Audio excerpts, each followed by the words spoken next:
I am movie garbage. And we're back! Welcome back to Movie Garbage, Dumpster Divers, all you folks. It's part 2 of how many parts? 5, 4, 7, 12? Who knows? We are continuing our coverage of Eternals and Captain Marvel. I am Ed Bobenchek, and joining me with a goof, maybe, I don't know, is Matt Lewis. The podcast is right behind me, isn't it? I remember that shitty line from Love and Thunder before in the first part, so I decided to just do it this time. That wasn't that one, wasn't it? Yeah, it was a weird line in a otherwise cool scene. All the kids getting Thor's power was very fun. Was that in that? That was in that scene? Yeah, he's literally like, okay, kids, so don't be afraid. You're gonna get a little bit of my power, but he's just a big, stupid monster with evil, dark powers. But he's right behind me, isn't he? And then cuts to all the monsters, all this weird creatures growling and snarling. The creatures which are presumably symbiotes. Yeah, I remember reading something wasn't he connected to? The sword is the Necro sword, which is Null's. Which is going to be the main starting point of this episode. Like I said, last time I told Ed, he's like, oh, so we're going to start the movie soon? And I was just like, no, because now I need to get into the cosmology of the MCU. And then his eyes literally crossed. he said, okay, we'll take care of that next time. I said, I think also I was, in the last episode, I probably got a little... I mean, it was a long one. It was a long one. It was a late one. But we were also, shooting the shit about Marvel for the most part. Yeah, we were. Yeah, non-specifically, which we're going to get slightly more this time, but yeah. Slightly. Well, we'll see. Who knows? 4 hours later, we might be touching the movie. Maybe. The first movie. We have 2 movies. I mean, I love how we're just I still find it funny. We go back to the old episodes, and it's all right, 5 minutes in, we probably better start talking about the movie. Yeah. It's 45 minutes. Oh my, it's such a long episode. Now it's it's 4 hours in. Yeah, we're still several hours away from the movie. No, I remember the Fantastic Dinosaurs episode, we didn't get to the movie for even in the second part. We still talked about other shit because the movie was so weird and short. Yeah. But still, I mean, that one was more about a concept than this is actually a movie. Well, these are movies. Yes, you keep forgetting it's 2 movies. So it's 2 movies, which we're never going to get to. But still, So this part, starting with the last time we ranked all the MCU movies that we liked, the ones we didn't like, we ranked characters we love. And then we ranked our favorite series, which I think I remember. I went over even though it was not in any of my other rankings, my favorite trilogy or quadrilogy has been the Spider-Man movies. I love the flow of them and I love the tone of them. Even if Spider-Man's not my favorite character, and none of those villains were my favorite villains. Particularly, I loved all the villains. I loved Spider-Man in those movies, and I think it was a really fucking good trilogy. Oh yeah, no, I think it was so great because it started off saying, "Oh, you already know Uncle Ben. Yeah. We don't need that whole thing," and was able to cut out so much fat and just go into what we wanted. But then we found it later. It did give us the great responsibility scene. It gave us that real heartfelt connection and earned it. Earned it very wonderfully. And I think I love too the villains the Vulture. I still think the Vulture is probably one of the best. I think villains. All of them are fantastic in every single movie. Like I said, I gushed about Mysterio's whole situation was fantastic. Oh, yeah. Vulture was great. And I think one of the things too, because I know we talked about how some of the villains, I think Killmonger gets criticized for being oh, I agree with them. Oh, he's talking genocide. Never mind. Yeah. The Vulture is one who's he is. I feel he's a blue-collar worker who lost his job. And and he's getting back, and they're not straight up ding. There's obviously some stuff going on and connections with the way people are doing, but at the end of the day, it's they're not targeting people; they're targeting the money. Yeah, because they're we got screwed out. We're gonna get back ours. And I even too the fact that the way they get theirs is he's the Vulture because of his appearance, but he's also they make him modernized, they make him look good, and also, it is still Vulture. He's picking at the scraps, kind of thing. Yeah, and very fucking cool. And then they ruined him in Morb with Morbin Time. Oh, he's in that? Oh, spoilers! We haven't seen Morbius. I've not Morbed yet. It is not. The movie is bad. The Vulture very lazy shoo-in is abysmal. It's comedically shitty. But I guess that's why it's fun. That's why the Sonyverse, which we didn't even talk about, is fun. And even Mysterio, he at the same point, he's trying to get back at Tony Stark, but he's he's evil. Who's dead? Who's already passed at that point? Right. Like, also, I think my favorite part, though, of Mysterio is the fact that... So, first off, that actor is Ralphie from Christmas Story. Mm-hmm. But he was in the first film, and he comes back for this. The guy from... And you go back and you watch, like, holy shit, that's him! He looks that's the awesome! same, too. Like, 10 years later, it still looks the same.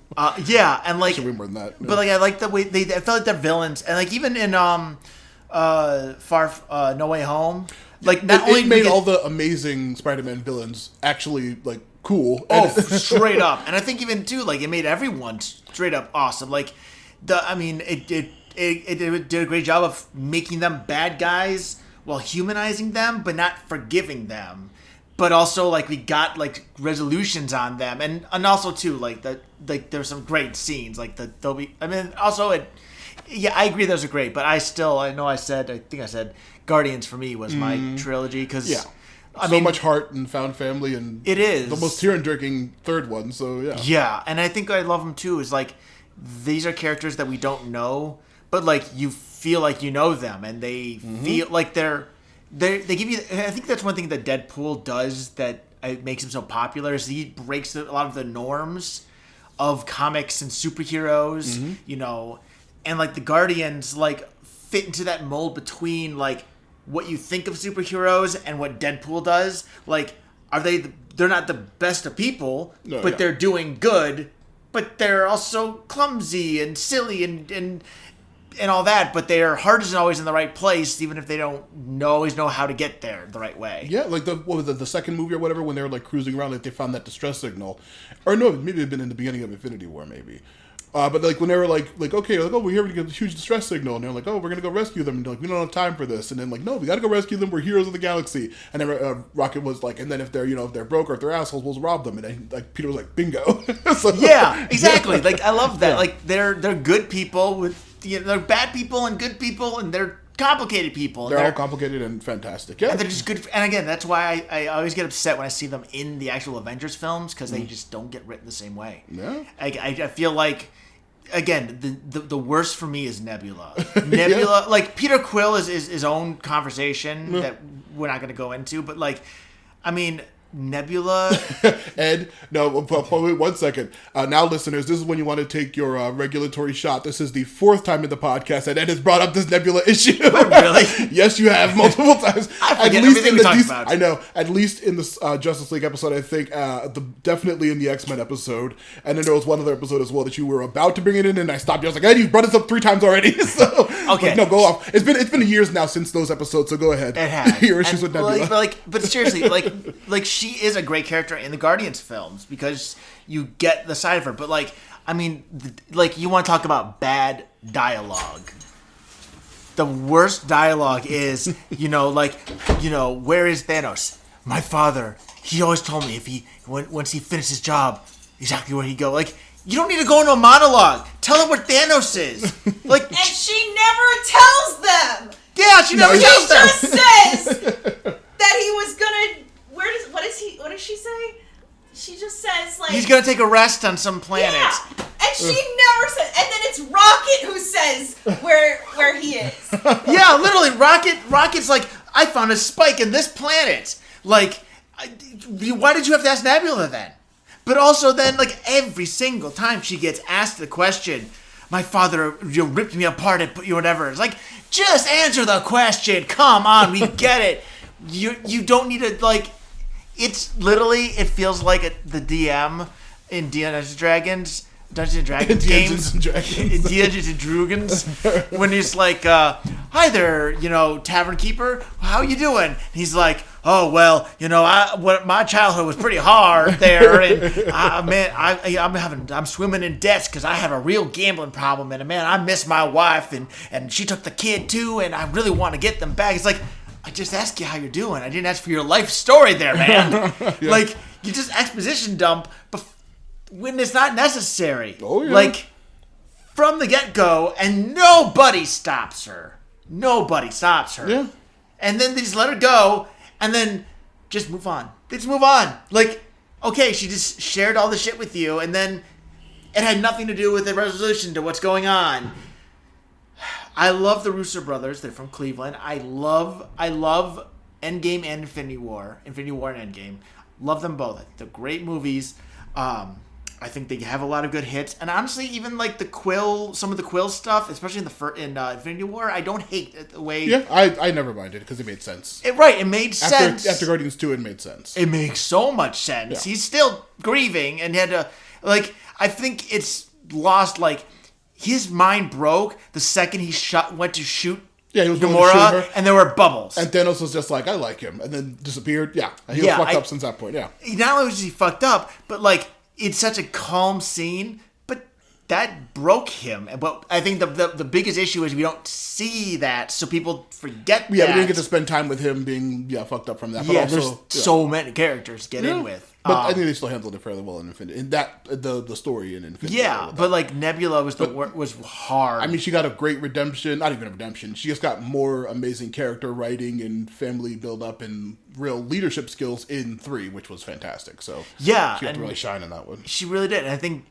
that's the thing is she's she gets written so rough. I assume it was more so in case people weren't familiar with her character or were curious who this member was for the main Marvel storyline. They're like, who is this person? Okay, let her quickly exposition what she's doing, what she's here, how there was relevant. A way to do it. They could have done it better, but they had a billion juggling things in the air that they were dealing with in that movie. But yeah, they did get a little bit short shrifted. They got the really shit end of the stick. They lost Gamora twice. They lost Gamora in the story when she died, and then they lost her again when they went back in time and changed it, and she just completely was like, I don't know you people in this timeline, so bye.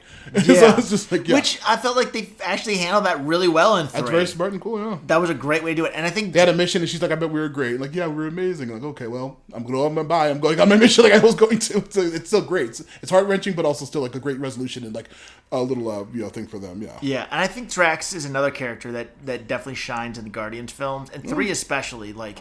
He is not I think people think that he's an easy character to just write, and I think that he's not. He's really, really complex, and I think my favorite scene involving him at all, in everything, is how in 3 when he's able to completely understand this alien language. All his kids were talking, and he was and Mance was wait, you understand you whatever, and he's well, yeah, no one asked. He seems I think that some of the times people think of him just as big oaf, and he's not just that. No, he is a very complex individual, and I think too the metaphor thing was also and again maybe that was there's so many characters that was I remember Avengers that kind of shone through, and even the Thor films where it's he's just a one note character. Yeah, he's not. He is an interesting guy. I think we've had too. He was a father. He was a loving father and became who he is because he lost his wife and his family. Family.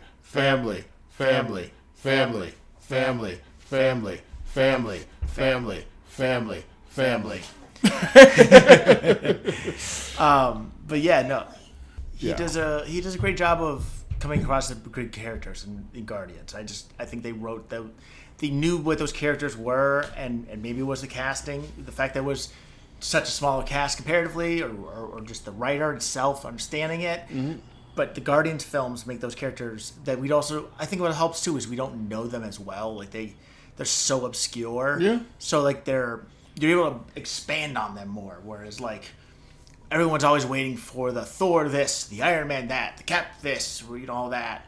But Guardians, I mean, Yondu, we get the vintage Yondu as an Easter egg after we got a build up into what he is and all that, and we get to see him become representing this thing and becoming this character that from the comics without having to be that character from the comics. Yeah, yep, they were absolutely fantastic, and they are from just to make a nice little segue, a very specific era in Marvel that was very influential to the 2 movies that we actually are covering today. They were a group that was introduced, I believe, either in the early 80s or the 70s, during Marvel's what was called the Space Jesus era, where they just had so many characters who were just space magic god people. Some like Adam Warlock in the original comics. It's a weird space Jesus. One fun 3. Character. Yeah, that character was great. And that actor, Will Poulter, I fucking love to death. That was almost the perfect casting because like they made him so badass, and that actor, like, he's a great actor. He's very fun. He has a little bit of that like dopey face. Yeah. And I mean that in a loving way and not a mean way. I promise, if he somehow listens to this. I mean, he's a fantastic dude. But yeah, no, like, I feel he was the perfect casting because he was badass and silly at the same time. Yeah, he was really cool. But yeah, the characters were in a very weird era, along with characters like the original Captain Marvel was another weird space Jesus, a person who like went to space and got superpowers and was like omnipotent with a very vague definition of powers. This is also the time when Doctor Strange was introduced, another weird fucking character who's like omnipotent and odd, weird powers and trippy 70s shit. And then, of course, characters like the Silver Surfer and other weird fucking cosmic weird shit happened. This is the era when that stuff was introduced for the most part. You know, I gotta wonder, like, did they come up with Galactus before thinking, how do they defeat Galactus? Because, like, the idea of Galactus itself, it's a planet eater. Okay, now how is a guy who's really good at building robots and a guy who's, like, yeah, Captain America is, I mean, like... mostly it was a Fantastic Four. It's usually specifically just that group that's dealing with him. Okay, that makes sense. And it's usually about turning the Silver Surfer against him to help them because he has the power combo. Well, I'm going to get into fucking weird shit in a second. See, isn't the Silver Surfer's power come from Galactus, though? Yes, it does. How does that... So, Galactus can't take it away, though? He can, but he's usually just, like, immediately busy eating a planet or something like that. But like I said, we'll get into weird shit. Is he celestial? Oh, yeah. And he's not a celestial, but like I said... I've not started the cosmology yet. Okay. And I'm going to take you back to fucking your Sunday school church. I'm going to teach you what the origins of the universe and what all these beings are and their levels of hierarchy in the cosmology, okay? So, yeah, this is going to be a long one. But this was, like I said, this was the 70s era when people were like, comics are for weed-smoking hippies in college. That's the main target audience. That's the people writing it. Those are the main creators and everything at the time. Young, long hair, Steve Ditko and Jack Kirby. And that was also... around the time we had the space race going on, right? Yeah, space race and counterculture of the young people with like, man, the universe is so crazy, man. What is like, big giant people out there, man. It's crazy. Until, of course, the 80s when Jim Shooter took over Marvel and said, no, you idiots, it's kids and toys. That's the trick. It's kids and toys. That's where we're going to make our money. And guess what? He was very right for the most part. I mean, he's a bit, it sounds a bit of an asshole move, but he's not wrong. Yeah, he's not wrong. That's how Transformers was made. Yeah. You need to make something that I can sell as a toy. Yeah, and I need a new one every other week, a new character, a new car. Batman needs his bat car. He needs everything. Yeah. Weird items, and that shit's still around today, which is very funny. That's why Spider-Man has that mech Leopardon. One of the first actual super giant robots was Spider-Man's Leopardon from the 70s and 80s, I believe. Yeah, very weird.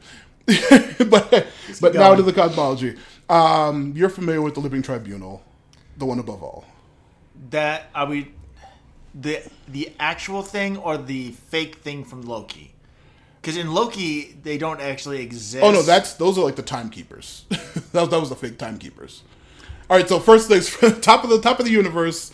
Maybe depending on your belief or whatever, capital G God would be the one above all, the being that created all of reality and all of the multiverses and all of everything that exists. All right. The Living Tribunal is its representation in the multiverse. That's the like three-headed golden being that you see. We saw the head of it in Thor: Love and Thunder. Okay. In that temple. Yeah. That was, and then they went through that temple, and then through that temple they ran into Eternity, which was that weird space galaxy being that gave its powers to Love at the end of Love and Thunder. Yeah. That was Eternity. That being is the physical representation of the multiverse that was created by the Living Tribunal and the one above all. Okay. It also has an opposite, which is Oblivion. And Oblivion has a twin, which is Death, which we've seen tons of times in Marvel. But Oblivion is like the anti-nothingness universe where creatures and beings like all the Hell Lords and the demons come from, as well as Null the symbiote god, which was from that universe as well. What other demons and stuff are there? So Mephisto and I knew. Okay, so there's a ton of those. So Eternity, where they go in Love and Thunder, is basically heaven. That's the manifestation of the multiverse. Not heaven.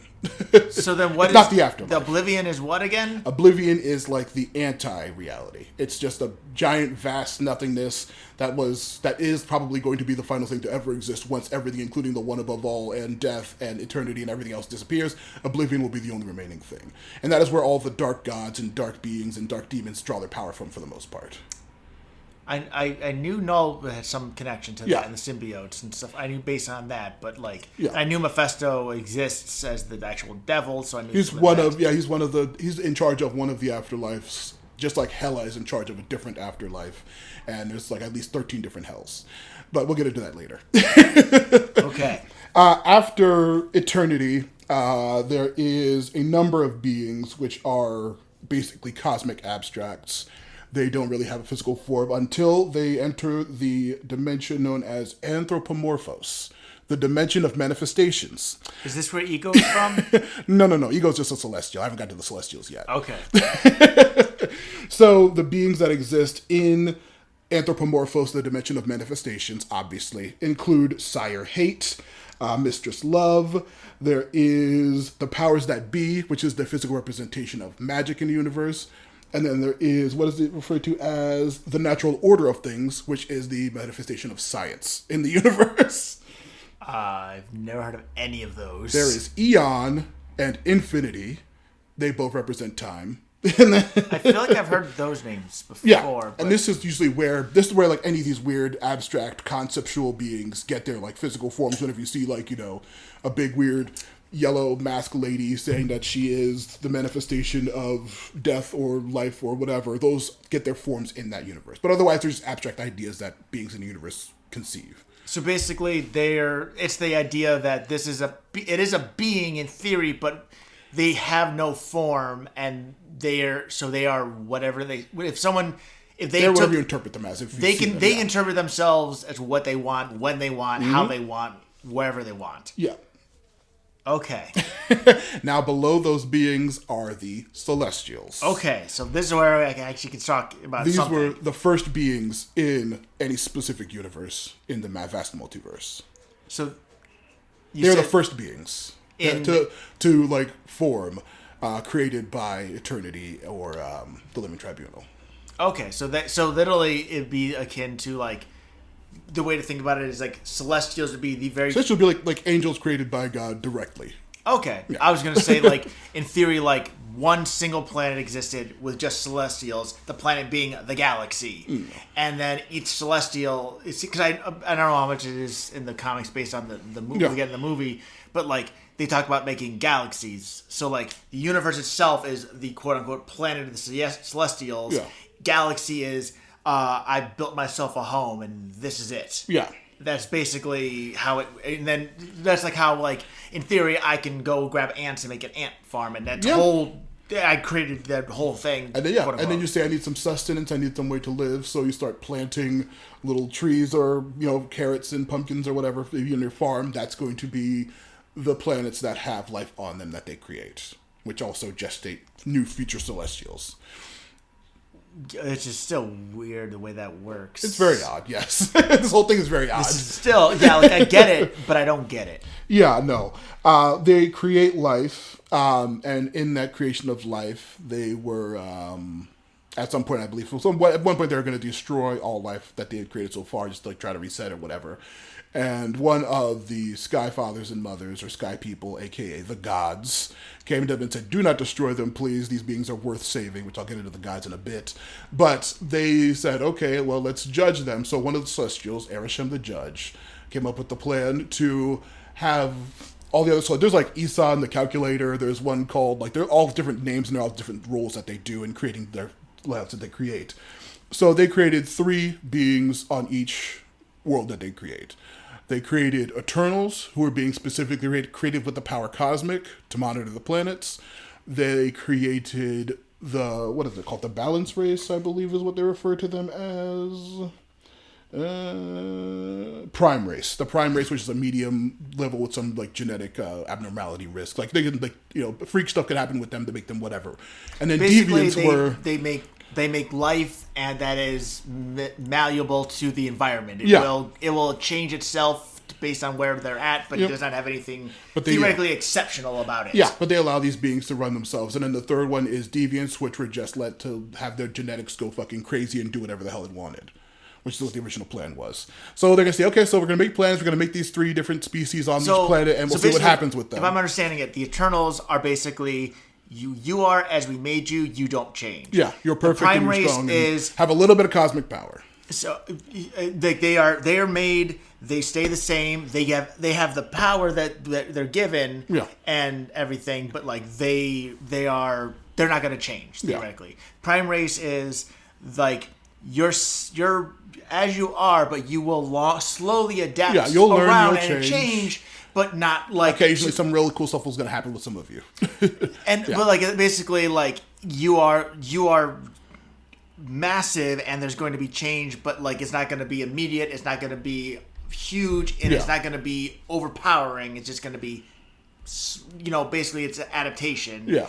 Whereas the Eternals are just as they are. But then the Deviants are basically you are going to go nuts. the second you see something that you need for survival, you now have it. You're going to change quickly. You're going to you're basically your Darwin in a sense. Yeah, pretty much. You're Darwin light. Yeah, Darwin the X-Men.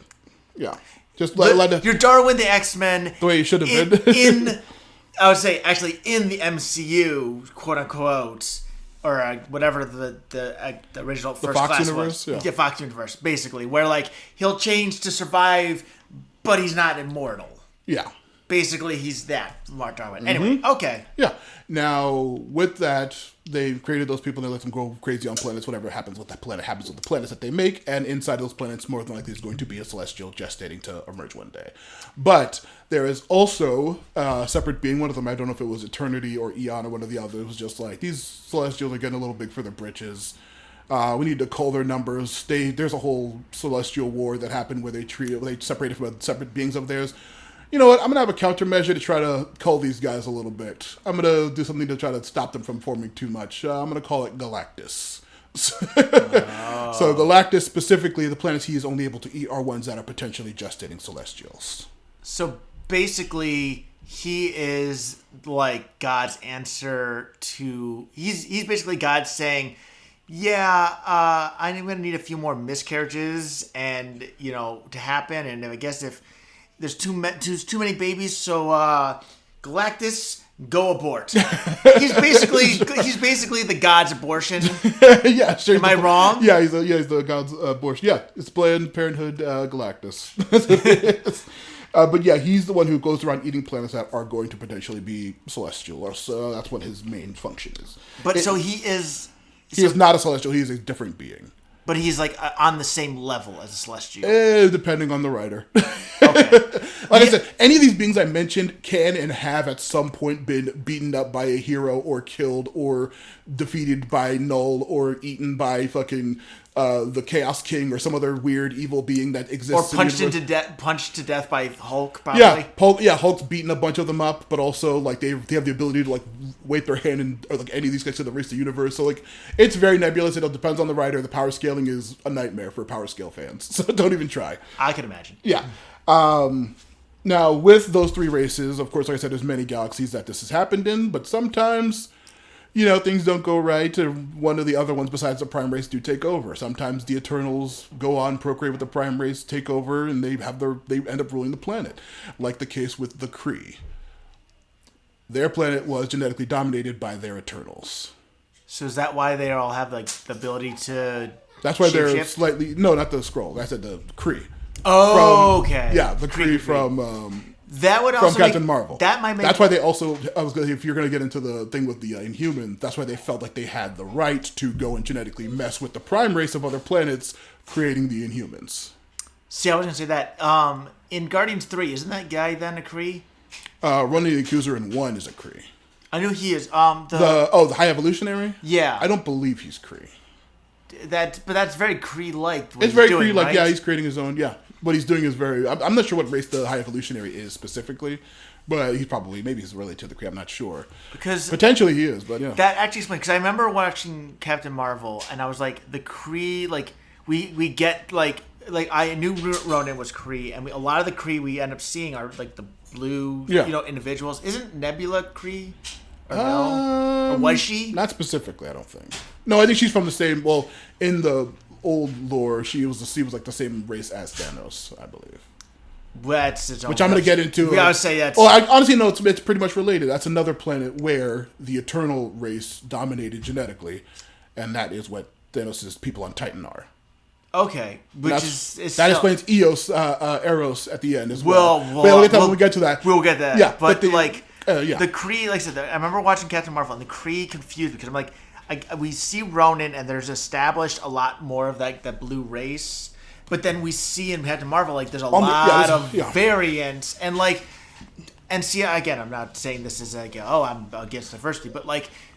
I know, like, especially when you're looking at alien races, that, like, like, that's like a Klingon not having, the ridged forehead, or us, or... I was going to say that the tangent within a tangent, that funny-ass bit, but remember the original series Klingons were just, like, people in, like, brown face, with Fu Manchus, and then, in an episode of The Next Generation where they went back to the past...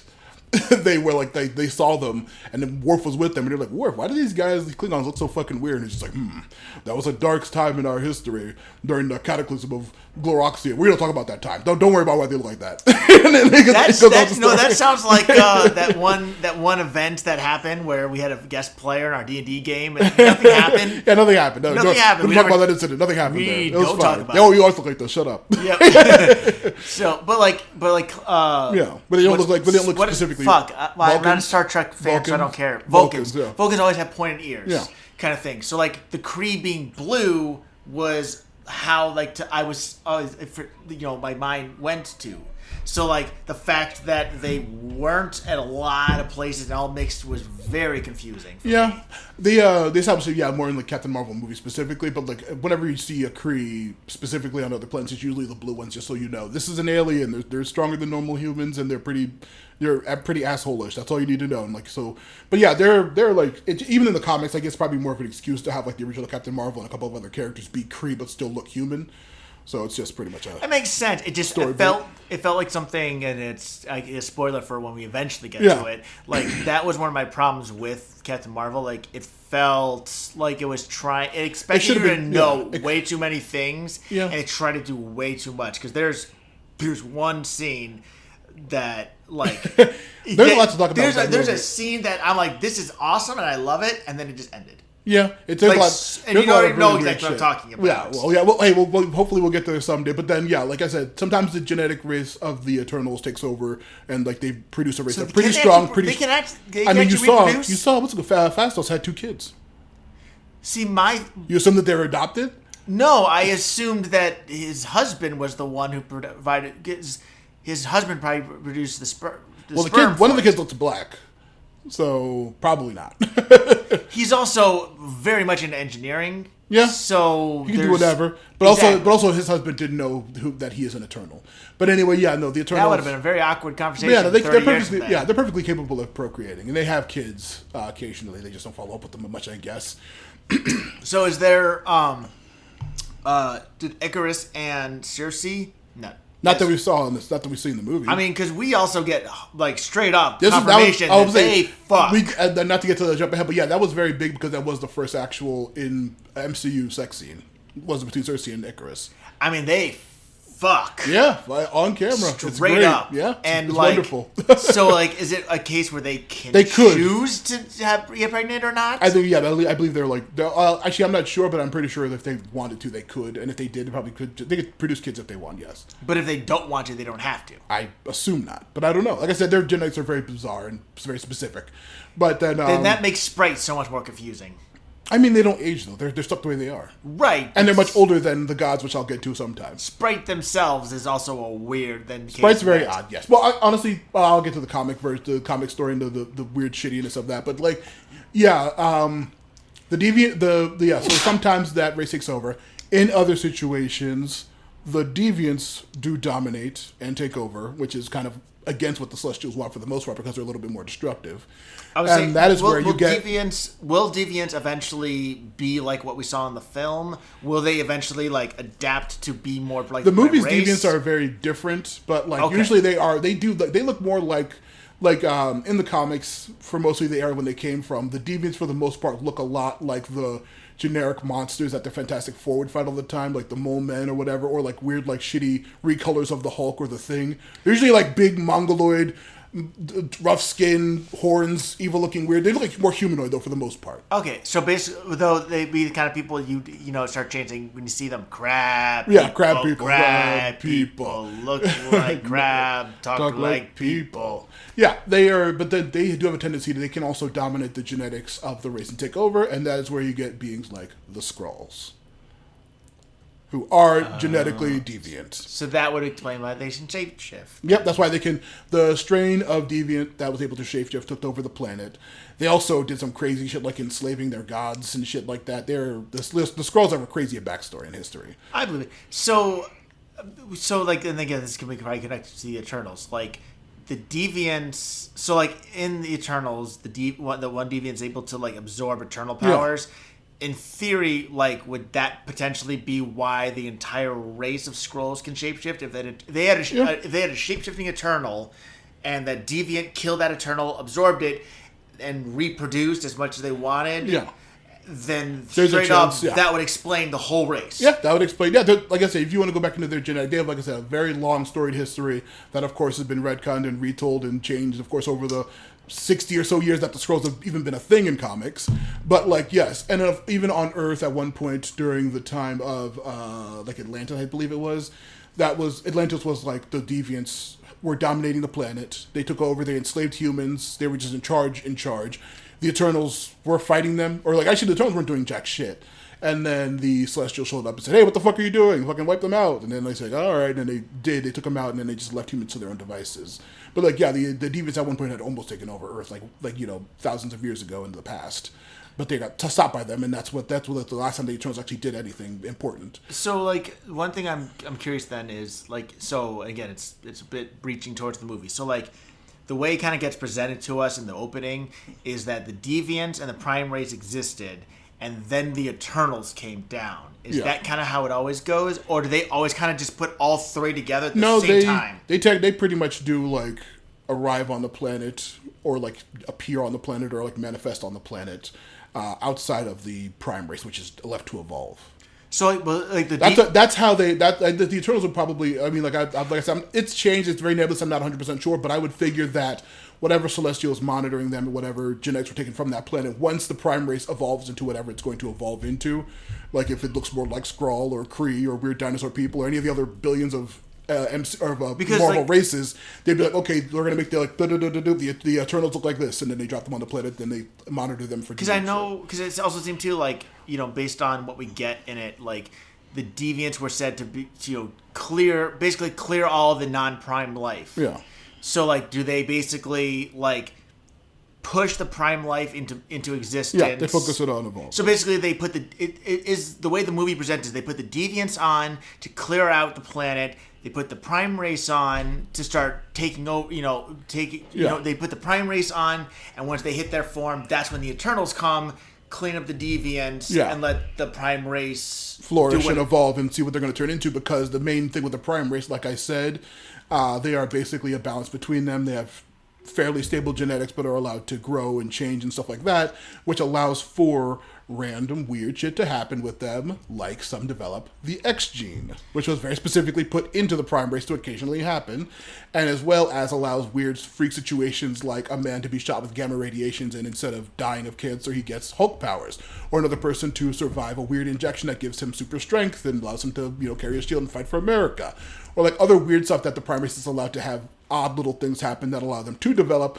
and usually those people can end up more powerful than Eternals or Deviants or whatever with weird freak situations like Earth, which is a very specifically weird planet. So I was gonna say, like, because that's one thing too that I get, like, oh, it's our planet, so there's always that push, but like one thing I got a lot from a lot of these films and Marvel is like Earth is always special compared to every other planet in the entire universe, like. The amount of just, funny to say it again, diversity in Earth versus a lot of other planets is insane. Yeah. Like, is that abnormal in Marvel in comics? Earth is a very specifically weird planet. Because I knew that quote unquote mutant. Well, quote unquote. Yeah, there are mutants. Yeah, but I knew mutants like were like somehow related to Yes, some of the the X gene was celestial part things. of the X gene was something that they put in some of the prime race. I think to you flourish. mentioned too that Apocalypse. Oh yeah, well, was the yeah. first and gave all the stuff from Celestials. Yeah, and more specifically, like I mentioned, one of my favorite characters, Kang the Conqueror. He took over ancient Egypt. I forget what his name is at the time, but he is one of the. Ka-Ra or something, or Ka-El. I forgot what it was. Ka-Rong? I can easily look it up. It started with a Ka, I believe. He's the pharaoh-looking one we saw at the end of Quantumania. But yes, he took over. He's fucking kicking ass. You saw his like insane time powers and shit in his universe. He's probably killed Celestials before at some point, or will in the future, or whatever. The Celestials gave Apocalypse that technology to overthrow him. Because that's how big of a deal Kang is. Like, Celestials are like, all right, we need to stop this motherfucker. He's gonna kill us.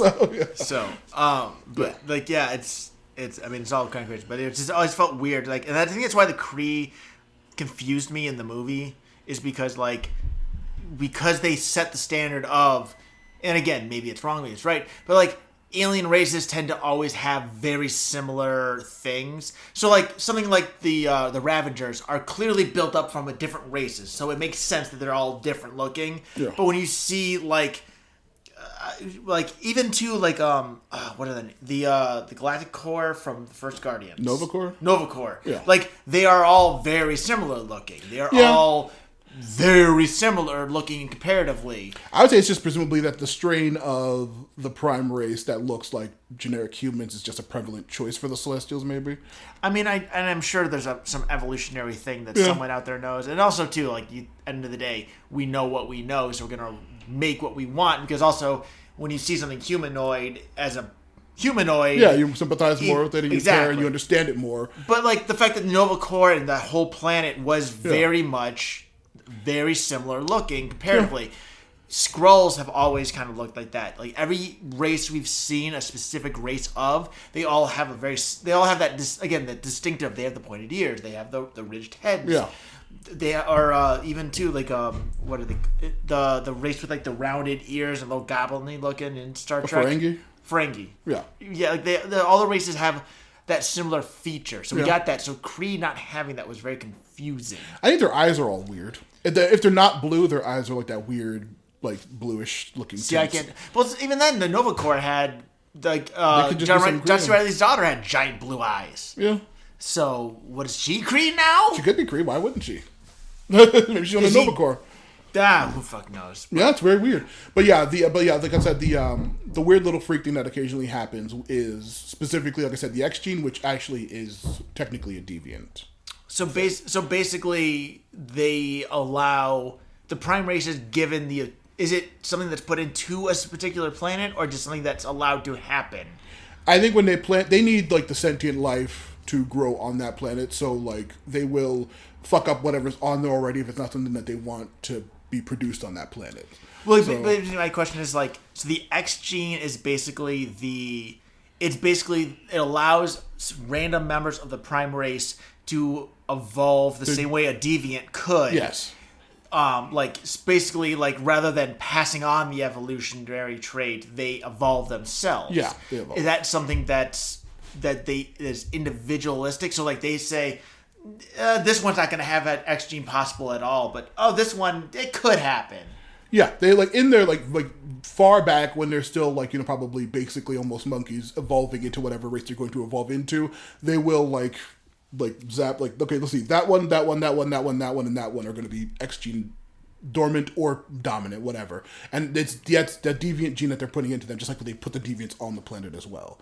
So it's very weird, and like I said, all this is very nebulous, and it's then I will say this: crazy cosmology that bullshit. I think that like I get the idea on that, but also there's a lot of X-Men and Marvel mutants that little weird deviant gene that like allows some people to like make water or some people to like fly. There are a ton that gene will eventually end up making omnipotent beings that are strong as, if not stronger than, Celestials in some cases. I believe it. But like tell me this, and maybe I'm wrong if I thinking this. So like the idea of like, the Celestials go, you, and you can do this, but. What I find it more fun the genetics is like they don't know what they're going to do. They don't know what the deviants are going to turn into. Their point is that their genetics are unstable. That's why they're called deviants. You don't know what's going to happen with their deviants, but their DNA and their genetics are allowed to go fucking crazy and do whatever it's going to do. And do it. sometimes it does cool shit, and sometimes it does dumb shit. But like they don't know what's gonna happen. So here's my thing. So like the idea that the Celestial allows the Prime race to have a deviant factor thing in it. I feel like that's a missed opportunity, because like the idea of deviants and prime races, having like the idea that a deviant could suddenly basically almost morph itself into a prime race, reproduce, and that dormant gene then spreads. Yeah. Like I feel like that is more interesting and chaotic in a way that makes the deviants have more like agency, and the prime races feel less like the idea that Earth was basically like. And again, maybe this is me being. If you're writing for Marvel, you can write a story. If I was writing for Marvel, here's what I would do. No, you can just make a story about it. Here's how I explain Earth if I'm writing for Marvel. Yeah. So this planet was nothing special. They put the deviants on to take care of whatever. They made the prime race, but for whatever reason, they took a little bit longer than normal. And in that time, well, they're not paying attention to Earth. They don't give a shit. They're waking their Eternals. They're like, all right, I'm gonna spend a little extra time, and I'm that hard focus. It's a hard day. I'm taking a few days off. There, a few days off for them is a few, how many thousands or hundreds or millions of years. And in that time, deviants basically, somehow something got into one of them, knew that their existence was going to be threatened, so one or two of them basically evolved massively into a prime race similar to Skrull. Like they built into the prime race, and that reproduction ability, it was dormant at the time because the prime race takes longer for this to evolve, and the way that the genes work. So it, those hundred or thousands of offspring, spread outwards, and that's how mutants were created, is because the deviant gene made its way into the prime race in a way that never happened, because the Celestials are always so careful on their timeline. It's just this one time they took just that tiny little bit of extra whatever. It caused massive chaos. Yeah. That, I think, is more... Basically, the idea is that's more fun than the Celestial saying, okay, you, and you. Yeah. I think that's... because that... I mean, that could potentially be the case. Like I said, this is all, like, nebulous third-hand knowledge that I'm getting from comics, and, YouTubers were repeating comics to me. So, it could be closer to that for all I know. But I'm just saying, this is my vague points of, like, the weird stations of the universe. But then, like I said, yeah. And then this leads to the event, the comic event, Avengers versus X-Men versus Eternals, where... all of Earth's deviants have been taken care of. The Eternals have another job. Get rid of these fucking mutants. So, like everyone in the so basically, they treat mutants as deviants. Yeah, they're like, okay, that's a deviant. Let's fucking get rid of them now. And then it leads into a huge war. And then the Avengers, who are basically they should be on the X-Men side, but the X-Men have fucking it's difficult. they've had a rough run of it for the past decade or so. They've had some amazing stories where they are just huge pieces of shit that nobody likes anymore. So the Avengers are like, we'll defend you, but we don't really fucking like you. That bullshit with the Phoenix a couple years back, we still don't trust you. And so it's a huge, big, giant fight. But then eventually but then of course you remember, the Eternals are a universe-wide thing. There are a shit ton of Eternals. And they all have different powers. They all have different powers. They're all from different planets. There are some that are as big as Celestials on planets where beings are just that big. There are ones where they're like abstract monster ghost clouds where they're just like, that's where the fucking beings were. That's what they turned into. So like 1 billion Eternals that look like 1 billion different freak alien races come down. They're fucking up the planet. They're trying to kill them. The Avengers are trying to help the X-Men. The X-Men are dying in mass because, of course, that's all the X-Men do. And then they're like, okay, well, wait a minute. Like at this point in the story, there's like these weird portals that the X-Men use that only people with X genes can use. And like, we need some fucking help. And then somebody's like, I have a fucking idea. It's fucking up and bad, but it's an idea. The portals that only X gene people can use, they call in all the deviants from the fucking universe. So they have all a huge amount of monster freak deviants from freak races already. And it's a huge fucking cool ass fight. Very, very fucking cool. Very cool. And it also ends, That was accidental, by the way. Nice. That was just he threw his glasses on the floor, ladies and gentlemen, and non-binaries. He was so upset. I don't know how I did that. Yeah, but that just blew my mind so much. Clearly. It's a really fucking good story. It's a really good story. Check it out. Avengers vs. X-Men versus Eternals is very cool. Wild. Yeah, it's wild. So basically, X-Men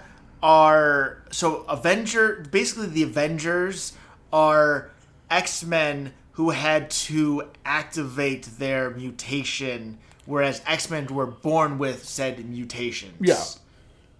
I mean, X-Men, like I said, it's a very specific gene that gives X-Men their powers, but then just the potential, nebulous potential man thing in the Prime race allows them to occasionally survive freak lucky situations hyper-specifically, and they get fucking sick-ass powers because of it.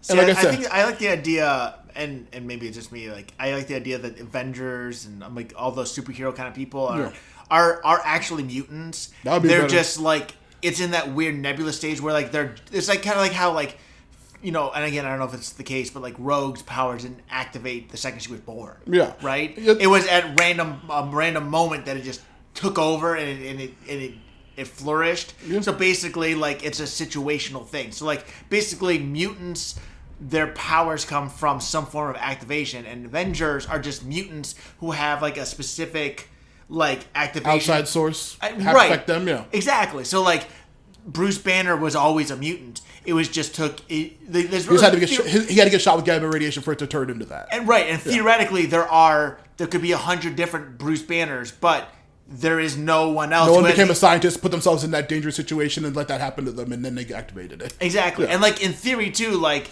you could argue, like, isn't like Red Hulk and that like those are more like purposely doing shit to themselves to make them. But also, powerful. Like, how many times are there experiments on people with something like Hulk blood that doesn't work, and then all of a sudden it does. It worked with his cousin. A blood transfusion is how She-Hulk got her powers. Exactly, and which we also kind of, again, I'm going to say that, and maybe it's not canon, maybe it is, and who the fuck knows. I kind of am going to run with the idea that deviants basically, secretly infiltrated the Prime race on Earth, and that's why, like, so many weird shit happens. So much weird shit here, and that's why it seems to be like the cosmic center of like so many universes. Oh yeah. Like even again, like connecting to Guardians, the fact that a human is like the answer to Ego, whatever. I'm sure we're gonna get to him in a minute. Oh no, Ego's a celestial that just looks like a planet. I have questions about Ego here in a minute, but I mean, theoretically, in the movie, we see like hundreds of bodies, and he's like, yeah, none of them worked, but you worked, Peter, the human from Earth. What are the chances on that one? Lucky. Like, so in theory, like the idea also, that I wonder if he knows about the Arisham's plan for Earth. I mean, I guess he would have to. But I mean, he definitely A, would have to, but B, it makes you wonder, like, so like he was straight up gonna have the entirety of the universe, like the way he was talking. I mean, you see also too in Guardians 2, we only see planets with life on it having the flowers. So in theory, did he visit every single planet? I think he visited every planet that they have, that the Celestials have an eye on for, and he probably took specific Prime race people and said, like, I'm going to pregnate that one, I'm going to pregnate that one, and I'm going to pregnate that other. But then it makes me wonder then even more so, like, was Ego, which obviously the name would make sense, like, was he basically saying, I'm the most powerful, and I'm going to have every power. So in theory, if he did that to every single celestial seeded planet, like, and they took them over, now he would have whatever was gestating inside of them. Yeah, you could also, you can maybe, if his plan was like to specifically, I mean, I don't know if impregnating one person to have his power or whatever extended would affect the Celestial on that planet, especially when Peter was taken, well, I guess in the 80s was when he was born in the 80s or 70s. I believe the 70s, because he probably would know the approximate time in about 40 or so years. That I feel like 80s was his music genres. I feel like he was a kid in the 80s, so he would have born like probably in the 60s, I think, or maybe like the 70s. You know what? Let's when that was Peter Quill born in MCU. While you're doing that, I'll say he probably would know the timeline that, hey, that planet's gonna fucking blow up in about 40 years. So I'll put my son on there, and hopefully he'll come by. In the late, was born to St. Charles, Missouri, in late 1980. To human mother Meredith Quill. Oh yeah, I guess he was a kid. So it says late 80, but then he was raised by his mother until being abducted by Yondu in 1988. And he was 8 years old so he had to have been born 81 or 82, right? Late 1980. AD. Okay, AD. Not AD. He's AD. So yeah, he was about born 8 or 9 when he got picked up by Yondu. Yeah. So yeah, but I'm just curious if Eon would, or not Eon, if Ego would know that timeline for in about 40 or so years that planet's going to be gone. So who knows? I mean, so that makes you wonder. Then this could be something that is not thought of, or it could be something that is assumed. And also, like I said, all this cosmology I'm going over right now is more specifically to the comic universe. None of this has been explicitly expressed in the MCU as of yet. Yeah. Except for that, like, Thanos is associated with the Eternals because his brother is an Eternals, explicitly. We'll get there. Yeah. We will get there. Someday. But, so, like, in theory, though, Celestials see outside of 3 dimensions, right? I mean, no, they're not omnipotent. They're just extremely powerful, light reality warping beings in whatever universe they're in at the time. They can't really. They're not like I said. Eternity and Eon would be time outside of time beings that can like see the future. But like what's called Eon or Eson or whatever the calculator might be able to tell. Like there's a 3.5 billion chance that this planet's going to blow up in the year 2000 of its celestial calendar. Blah blah blah blah blah. Like maybe they could calculate how much, but we don't know if everyone would know that or if everyone would even care, or they're just like let the planet destinate until the Eternal pops out. They're not going to figure it out. All right, here's and then what I just realized though. Yeah. So if Ego is a Celestial, Yeah. he would understand the gestation lifestyle, like life cycle. Honestly, you know what might have happened? He might have been. He might be just like his manifestation may just be like he was born in the planet and just like his face popped out of him. He's like, oh, I thought I was going to turn into a big guy with arms and legs, but okay, I'm going to make myself a little body. And but like, think about this, a little though. body on his head. He sent Yondu to pick up Peter Quill, right? Yeah.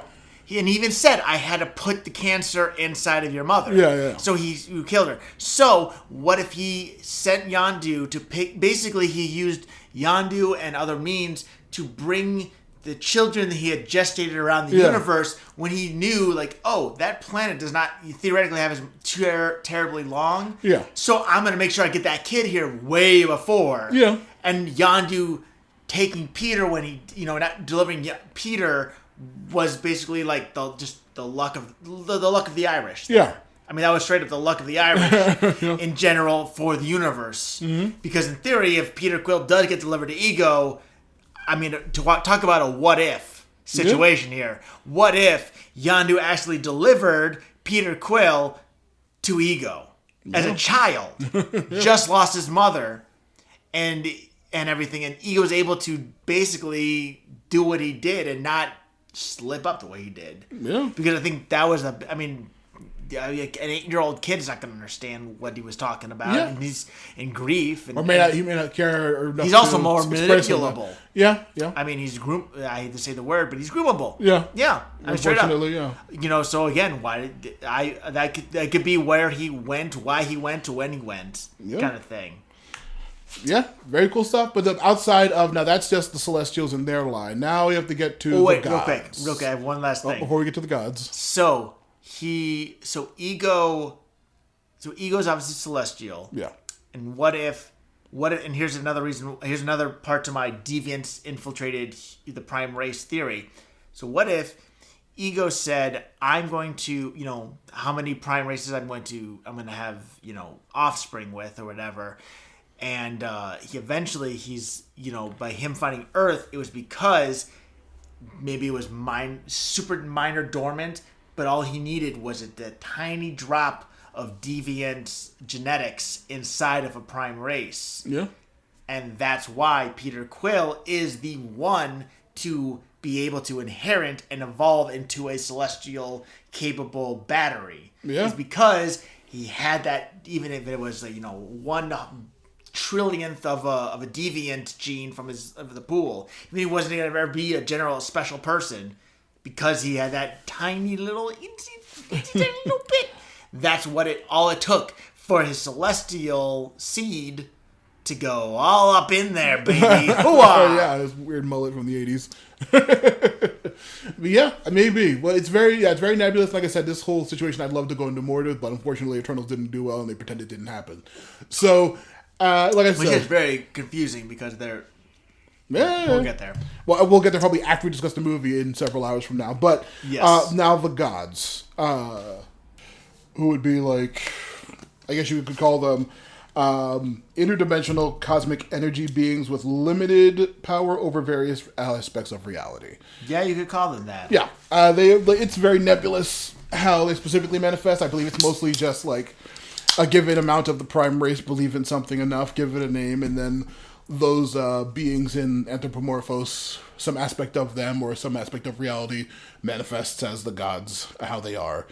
That's why they have like such very hyper-specifically small, like, auras of influence, but they are potentially so incredibly fucking powerful. And also that's why there are so many that are so much younger than the Eternals, despite being potentially way more powerful than some Eternals. So basically, it seems like gods themselves are a form of prime race evolution in terms of like their basically the concept of something shared enough evolves into manifestation of said belief in something. Yeah.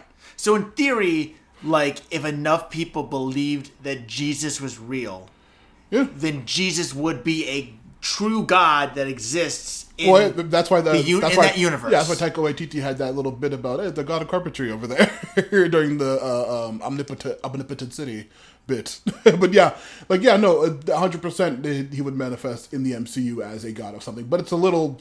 But that's more, I would say Jesus is like not really like one of the early belief gods, as in, I know they're like more specifically like, the god of the sun, the god of the water, the god of the ocean. Honestly, and though, like a billion nowadays, different I'm prime surprised that societies Jesus would like have that exist in Marvel, because the way that our current country, in 2026, tell me, like, there's, if you want, all right. I mean, it would more depend on those people actually believing it and not just being horrible people making excuses. Tell me this is not an engaging storyline.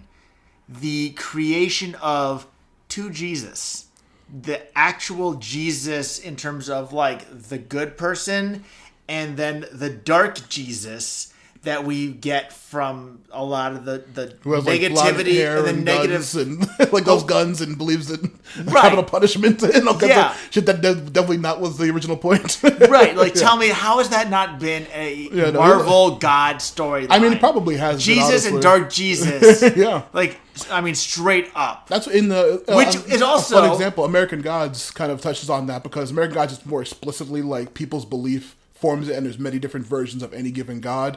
And there is a funny segment in the show version where like the Hispanic manifestation of Jesus does manifest, because that shows about like the gods manifesting for people's belief. And he does come and he's trying to help them, but of course then Border Patrol on Ice kills him.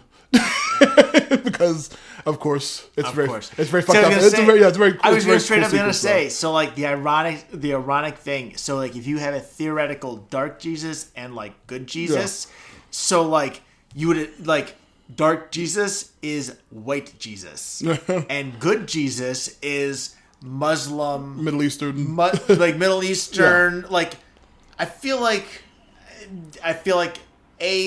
like if we're looking like moderny, and also too like just thinking where about Jerusalem like, was during the time period, right? What the so like population looked like at the time, an Afro Middle Eastern. Yeah, I feel like it's like kind of style of Jesus, like that is the good Jesus, and I always say that because of the stereotypical light versus dark, of course, that we've got, and we also live in America. Fuck this goddamn country. It should be better than it is, but we'll say that for our political podcast in 3 hours from now. Yeah.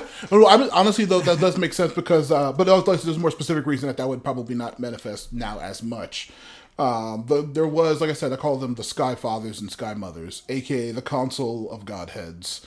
The reason they're called that specifically is because a lot of the leaders of those religions are basically ones that are associated with the sky or the sun or heavens or things like that. Very specifically, they made a council. They're rolling over the humans in the past, just like you see them how they were. And of course, at one point, those Celestials being like, "What in the hell are you guys doing? Stop doing that! Stop trying to dictate the humans' lives. Stop trying to roll over them. You're just like the deviants who were enslaving them thousands of years before. You're no different." And they said, "Fuck you!" And so they made the Destroyer armor from the first Thor movie, was created by the Council of Godheads to kill Celestials. And then it failed comedically horribly. They got their asses kicked by the Celestials, and they said, "Stop that, you're not going to get worshipped anymore." And they said, "All right, fine, whatever. We're going to chill at Omnipotent City." And that's just for the Earth's gods. That's the console that made those. Like I said, the Skrulls somehow managed to enslave their gods and use their powers to rule their society. The Kree essentially got rid of them for their supreme intelligence AI thing that ran their society at that point. There's what happens to the gods of the various races is very, very fucking cool. It's very funny. That's why Omnipotent City was the way it was, with so many gods. And like I said, the gods of the Black Panthers, Bast, and the gods of the Tutul-Khan people, the Namor's people, was also, they were just chilling out right next to the fucking each other because they don't care about what their people are doing. But it's a very line right there makes much more sense. Oh yeah, in general of Love and Thunder. It's really, really cool though, and I love the idea of that, but the fact that and it also makes much more sense to why. They weren't acting more directly. What Gore did, it makes much more sense. Yeah, everything about Gore makes so much more sense, right? Oh yeah, you explained it better than the whole. I love Love. I like Love and I'm a defender. I'm a defender of Love and Thunder. Yeah, I'm a defender of Love and Thunder as well. Yeah, but Gore himself, he didn't have enough screen time. He didn't do enough stuff. Really. But the opening itself, that makes so much more sense to his backstory. It completes it. It was that what you just said was the missing half of the completion of Gore. Mm-hmm. The gods exist because of them, but they're not tied to it because they know that they're them tying themselves. Them, yeah. They're being worshipped whether they interact or not. But if they interact, the Celestials are like, "Oh, go fuck yourselves. We're gonna destroy you." So their detachment is become basically a self-defense mechanism in a way. So that makes so much more fucking sense. I wish I was in the movie. Yeah, I agree. Yeah. That would make so much... it's something. Even Love and Thunder. In any of these fucking films. Even what we get in the Eternals, we don't even get that. No. Oh, my God. Well, we gotta mention that the Eternals are older than the god Thor. Significantly. So... Yeah, well, didn't they even mention that? Yeah, the funny line from Gilgamesh or no, it was Kumail's character Kingo was just I knew Thor when he was a little baby kid, and now he's a big fancy Avenger, he doesn't call anymore.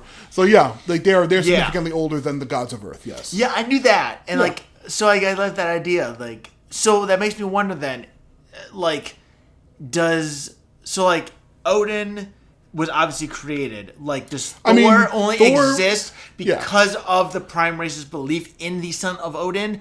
Or does Odin have a son? Odin does have a father who was part of the original creation of the universe. So but basically the idea is that Thor, in actual Norse mythology, Bor, Odin's father, was born from the essentially they refer to it I think as celestial cow that he came from. That was part of the universe. And they have a lot of really goofy myths in Norse mythology, but Bor was basically one of the primordial beings from the universe that came into being, just like Kronos, the god of time, the primordial titan of time, gave birth to Zeus and the Olympians. Yeah, those beings also exist, but are they manifestations of eon and eternity that they meant when Kronos popped into the existence and then gave birth to Zeus and them, who gave birth to Hercules and them, who gave birth to a ton of other people? Right, basically, my question and thought is it's very nebulous. So if their existence starts with the humans, or their existence starts in a dimension in the past, according to human memory of their current events. Maybe. Right, but even then, my question I said cosmology is very bizarre and weird and trippy. I wish we were high right now. So this would be so much crazier of a conversation. I'm already I've had a few in. So that's the thing is so even if we're taking I'm gonna start with Odin just because Odin and Thor is just a 1 and 2. Yeah. So let's say humans create Odin. We saw Bor in Dark World. We do see Bor fighting the Dark Elves, and Odin says that my father Bor fought the Dark Elves. Oh, yeah, I do remember that. But let's forget about that for a minute. I'm trying to conceptualize something here while a few deep in. Yeah. So humans say Odin exists. Odin exists. Odin exists. Odin comes into existence. Odin now exists because of humans. Does Thor's birth happen and humans latch onto that? Or does Odin only have an offspring because humans now say Odin had a son named Thor? I think their belief retroactively creates the reality for the So basically, they're like, yeah, Odin's the god of the sky. He's the god of magic. He's the god of knowledge. And they're like, yeah, he has a son named Thor, who's the god of thunder and the skies, and he has a hammer. And like his wife is either Gaia or Freya, depending on the mythology. And then like, yeah, they have the son named Loki, and he's kind of a piece of shit asshole. And then like in Anthropomorphos, the dimension of manifestations, that happens, and that history has happened now, given their knowledge. Or in maybe another dimension. But in theory, like, taking Loki into it now, does the belief of Loki cause Loki to wrap around into existence, or what? Because in theory, like, I mean, the fact that Loki was the frost giant that was adopted by Odin, was that like an after effect, and that was the universe correcting itself, kind of thing, or what? And then also too, like, in theory, like looking back at Icarus and Circe, so the two of them are fucking. Yeah. Does Circe only become pregnant when she's believed to be a goddess who is impregnated by Icarus, and that is what causes her to be? I will say that the gods' relations with the Eternals is different. That is fair. The gods exist separate from the Eternals. The Eternals are beings that only exist on the planet that they are put on, and they're the crossover thing with things like Athena existing, but at the same time, Athena, or Minerva, the Roman version, we saw in Omnipotent City. So she was not that being. So what I'm hearing then is that the thing is that ironically the Eternals create the gods. No, the Eternals take credit. The Eternals are given credit for the actions of the gods that their names are similar to. It sounds like and they adopt those so that the gods don't fuck with them. See, I was gonna say, it sounds like to me is that the gods are born of the Eternals. Like the fact that it could be a cyclical system, yeah. No, she had a different name before. She took the name Athena to represent herself as a manifestation of. No, I'm saying in the comic. Okay, in the comics. And in the movies, they have names going on to Earth. Yeah, but also it's only like what the fuck? What time period was that when they landed? It had to be 2000 BC. Based on the fact that it was a caveman with good teeth. Well, I don't know. It was 7,000 years ago. So yeah, 7,000 years ago. That would be right a little bit before the major Greek-Roman time, but also it's like I said, it's very weird. Those beings could nebulously exist, not with a form, and then those ideas come, and then they have a form and they have a history. Because Icarus introduces himself to Circe on the ship yeah. Before they have made it to Earth. Yeah. And everything. Well, we didn't see Athena then name herself. Maybe she didn't have a name. But in the comics, she had a different name. She changed her name to Athena to associate herself with the gods. When the gods said, "We'll not kill all you stupid little Eternals. If we'll let the humans see that you're us, and that'll give us more credit and more power from their beliefs. So yeah, do whatever you want, Eternals. We don't give a shit." And that's why they're like the first manifestation of like heroes. And who would now later be like if people like the heroes and mutants. I'm basing a lot of this on the movie itself. Of course, yeah. I'm basing this on the comics, which is obviously explicitly different from the Marvel MCU lore. But like to me, like based on what I saw in the movie and everything, like the idea of the god, and maybe I kind of like this more. It's like the idea of the gods born. Because here's the thing too. Is like the idea of the Eternals becoming, like being worshipped, and the worship of the Eternal theoretically creates a god would it make much more sense too. Like the idea that their powers are tied to the Eternals that existed. Yeah, I mean, Bor. I don't know how we get Bor from everything we get in the Eternals, but we also don't know how long ago that was in relation because, like I said, Thor is only 1,500 years old. That is true, but Odin would be significantly older, and then Bor should theoretically be older, but that's also the time period when Norse mythology was developed, 400 or so BC. So was he born like that second, and also was he born? Well, we saw they probably wasn't born adult because he was a kid at some point. But then again, like I said, it's all weird, nebulous, metaphysical cosmology that is like. Potentially also, like I said, interdimensional, so it could be happening in another dimension where time is different for all the fuck we know today. And at the same point, like I said, I wish we were high because this conversation is already giving me a headache because it's so crazy, and I love this shit. It is crazy. But also, too, I think at the very end of the day, it all comes down to who the hell wrote the comic book today. Oh, yeah. Well, yeah, that's why the being... By the way, let me know. Oh no, I'm still have some love in this. Meanwhile, I'm in 4 and 5. Yeah, and then like of course, I don't have a problem. Yeah, and then beyond that is, like I said, I mentioned earlier, the dark beings or the hell lords or the demons and stuff like that. That are the dark elves part of that or no? They're just a race that exists, I guess. They were just called dark elves. Yeah, they're just a for race no that reason. Exists. No specific reason. They're just called dark. In the universe, they're just called dark elves. Basically, probably that was a let's hope. I mean, they were all pretty pale, so let's hope that at the very least it was like. I mean, they were bad guys. Algrim Curse is pretty dark. Was he? Algrim is he's played by friggin' Adebisi's actor from Oz. He's awesome. See, my brain He only goes was to human for Malachi. he was only human for like 10 minutes in the movie, then he turned into that big weird monster form. Which But, yeah. I do remember that more so because you had that as your Yeah, avatar. Maricon, yeah. Hey, Algrim was awesome. I love that dude's design. His aesthetic is very cool, very cool. That's pretty cool. But yeah, and then of course it gets to cosmic level beings that are just mutants or beings that are just happen by accident, genetic weird mistakes that just let people be insanely powerful. Franklin Richards. That is Sue and Reed's son, who is like probably right next to Eternity and the one above all in terms of what he is capable of. Isn't he the one who defeats Kang in the comics? Sometimes he defeats Kang. Sometimes he kills Galactus. Sometimes he fucking just, like I said, he could easily probably kill Eternity or one above all at any point. Sometimes he's that ridiculously strong, just coincidentally because of the circumstances of his birth and his parents and everything like that. So basically, this is the prime race that has Evolved in life to, or whatever reason, to just outmatch everything. Just outmatch everything. There's also beings like Molecule Man, who's gone toe to toe with the Beyonders, who are beings that are outside of the fucking multiverse. So he's insane. Molecule Man's legitimately makes me think of Polka Dot Man. I won't lie. Polka Dot Man's pretty cool too.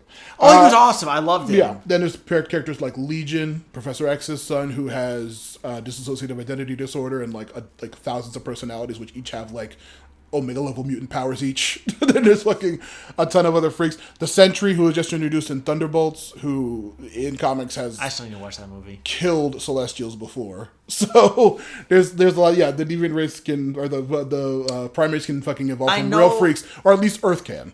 I would say, and kind of on this subject, so Thanos, I know, wasn't he? I didn't get to go into what Thanos' situation. He's an Eternal with deviant genes. He is an Eternal who got a genetic virus that is deviant and messed up his genetics. That's why he looks purple and giant and has a scroll-like chin. His rest of his race don't particularly look like that normally in the canon. He's a weird freak who's like, yeah, he was an eternal like descendant in that planet that was infected by a deviant gene. That's why he's called the Mad Titan, because everyone thought he was a fucking lunatic with his ideas and what he said and with his actions and everything, but also with his insane strength and capability and intelligence, he was able to achieve everything that he achieves after his planet's destroyed. So, yeah. Did the planet destroy and he then went on his journey, or did he cause the downfall? In the MCU, he foresaw it. He told them, I mean, like, growing up, everyone's like, what the fuck is wrong with that freak kid? He's super strong, super giant, and weird and smart. But then, like, yeah, he calculated out, like, our planet's gonna be destroyed. I may have been the Celestial, that'd be funny. But anyway, but he said, like, our planet's gonna be destroyed. We need to kill half the population, or we're gonna die from overpopulation. And then everyone was just like, you're a fucking lunatic. So he left, built his huge army, found all the weird aliens like the Chitauri and stuff that he found. Everyone like the guy who's a servant guy who was all those people he found, like all that, made that huge army, did all the stuff he did in Nebula, came back. His planet was fucking destroyed. I guess maybe like nuked to death or just overpopulation to death or whatever happened with it. And he's like, see, I was right. I'm right. I'm gonna go off to the galaxy, find these Infinity Stones, and fucking fix this shit. Possibly the reason that they even had the knowledge of the Infinity Stones is because they were an eternal race and they had more knowledge of their Celestials and shit. So I'll say this then: if he's an Eternal with, I'm saying this is all a really good book. There's a book about Thanos' MCU backstory. That's what that's from. So like my kind of thought here is like, what if like on a weird like deviant gene was like the ability to see like a fourth wall? Yeah. In a way like. That doesn't manifest the same way that Deadpool does. Like, Deadpool breaks the fourth wall, but, like, Thanos sees the fourth wall in theory, and he's able to see, like, the future. Because, like, and it would actually make sense because, like, when you see him at Endgame, at the very beginning, like his mind's not really blown by time travel too much. Yeah. Not only is he not blown by the time, like the like later on, like him not being blown away by that, but also like the fact that like when everyone shows up, he's like, "Oh, I expected y'all here. I knew you were all gonna be here. I knew you were going to come find me. That's why I destroyed the stones." Yeah. Because he knew that in theory, if he didn't destroy the stones, like they would eventually come looking for them. So him destroying them basically allowed them to find him, but also not have what they were looking for. Yeah, because like in theory, like I mean, that is the thing about Thanos that's so weird too. Is like he is able to predict stuff that without the good cause. And I know that there's a connection to death in the comics that we don't get in this, but like the idea too that he's like, because also too like in theory as well, like him snapping away half the universe, like. It had massive repercussions, but like also too, part of him had to have known that what he was doing was going to be perceived as crazy to everyone around him, but also have an actual benefit Yeah. that if reversed would cause massive damage. Yeah. As we see in Eternals. Yeah. And everything. And like, I mean, the fact that it's being erased is the only reason why I think we don't see it in other films. Because, I mean, he's not wrong. He's not right, but he's not wrong. Yeah. It's a very interesting situation. And you also wonder too, like, think about the fact that Doctor Strange went and saw how many, 1.4 million futures? Yeah, a ton of them, yeah. So he knew there were times where he would die and all that shit. But like, my wonder is, does he, the fact, you know, if you take that factor into effect, does he know that they have to lose and half the universe has to be gone for 5 years? Yeah. Otherwise, especially for his own planet Earth, they will have Tiamat emerge, and that will be considered a loss. He knows that, and that's why they had to go 5 years in the future, because the Eternals and all of the effects that had to happen from it they needed the 5-year gap for the Eternals to be able to stop the immersion of Tiamat in their timeline. Maybe, yeah. Like, I wish they would incorporate them. Like I said, yeah, I agree. Wish they would incorporate them more but like I said, all the shit I just went over, all the fucking insane cosmic shit and fucking metaphysical shit I went over, it's part of the reason that Eternals probably wasn't received very well. And I don't think that if they really went into it more, that would have helped the movie anyway get more traction in the MCU's already confusing landscape. I don't know what it needed, but Eternals is... We'll get to it in a second. We will get to it soon, I'm sure. There's only one last aspect I wanted to go over, which of course is the House of Ideas, a.k.a. the God of Stories, Loki. Is that what was it in season 2? That's where he was at the end of season 2. In the comics, yeah, it's basically what he's doing. But what the House of Ideas is also, a.k.a. the Marvel editor room. That's what they refer to there, like the bullpen or whatever the other names for it. He's basically a representation of the writers and the editors and the producers of the Marvel universe. And like, yeah, he's just like, and the point is that he like is simultaneously the most omnipotent, but then also the most weakest character right now, because he can do whatever he wants, the omnipotency, but in the confines of the story or narrative that he is in, so he can't do anything really. Basically, he's the Watcher. If the Watcher can, he's basically the Watcher who's there to like let things fold out. He's like, okay, so we need Miss Marvel and the Punisher and Spier-Man to be in New York at this time to fight this guy and do this thing, and he's like, well, like okay, and then it fucking has to happen because it has to be the way things are, and that's the way that's where the story went, so that's why he has to produce it, and he can't really do much outside of just let that happen as the way it happened. And that's why, like I said, circling all the way back to the top of the cosmology, the one above all, like I said, the capital G, God of the universe. And one of the main one that we see of this character, he's like a weird, like giant, golden glowing being in the sky or whatever. But one of the most significant versions is him as like this big kind of like old man head in the sky. He has like these big glasses and a big white mustache. He's kind of just like ruling over the MCU. He sometimes goes by Stanley. Yeah, in one of the comics after he passed, they represented the one above all as Stanley in the comics, which is very fucking wonderful. I do love it. Yeah, very, very fucking cool. I mean, the Stan Lee of it all. Like, he was... I know there's here and there's a few... Yeah, he was a business person where Jack Kirby was the crazy ideas person, and they had a big falling out, but... But, like, I mean... And again, from what I know of Stan Lee, everyone's a complicated person, but, like, there was... I always loved Stan Lee, and I love the idea, because, I mean, the fact that he was someone who... Yeah, he was a business guy. Yeah. But he also did support a lot of what was put out there. I mean, the X-Men themselves and his standing behind what the X-Men always stood for, to me, is enough to say that whatever faults he had, he was a very good person. Yeah, I think he really genuinely cared about the universe and the stories and the characters, and I think more so than anything else. And the fact that these stories and characters have a real life impact. Mm-hmm. Like, to me too, I always remember Who Wants to Be a Superhero. Oh yeah. That was a fun show, and I looked it up. I had it on my phone for a while, but like, I know there was, like, even though they didn't win, the second and third place characters to me are so much more memorable than the guy who ended up winning, ironically, because it was Captain Amazing and Fat Mama. Oh yeah, Fat Mama, I remember. Fat Mama and Captain Amazing. Captain Amazing, I remember, because, like, one of the first challenges was, it was supposed to be, like, and this was where, like, the whole, like, the idea of the superhero being more than just, you know, whatever. It was like, so it was like, you need to get from point A to point B. But on the route, there was a little girl crying. Mm-hmm. And that was the challenge, was who stopped to help this small child crying, asking for help. And I remember I'm gonna call him Captain Amazing. Like, he stopped. He won that challenge because he was so whatever. And Fat Mama did too. But, like, Captain Amazing was the entire show. He was the guy he was Superman, but he was more good than Superman to me. Like, he literally had all Superman's powers. He was a good guy. He was such a...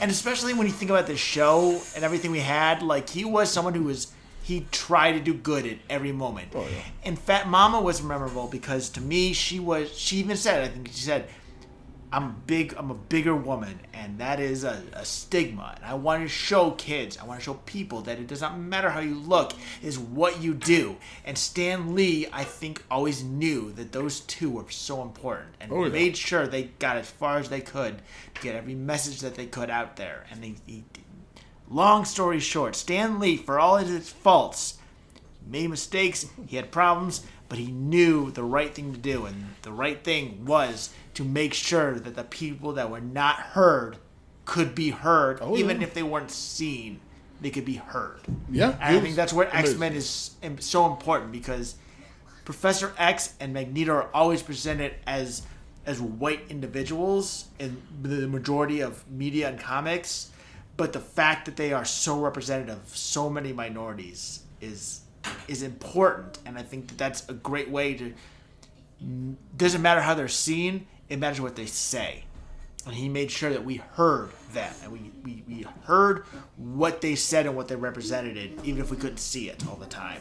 Oh yeah. Oh boy. Sorry, I just went on a No, like I there. said, Stan Lee's an amazing dude. I loved his cameos early on in the series, but he was an amazing person. Even when he was out of the studio for decades, he would still, they still pay homage to all the shit that he did. Along with the one who had, like, at the top of the Cosmology thing, I mentioned Jack Kirby, because he was the one who was really into the crazy Space Jesus era of the 70s and stuff. He produced a lot of the characters like Doctor Strange and stuff like that, Adam Warlock and all those weird guys. And if you want to hear a really cool story about his falling out with Marvel, that made him go over to DC, because he had I guess I'll tell the short version. He had an idea where he wanted all of the gods in Marvel to die in the Ragnarok event in the 70s, including Thor and Hercules and all the people who had major comics, and then a new version of gods would come and take over, and, like, they would be like the new people in the Marvel Universe. But Marvel said that's too fucking weird, that's too fucking stupid, and then, like, at that point he had a bunch of other issues with people.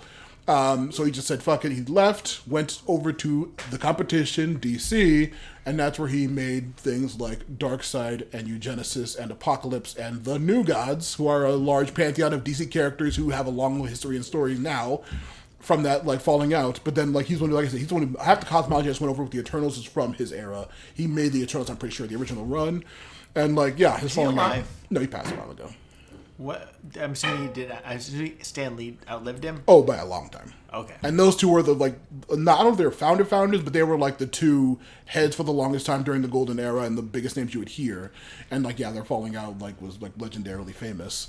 But like, and then it goes on to so that's like basically the cosmology I wanted to go over this last hour and a half about it. Like I said, I love that concept of Marvel, that side of Marvel. There's a ton of really cool books that cover it.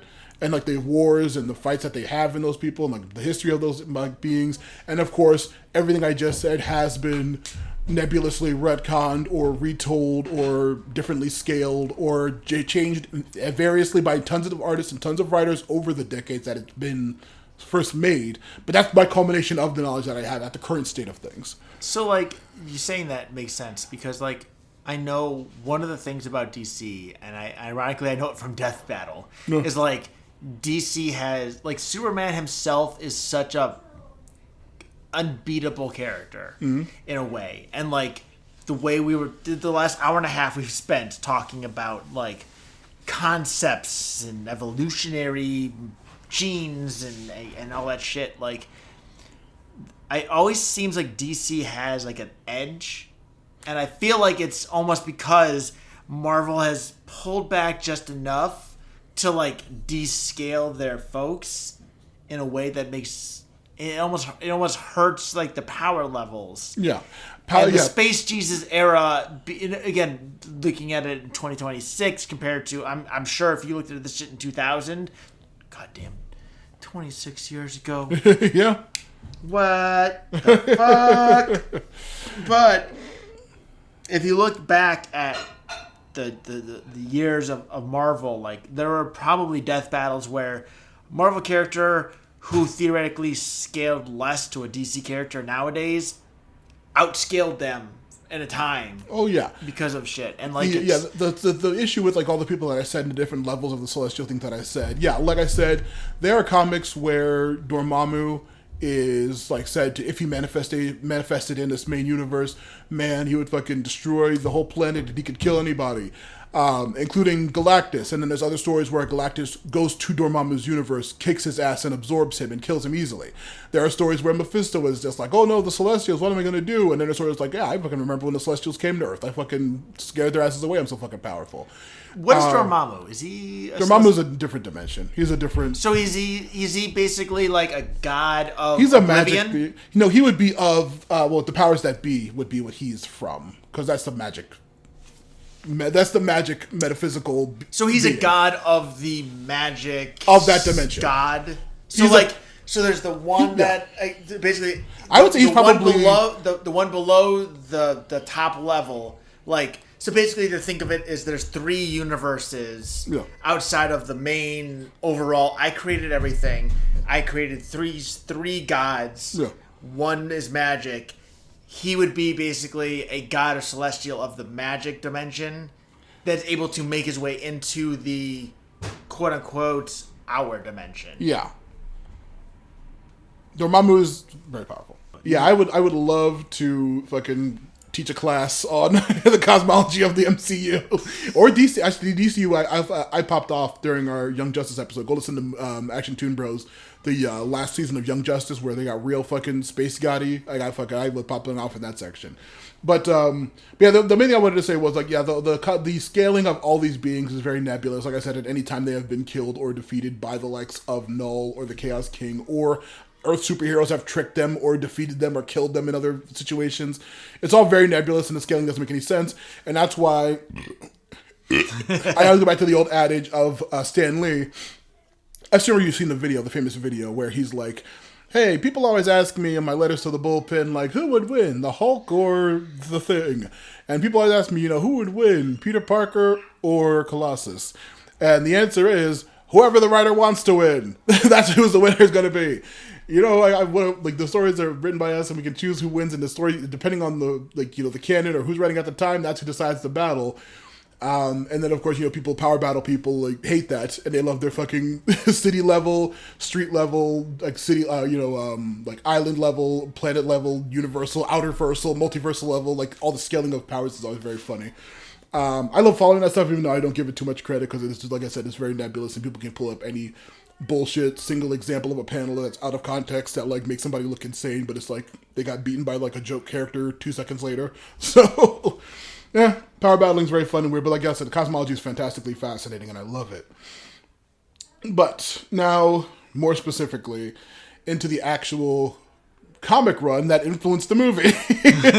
Now, it was made by, unfortunately controversial person, Neil Gaiman. Keep going. You may know Neil Gaiman from the Sandman series for DC, which is fucking fantastic. I mentioned it a couple of minutes ago, American Gods, the comic and HBO series.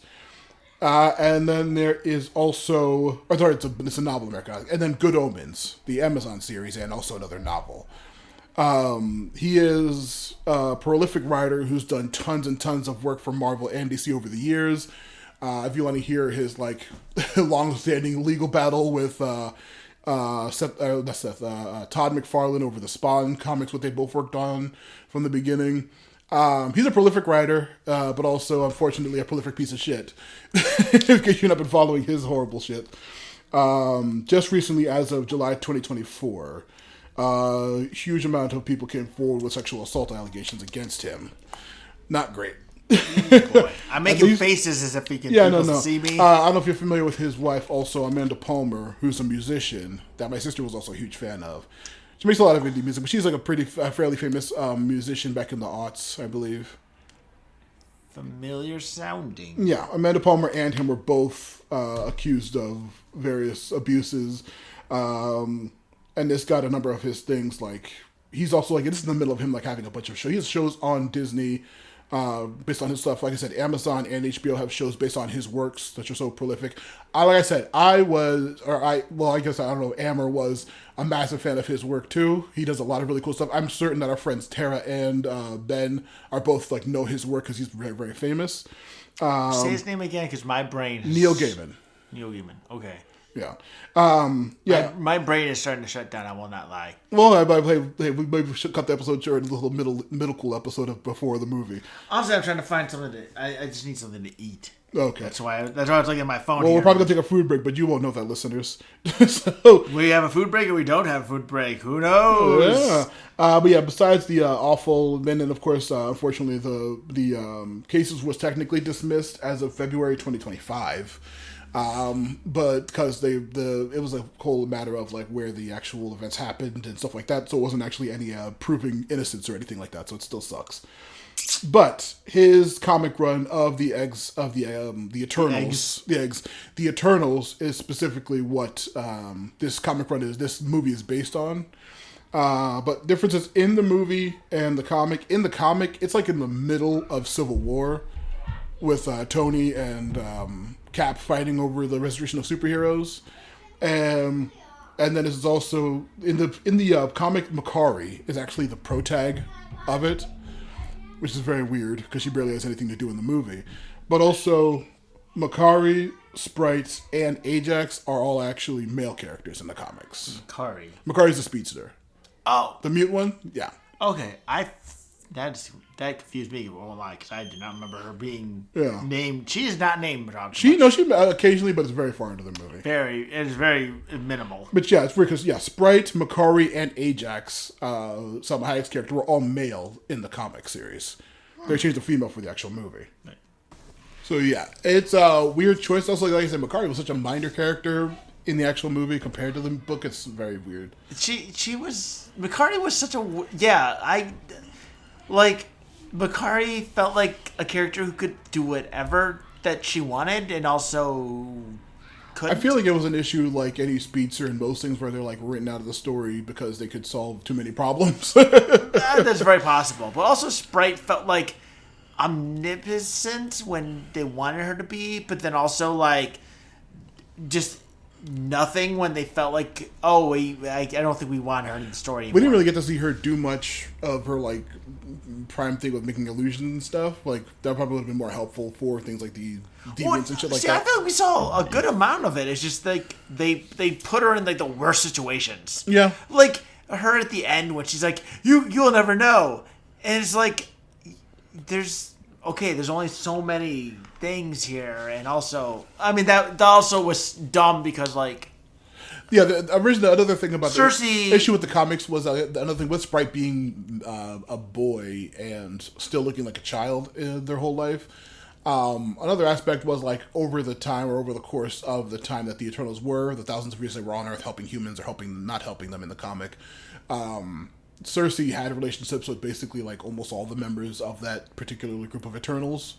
Like a sexual relationship with most of them. So you're saying she got fucked by most of them, yeah. Except for Sprite because he's a little boy. Yeah, except for Sprite because he looks like a little boy. And that was like the main reason that he turned out to be a bad guy in the end. It's very stupid. Also, Druig is like a ruler of a country in the comic, which is very funny. It's like an entire country that is ruling, and when he gets like reactivated, his like the thing is like all the Eternals lost their memories and they don't know, and they're living like regular humans at the moment in the comics before the shit goes down. And Druig's just like a ruler, and then when he gets his powers and memories back, he just takes over the fucking country like he was before. He's like, okay, yeah, and he's like more of a secondary villain in the actual thing. Huh? I mean that makes sense, but also like Druig was he was a good character despite being underutilized. Yeah. Like Sprite. They weren't dealing with regular humans because if they were, he's like that whole army who just let everybody stop fighting and go home. And now it's like stop fighting and went home. And that's why like he's probably outscales most psychics in the MCU because he's not technically organic in the MCU. So like Professor X, Purple Man, Jean Grey, their psychic abilities most likely wouldn't work on him. But then he could just tell them to do whatever, and they'll turn around and do whatever. Jean Grey would be the weird exception if she had a Phoenix power. The Phoenix is like one of the top beings in the stupid cosmology I just went over. All right, like without having to go into a deep tangent, what is like the Phoenix be considered like a god? It's the god of life. So basically it is all life in the entire multiverse is through the Phoenix and psychic energy, I guess, as well. So in a way, it exists as a god, and it came into being because it was believed to be a god, but it was given such a I mean it's not a god. It is like I said, that's one of the anthropomorphous beings. Like so top level conceptual life is the Phoenix. So like how did it go evil? Because it shouldn't be manifest. It's too powerful to manifest in the reality that it manifested in, and so it just possesses people. And then when people get possessed, they go crazy with the psychic power, and they just go nuts. So basically, but it's been harnessed for good and like controlled before, so it's nebulous. So is it basically like a kind of thing where it becomes so powerful because of who it's influencing, or is it like? It basically is on its own is not really doing anything except for just like being life, but then when it possesses a person, like a prime race person or a human person or a psychic in general, the person may like just go bad or go crazy from the power. It's basically their idea of life that influences what its power becomes. Yeah, basically. So because Jean Grey was I'm assuming at the point when she gets infected by the Phoenix, she was in a bad state. That was the point where she was like her psychic powers were really minimal. She was going by Marvel Girl. People really didn't take her seriously. She was like a minor member of the team. She may have just been also just a hormonal teenager who was going nuts. And I'm assuming that she was in that ironically Pokemon. I say X-Men Evolution, where like you had so many mutants, like the Brotherhood and X-Men were fighting each other, but because they were teenagers, like you saw like the Brotherhood people be gooder than they would be theoretically, or you see X-Men people become kind of darker than they would be. So basically, the Phoenix inhabited her in that weird nebulous state, and she at that point was probably radicalized more so by Magneto and was having faults about Xavier, and basically the Phoenix caused that to blossom into like, oh, I'm going to destroy everything for the sake of like making actual proper life. Yeah. Because I see like, oh, you guys are fucking up what life should be, and I want to make better life. Yeah, essentially, yes. The motives change, like I said, again, depending on the writer and the situation specifically, but as of right now, its status is that it is a, like, overt manifestation of life and psychic energy in the galaxy. What was it at the time? Was it meant to be a bad thing at the time? It should. Well, I think it's like manifestation passed through either a planet or a system. Or I think when it possessed Jean, it like blew up a fucking solar system or some shit. At some point, it's crazy. I think Jean, in one like version of it, she like destroyed a planet that was habited, and that's why the Shi'ar are trying to kill her for it. And then the bird aliens that the X-Men deal with all the time. You said bird alien. I thought of Birdman from Birdman, sure. Bird person. Yeah, but no, like that's decent. Never mind. Yeah, never mind. Keep going. Yeah, you're good. But yeah, no, it's like a nebulous, weird force that like does cause destruction in its pursuit of like birthing new life or whatever. Maybe it's like the fire thing where it's like, yeah, the fire cleanses old life to make room for new life or something like that. I don't know.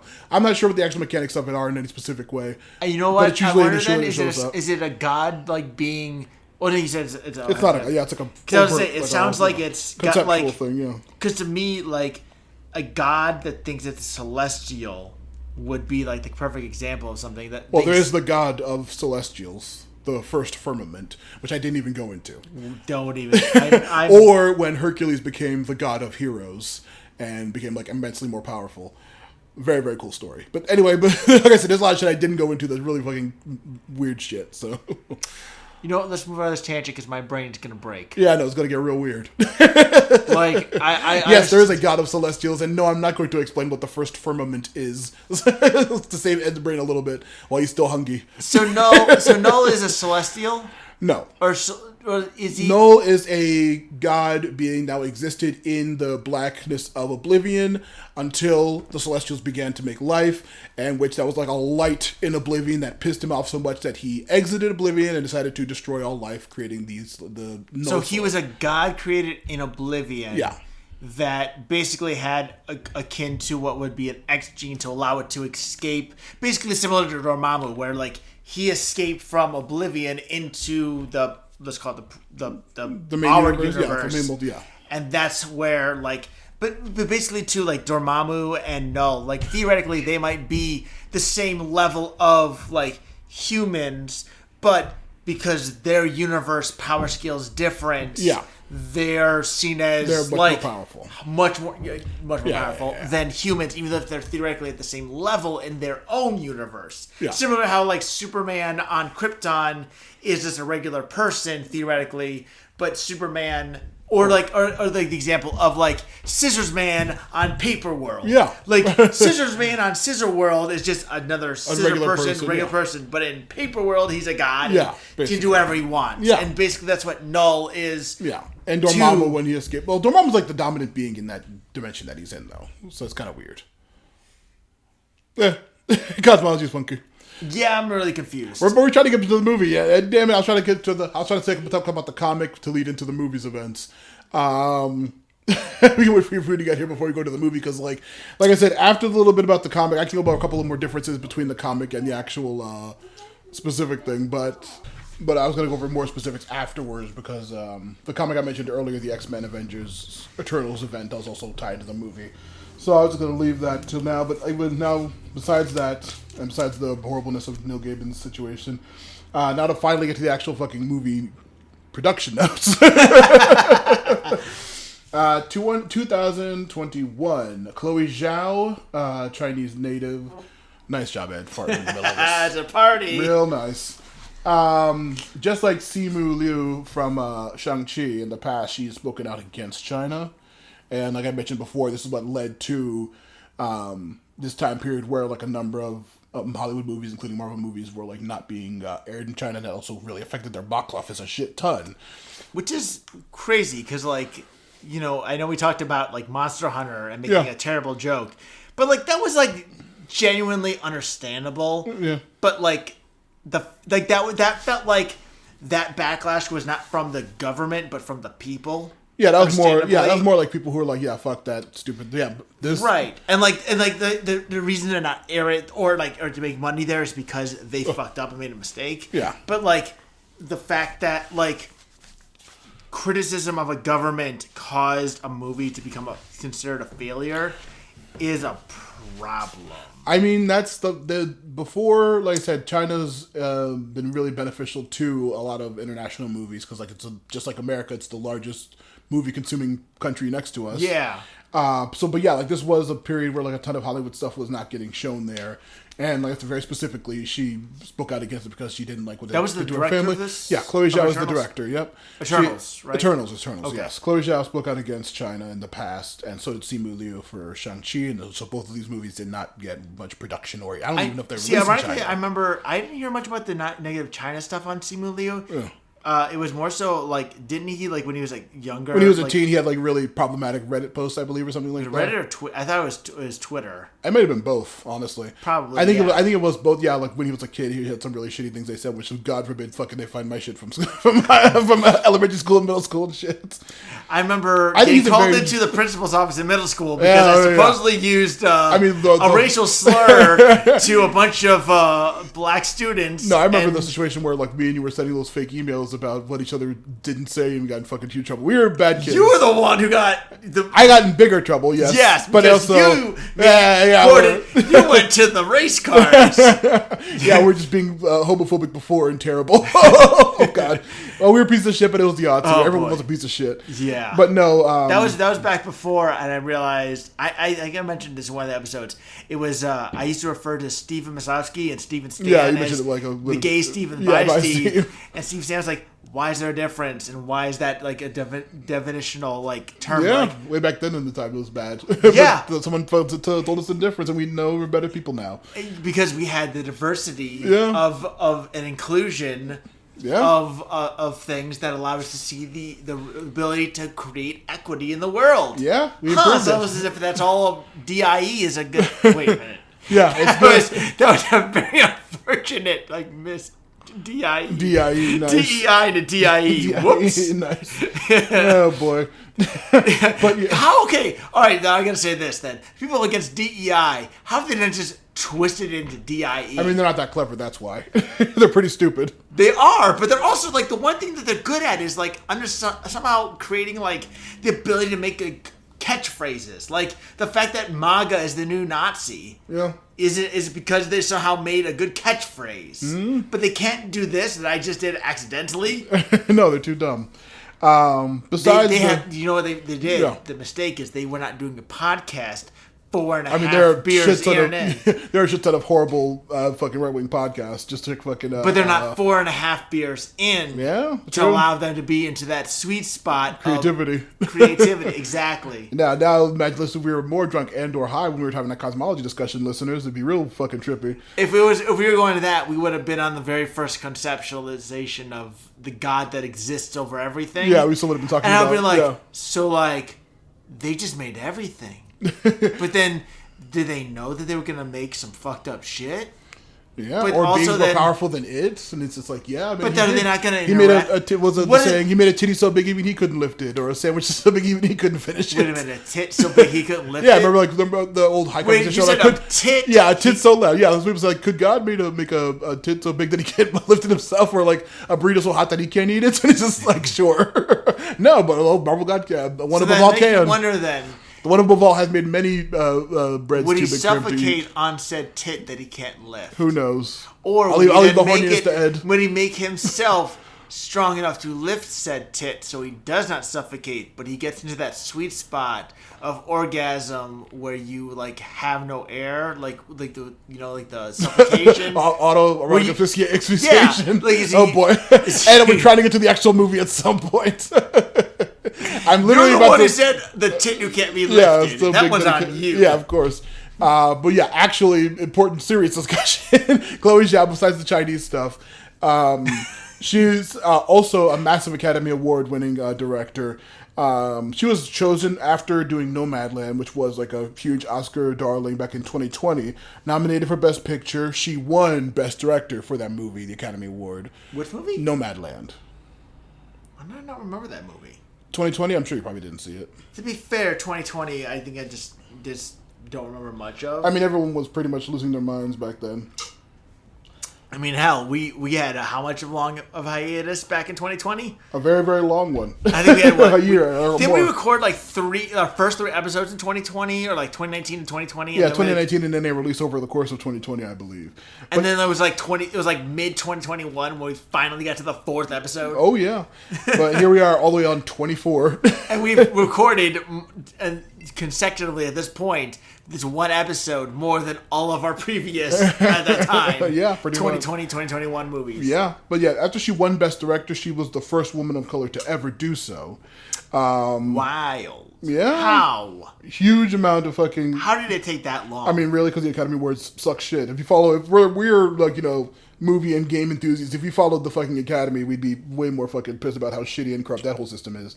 I think we talked about in one of our movies how like the films that win like the Academy Awards and Oscars the secondary and shit ones are are like the ones that win, easily forgettable, and like the films that like didn't, like I know like Silence of the Lambs did not win over something. It's like no one knows that movie that won, but everyone knows Silence of the Lambs. Yeah, it sucks. Just recently, she just released Hamnet, which is like the not autobiography, obviously, the biography of Shakespeare's life that led to writing Hamlet, about his son Hamnet, who died when he was very young. Ton of trailers and stuff about it right now. Obviously, getting huge Oscar buzz. Everyone loves it. All critics are saying how fucking amazing it is. And that's her first project after Eternals. Yeah, huge Oscar buzz. She's also the lead right now for the Buffy remake or requel that's going to be in production. So she's like, I was a huge fan of Buffy back in the day, and I trust her because she's obviously has a huge pedigree of really, impressive backstory. She's a really cool woman. Also, they said on the set of this movie there was a shit ton of like improv and like ad-libbing for the lines and stuff like that, for like the actual comedy and stuff scenes for the movie. And not just from Kumail, who's like a professional comedian, or Fastos' actor, who I didn't write down the name of, but he's also like a huge comedy dude. Also, just recently there's been a number of articles, I think it was maybe as of this recording a couple of months back, but like since all the Hamnet press and everything, a lot of people were asking her about Eternals. So she's been talking about it a lot recently in the past year or so. So I'm just to make sure we're going to talk about Eternals before Captain Marvel here. Yeah. Basically confirmed. We have to, that's the first one that happens chronologically, and also we need to, Yeah. So like, it is wild to me. The director of the Marvels also has like a huge specific thing about her as well, which I'm going to get to. But so the Eternals is, I mean, it's sad that it did so poorly because like there's a lot of weird shit and there's a lot of things, but like one of the things that I think this film represents more so than any film I can think of is like, it is, and we joked earlier about diversity, but no, this is the most diverse like cast. Oh yeah. And ironically too, like it makes sense that this cast would have like such a diverse like group membership. Mm-hmm. In a way, because like again, that kind of almost gives credence to like a weird shaping of things. But like the fact that we have LGBTQ representation, we have disability representation, we have multiple like non-Americans. Like, I mean, we literally, the most white person is the baddest of them all. Yeah, and he's British. And he's the worst of all white people. Yeah. Or they used to be anyway. Now it's American that's ones. Fair. That's fair. That is, I mean, basically America has become like the super British. Yeah. And everything. But like, it is wild, and like the concept in this film and everything and series, but also too like, I mean, we have everything is so diverse in this, but at the same point, while it feels diverse, there is no character who feels like they are morphed into the stereotypical. Like Fastos is never made into, like, he does not, again, for better and worse at times, like he is never just the black man talking about the black experience, whatever, like, and everything. And even him being gay is never like negatively put on.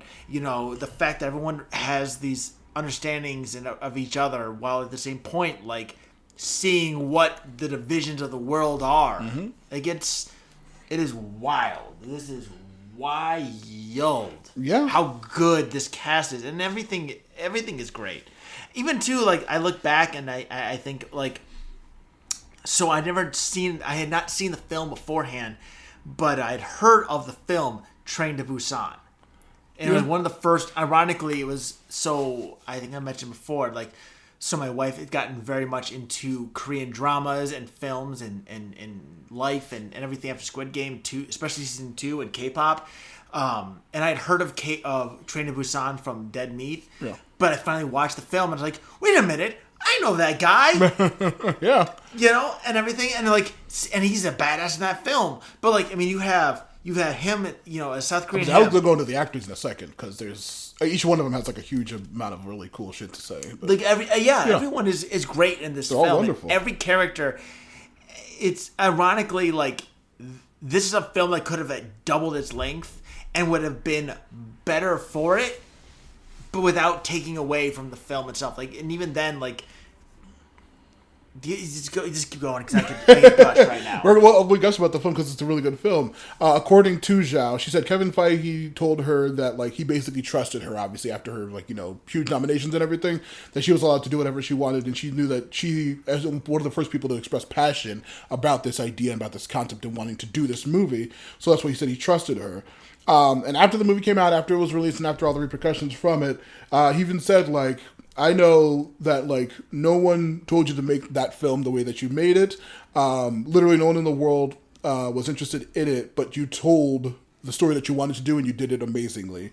You did what you wanted to do, and you did it. You did a great film. So he appreciate even Kevin Feige, the head of Marvel, the current one above all, said like he trusted her and she made a good movie. Like I said a while ago, I listened to the actual commentary. I was like DVD commentary, but I guess a streaming commentary. It was like her. I believe the art director maybe, and like one of the top like productions or production people or something like that. And they mentioned how they were filming that right before the release of the movie, and like they talked about all the effects on it, all the actors on it. It was really fucking cool and really in depth. But it was just like, well, I hope people like it, and I was just like, oh, oh no, that's not good. See, I feel like this is to Marvel what The Last Jedi is to Star Wars. And yes, I'm going to go on about that because... Well, someday. We'll cover it. Because, like... It was very divisive and at a weird time, yeah. For all the faults of The Last Jedi, and I love the film, but I understand that there are faults. But the problem is, if Feige said that he appreciated the Eternals, he's not showing it. Same way that Disney did not appreciate what The Last Jedi tried, and they listened to the wrong voices.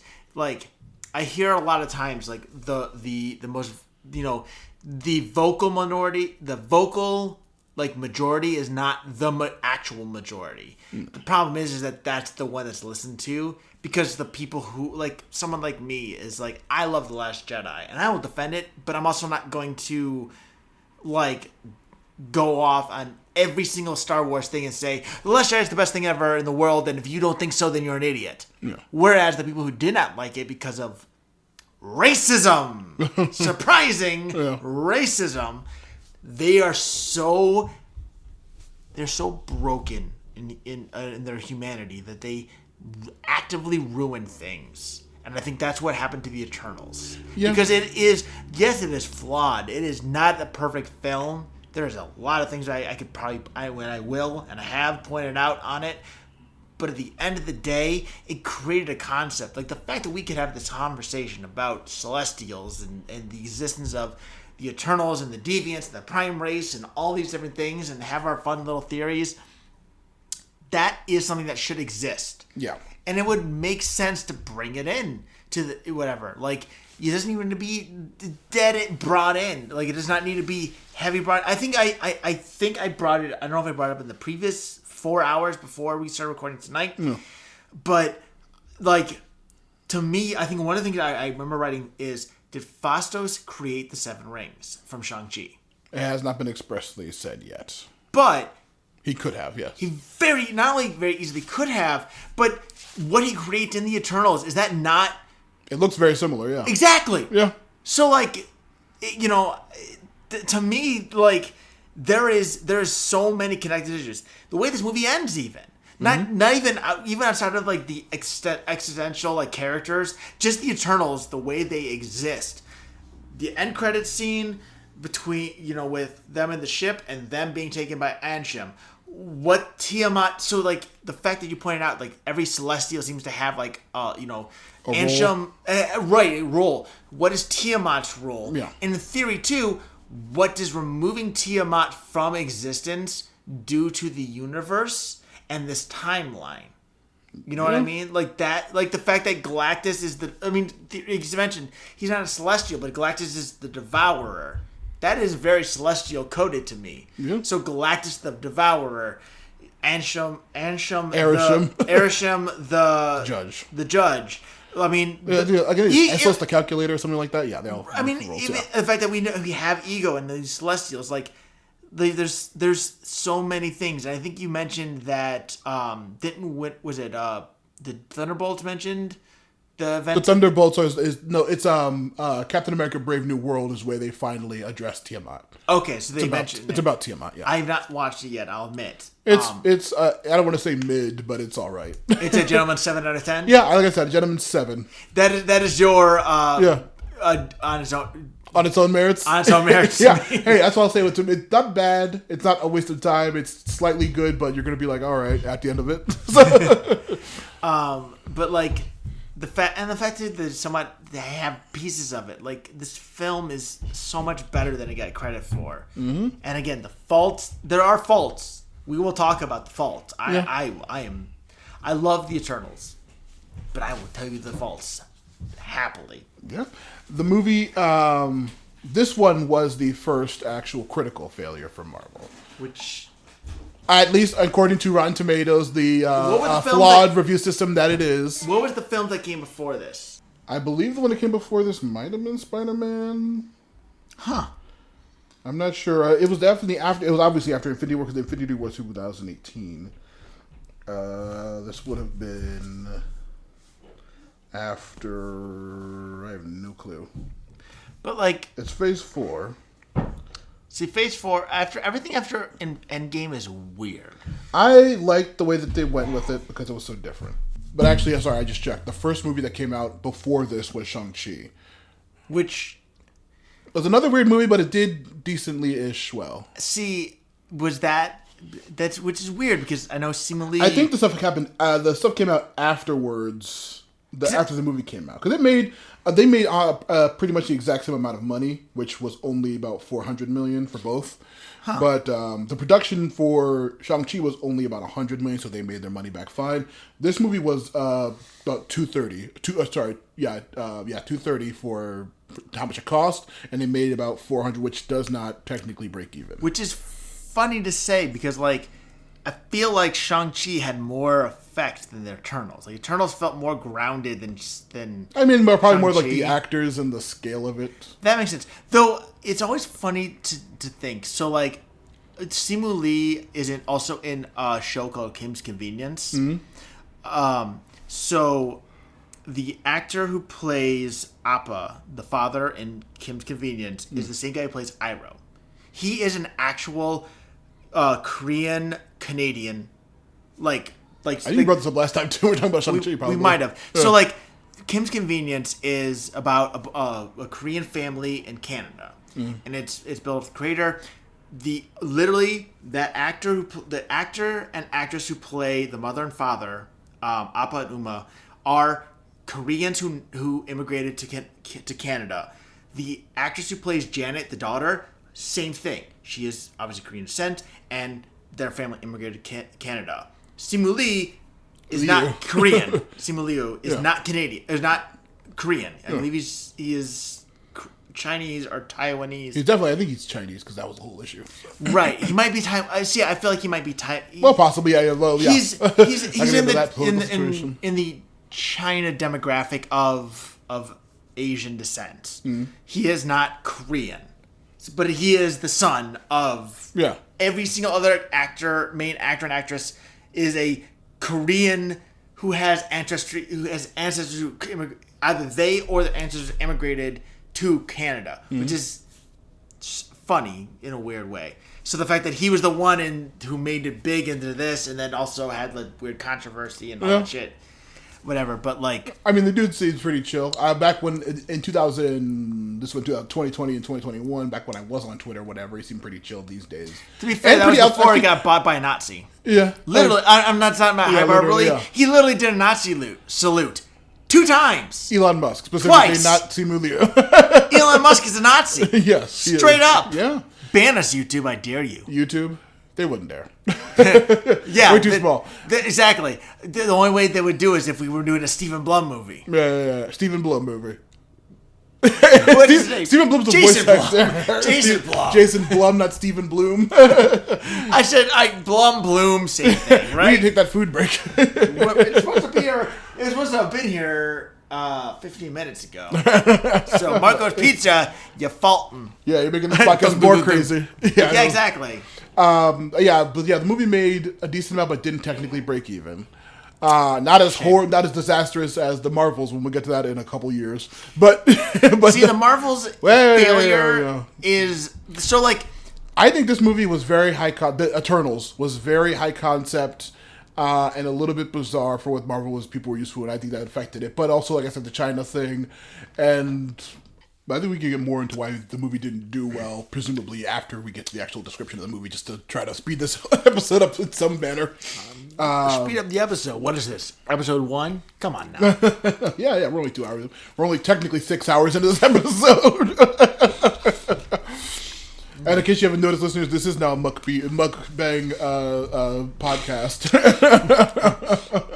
You're welcome. Yeah.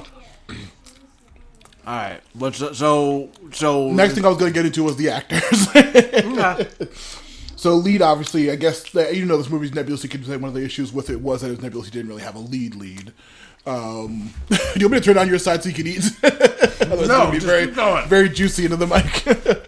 This is what the viewers want, damn it. Yeah, hey, if they've been here for 6 hours, they deserve this. Exactly. This is for you. Yeah. You masturbate with pride. Yeah. Gemma Chan, who played Cersei in the movie, technically the lead, also played, ironically enough, speaking back to their heritage, Min-Erva, the Kree in the original Captain Marvel and in the Marvel. She played the character again. Ties to the fact that the Kree are Eternals. There would be one that would look similar to her, possibly, as a descendant. Very funny coincidence. Wait, she was the Asian-looking Kree who was part of Carol's original squad, and she also had like a tiny minor part in like the flashback, I think, during her sequence. Huh. So yeah, she's in both movies we did. Very funny. That is very funny, especially because like I don't remember seeing her at all in those films. No. And like, and also her powers kind of like make sense in terms of like her power is converting X into Y. Yeah. Whatever. So like her and also too the fact that at a certain point she's able to turn like living beings into not something different. Inorganic weird material, yeah. Yeah, which is this. It's very, very well. I mean, We'll get there. I was gonna say power scaling wise, a fun bit in. I'll bring it up every other minute, I guess. The the Avengers versus X-Men versus Eternals comic does start with, like in the comics, Cersei has like a long-standing relationship, on again, off again thing with Tony Stark. They are having dinner discussing the situation with the X-Men going on currently. This is like the very first thing that happens practically. And then it took Carol Danvers and Thor to speed blitz Cersei into space to knock her unconscious, to stop her from being a threat immediately. And that is like two of the MCU's current most powerful people had to like pick her up when Tony had her distracted, take her into space, and like knock her out before she could immediately destroy both of them. So are her powers different in the comics then? No, she can turn anything into anything else. Because like this is one thing I know it mentioned in the movie notes. She does never try to turn anything. I think organic. it's presumably she had tried and it never worked until it worked on a deviant. Which I would think, why would she not? She definitely should have tried it on a deviant like the first day she did it. So maybe her powers are changing or something. I have no idea. Or the deviants are different because they had partial eternal DNA at that point. I don't know. I don't know if I can't remember if they really given it a real specific description, or she just, I think maybe her powers just like were advancing.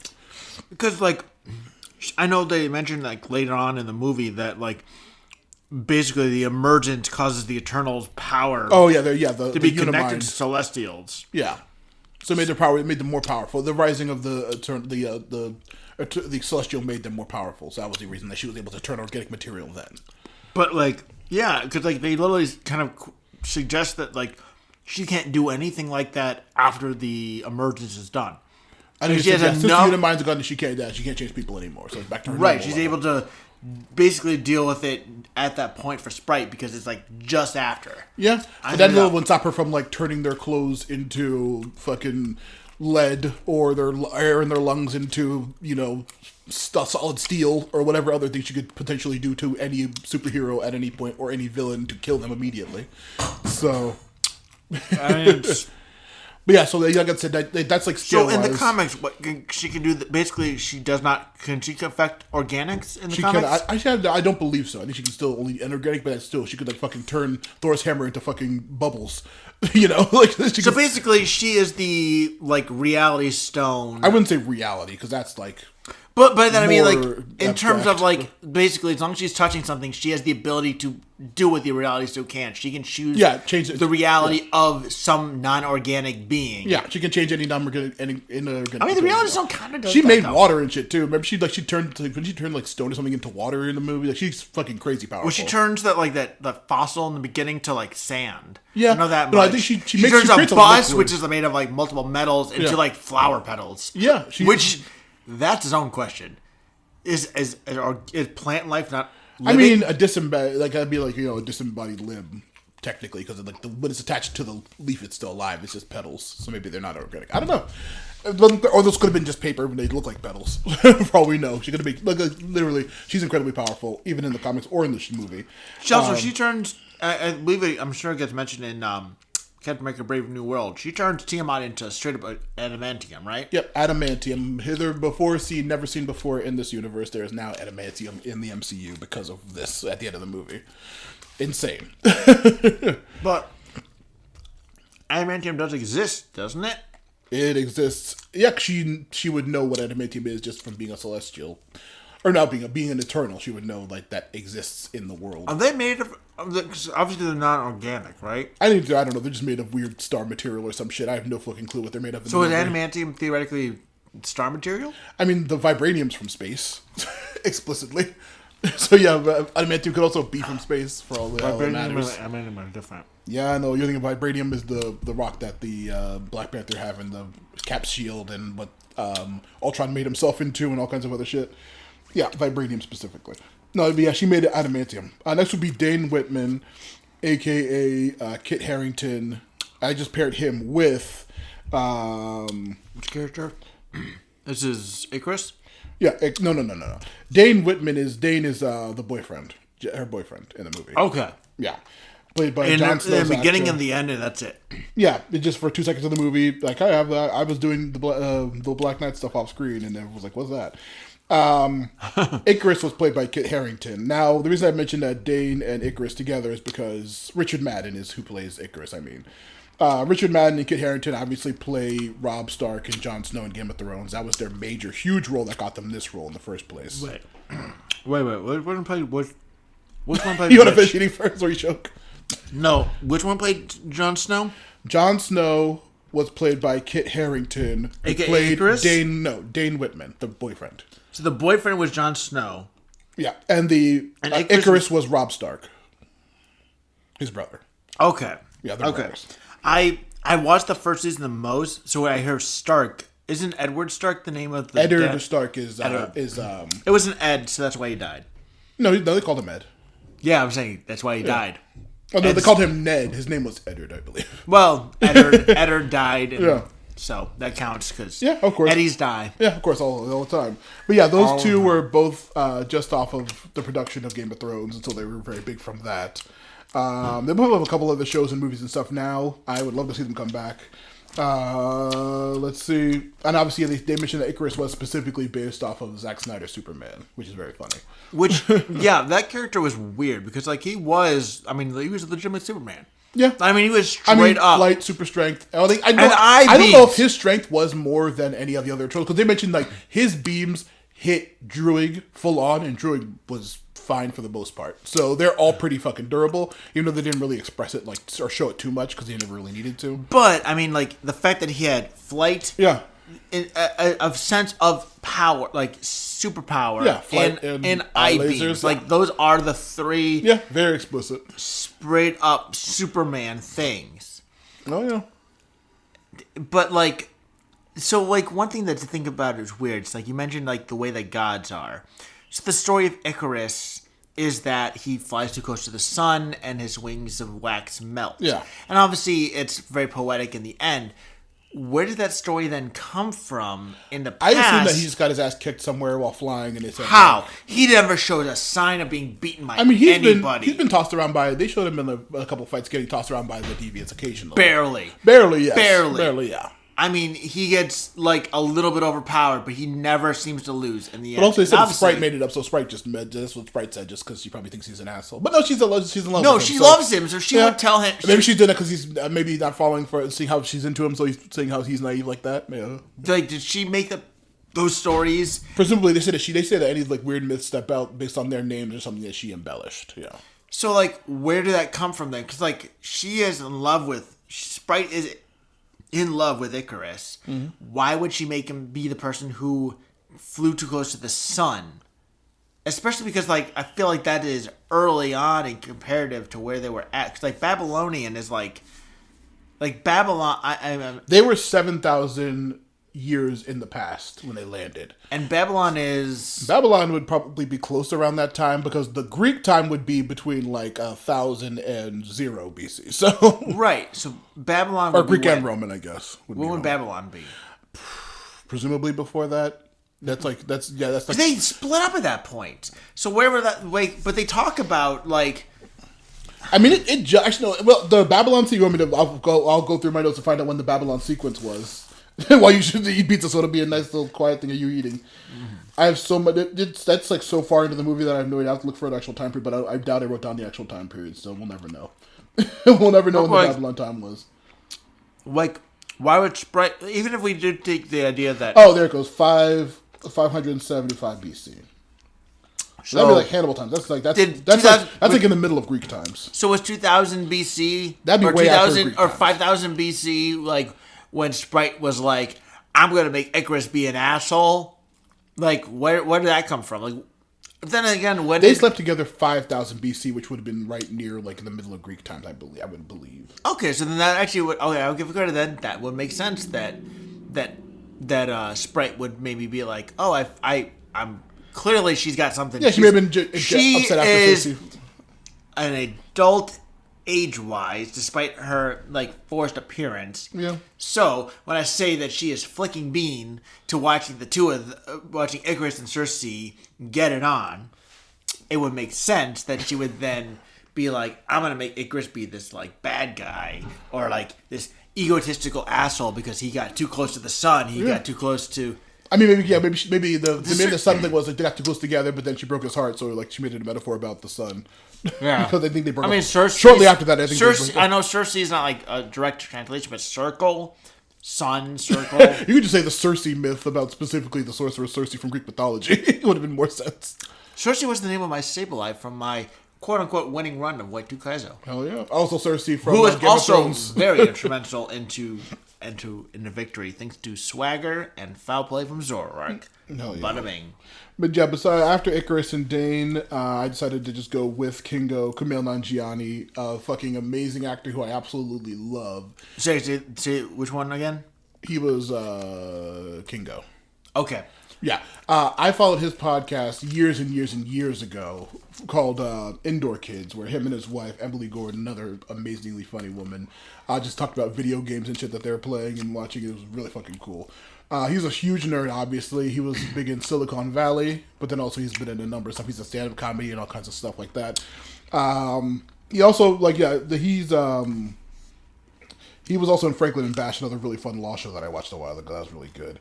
But the major thing with Kumail is that he got a lot of shit. I don't know. You're familiar with like the comedy scene in Hollywood, the podcast circle. He was on How Did This Get Made and stuff like that. I remember that. Yeah, the Leprechaun in the Hood episode. Very fun episode. Way back. Yeah. And his wife Emily Gordon was on a couple of episodes as well. I think the Da Vinci, what was it? The Hudson Hawk had his wife Emily Gordon on. Yeah, she's great. But yeah, no, he got a ton of shit for how buff and huge he got for the movie. I still remember that. Yeah, he got a ton of shit from like the comedy community talking shit about him nonstop and regarding it, and then like a couple of podcast people I know were like talking shit on him for like the HGH or whatever people use for movies, and I guess because he got so big and he like his face changed so much.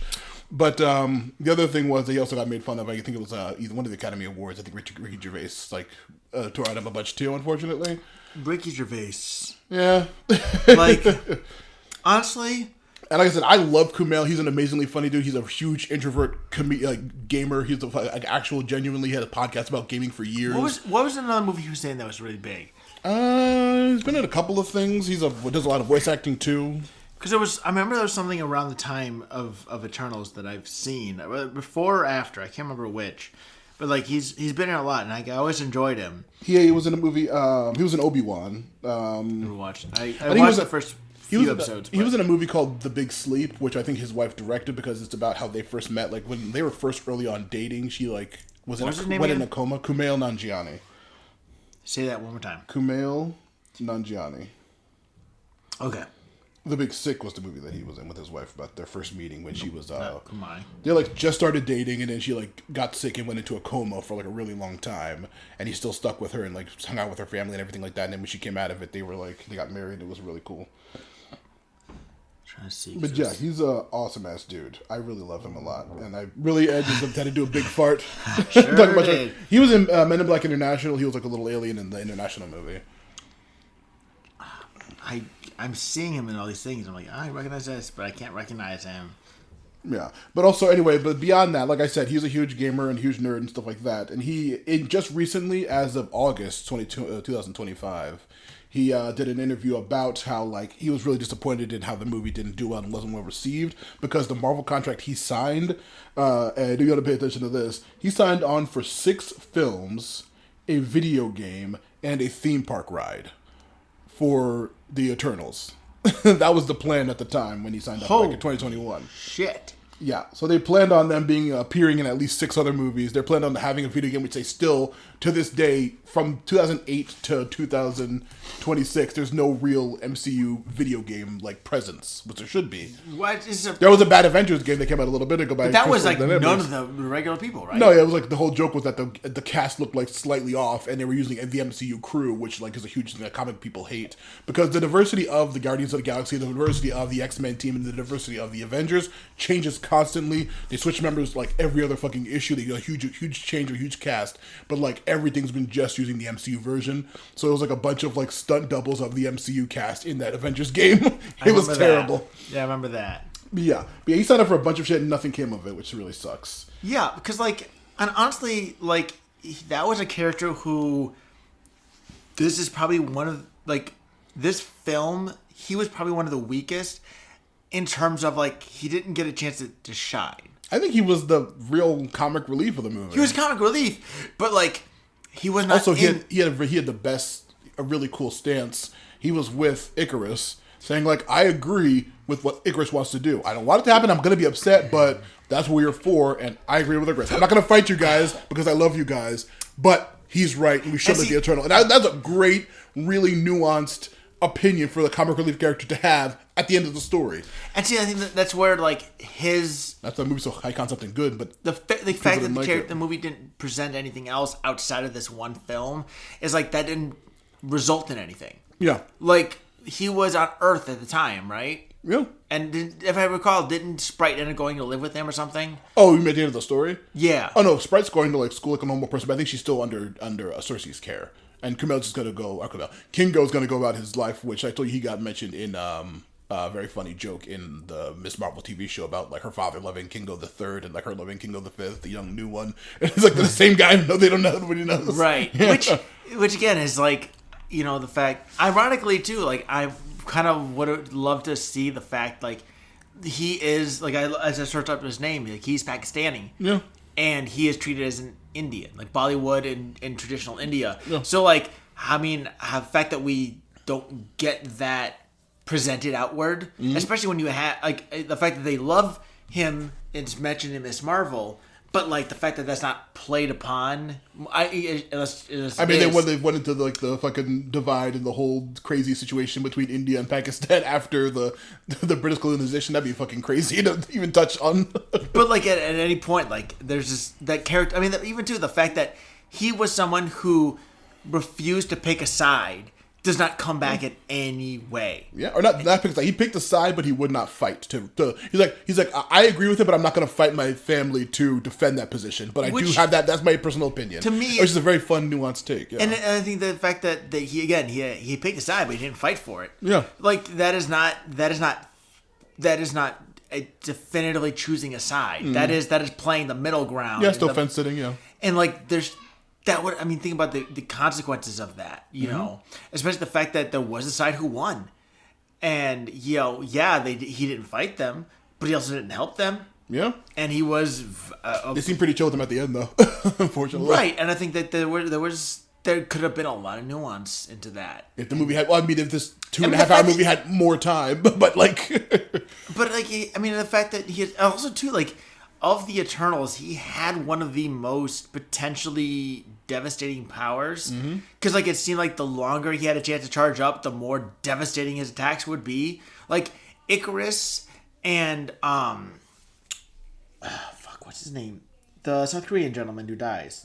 Oh, Gilgamesh? Gilgamesh. Right. Like, Gilgamesh, Thena, and Icarus all have, like, distinctly, like, I'm at this power level almost at all times, kind of thing. And then you have Cersei, you have Faustus, you have Sprite and Druig, who are like, they're reliant on something else to give them extra power. Kingo has power, but he requires a charge up. He requires a build up. He does not just have it a minute. Like, if he went to a fire, it'd be like the equivalent of like, in Metroid, like if you use just like your regular shooting beam, it's like basic, but if you charge it up and it's devastating. Oh yeah. Like, so in theory, and the fact that the Eternals have a set power limit, he probably never reached his own limit.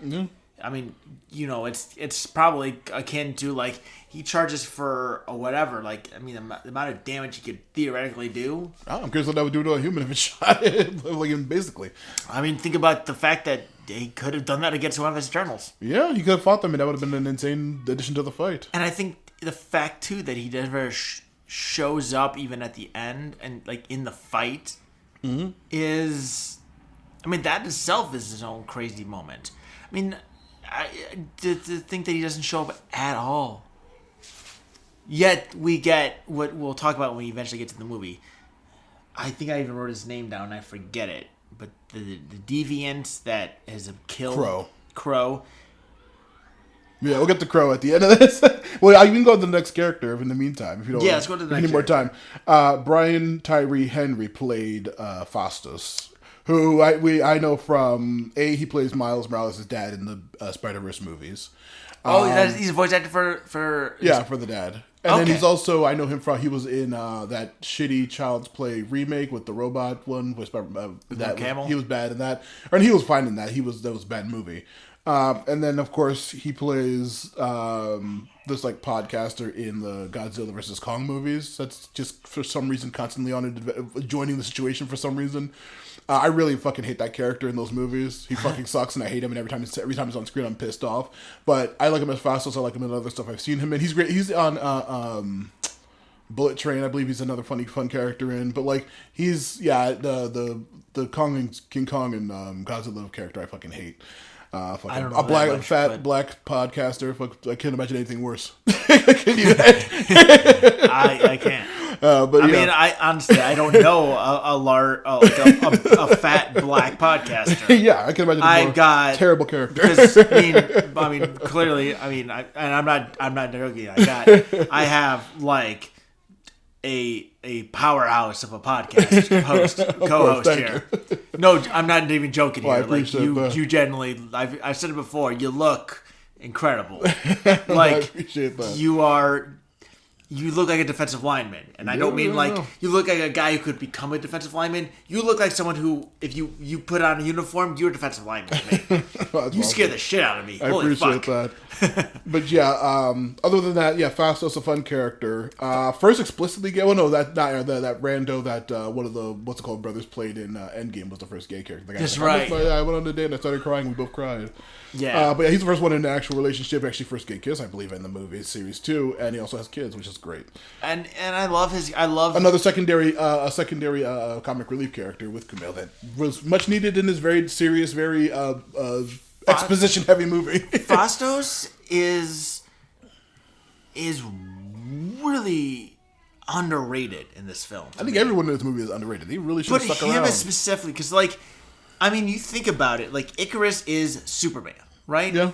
Fastos, he clips his wings straight up. Yeah. I mean, it literally takes like overwhelming, like it is like the equivalent of like there being like, was it a red sun that gives Superman even more power? No, red sun makes him normal. Basic human level. Well, it gives him more power then. Yellow sun? Yellow sun's the one that makes him powerful on Earth. And there's a sun that makes him like even more powerful. Probably some kind of weird like white dwarf or some shit. So like, but like, I mean, it literally takes Icarus like pushing every single bit of energy he has to break through Fastos, who is distracted, by the way. Yeah. But like, I mean, literally too, like, one of the things I think is so great is like, Fastos is like, I caused this, like, he looks like he's trying to fix what he did. Like, he is like someone who is like I put evil into the, he is almost a Lucifer level kind of thing, where he's like, I put evil into the world not knowingly. I thought I was helping. And my inventions have been turned to this twisted thing of harm. And like, the fact that he almost refuses to go back into it and everything. Living a normal life with a kid, it was very fun to see that character. An example of that character in this MCU. Very fucking cool. And also even too, like, the fact that his husband is like understanding and loving, and like, I get it, you have to go. Like, he's supportive, and also, and you get like I said, he is a bit comic relief, because like, he's this loving guy, but like, they use the IB, like, oh, he built this force field. Oh, what's this made out of? Adamantium? And he smashed it. It's like IKEA. Yeah, very funny.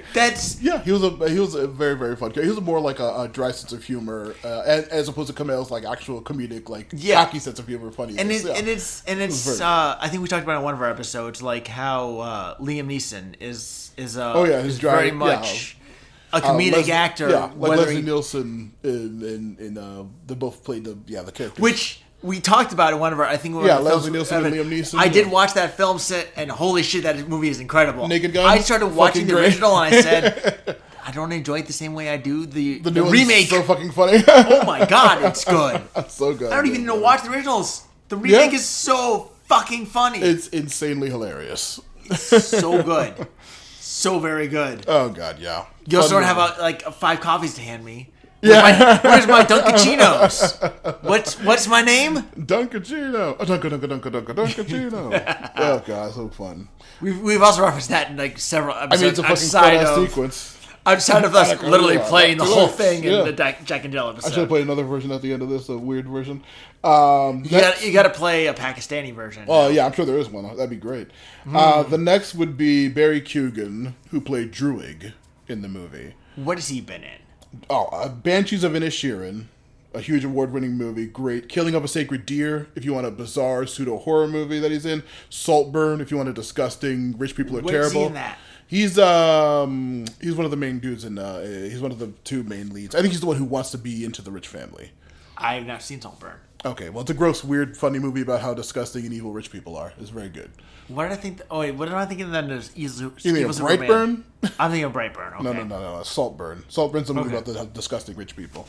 It's very, very good. Huh. He's been in a ton of award-winning movies. Also, he played Joker in The Batman, the Rob Pattinson one that came out. Oh, shit. Spoilers. But yeah, he's a great actor, up-and-coming, huge, been in a ton of great movies, obviously. Like, everyone I listed, like, is a huge award fucking darling. And then he did also Eternals, which I think Druid's fucking awesome, and I would love to see Druid come back in any capacity as a villain or a protag.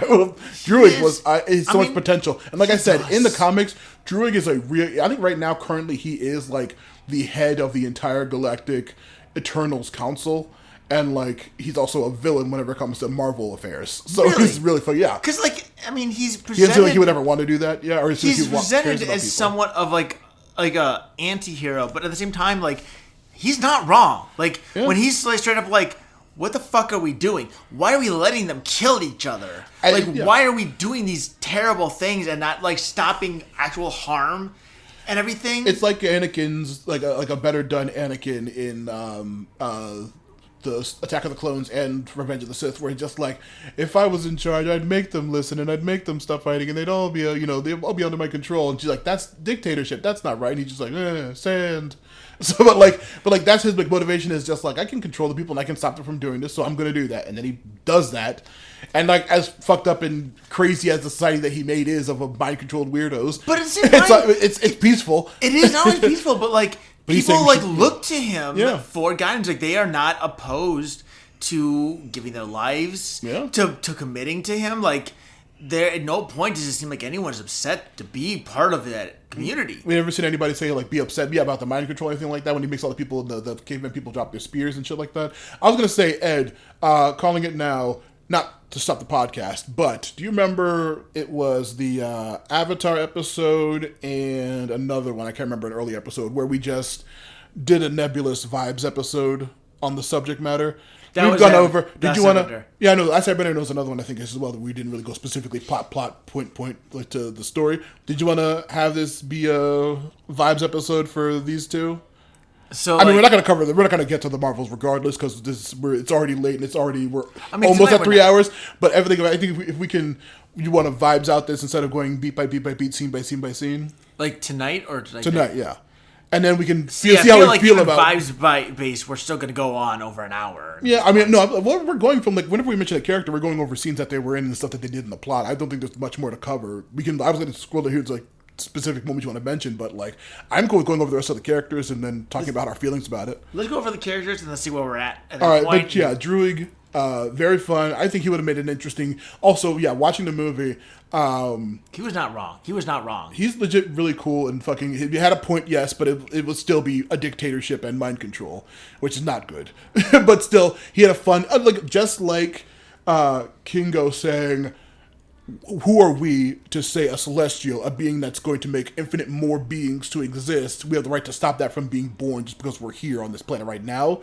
It's like huge, just like our cosmology thing. It's like huge, high concept, really nuanced takes, and that's what this movie really did well in, and I wish more people appreciated that kind of storytelling. Yeah. But I guess like just after Black Widow and then following that Shang-Chi and then into this craziness, people just weren't ready for the fucking my hour and a half rant about the fucking cosmology of Marvel.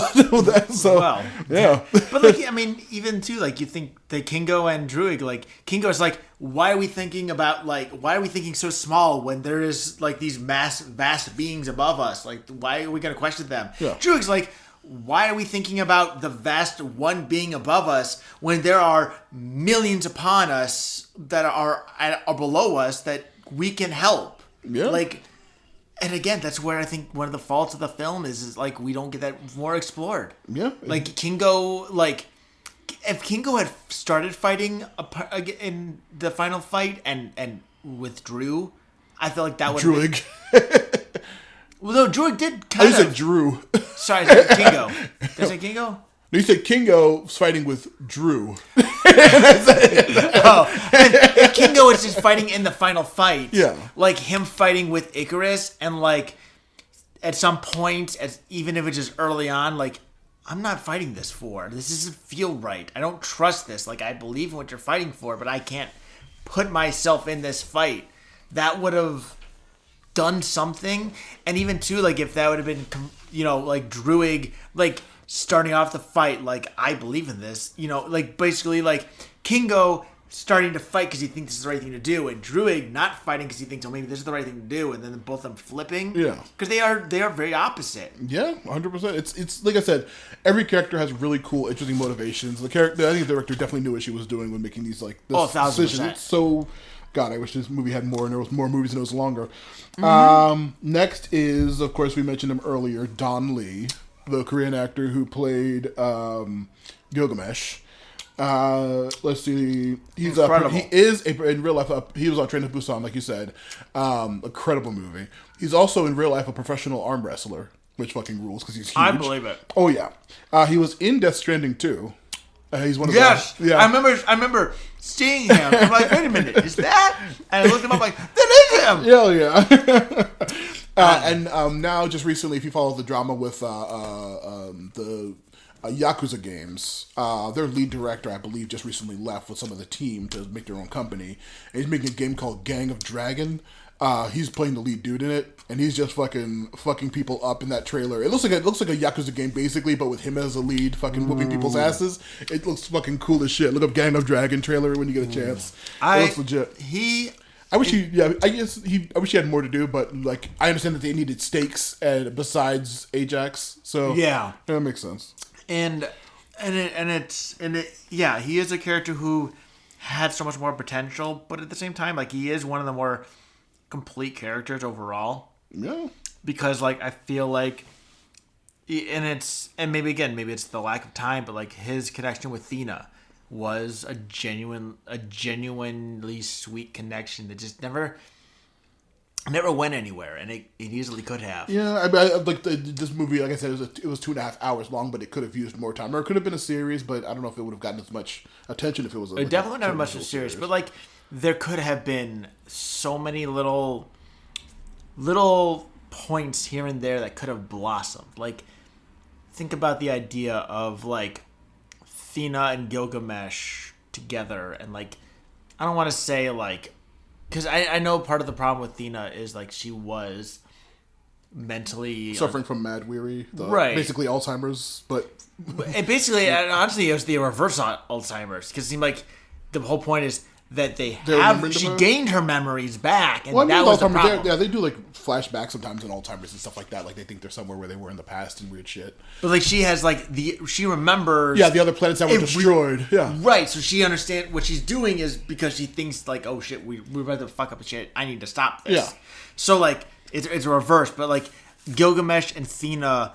there have been even a little blossom of like a child potentially. Yeah, you know. I mean, I guess they're not really into humanity, so why would they want to like make a child that they may not be around to help or just have nebulously be a weird eternal person? Yeah, it was very interesting little like weird a friendship, but that could have been romance. That would have been interesting. And I mean the fact too, like he had put aside everything to take care of this person, and done all these things, and like he had. I mean, his introduction scene is. That scene where they meet up with him finally, and the dinner scene is peak. It's perfect. It's one of the best scenes because like it is such a charming scene that hits hard when he's got the silly apron on. You want a pie? It's like Ajax is dead, and he just lowers it and the pie plops. Yeah, so fucking and everything, and like the fact that he makes this really nice, mead. It's like I chewed every kernel to whatever, and King was like, whatever, and then like the fact that he makes fun of Cersei and she not Cersei, Sprite, and she makes him look like a big baby. Yeah, like those are small moments. It felt like real. Like it was a real. Like these are like I said, these are brand new characters in the MCU. Another issue that people talk about, but that felt like a real like genuine like Guardians, like a family of people who know each other for millennia, literally, and are just like fucking chilling out in some downtime, having not seen each other in years, and are just like, yeah, well, what the fuck's going on? Where are we gonna go from here? What's going on with the planet? It's really good. And he kind of tied everything together. Yeah, he was a very fun character, a very linchpin character for like the. Yeah, honestly, I think that's a perfect name for him. Is the linchpin. Yeah, like the whole cast together felt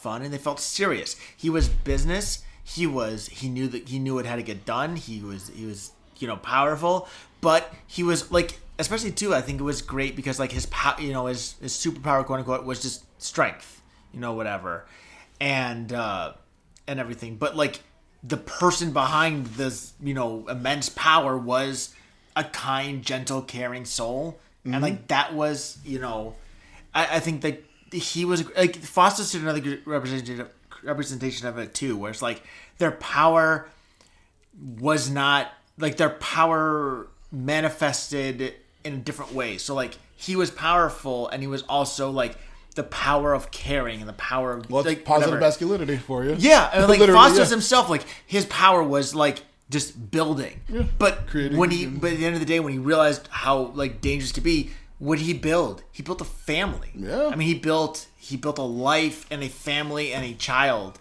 together, like, and everything, and all these things, and it was like Foster's a great representation, but I felt like the idea of a powerful being again positive was being nice. gentle and caring. I'm very curious where he would have stood on what to do with the planet. I probably would have been on. Well, actually, who knows if to leave or not. I feel like he would have been on the side of stopping. Yeah, Tiamat. more than likely, yeah.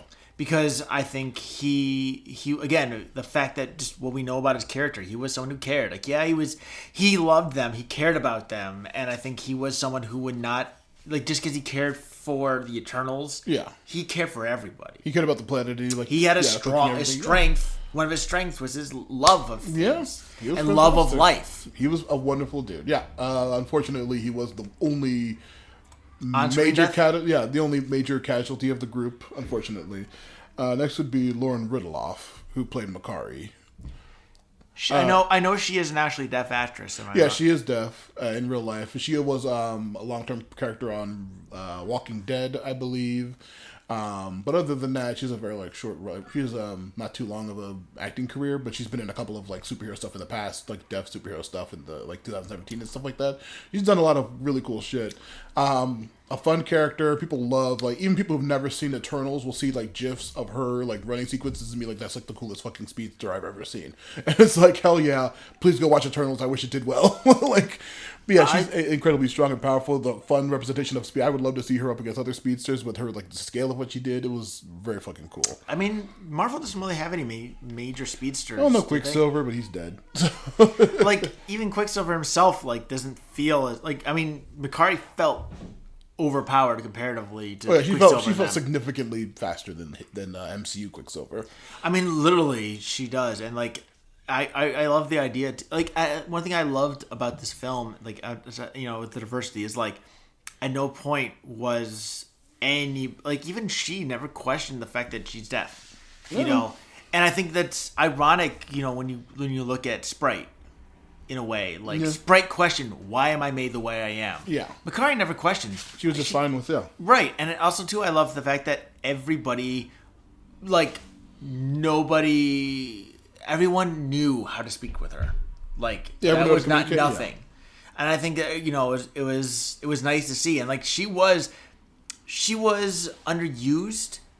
Yeah. In a way, but at the same time, like I said, very weird decision because she was the main protagonist in the story in the comic version of this event. So very weird choice. But that's even more confusing. Yeah, because she was underused, but every use she had was good.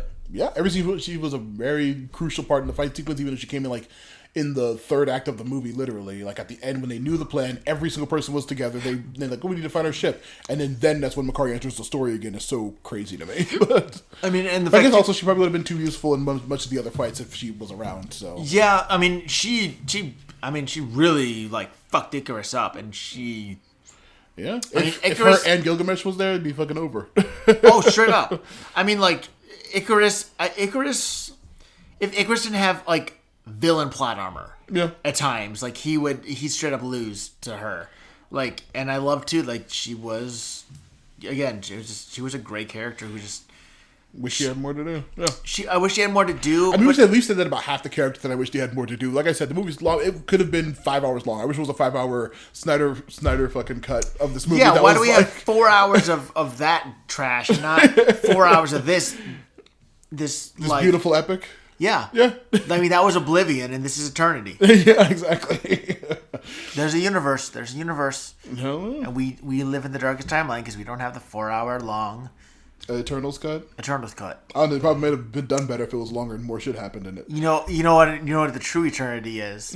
It's the 5-hour long cut of Eternals with all the buttholes added. Add the butthole cut. I want my buttholes and cats. You said Eternals, so I want this movie with buttholes. That'd be fine too. I need more buttholes in Eternals. Next, I just paired them together because they're so massive, it's not even worth saying. Salma Hayek and Angelina Jolie, Ajax and Thena.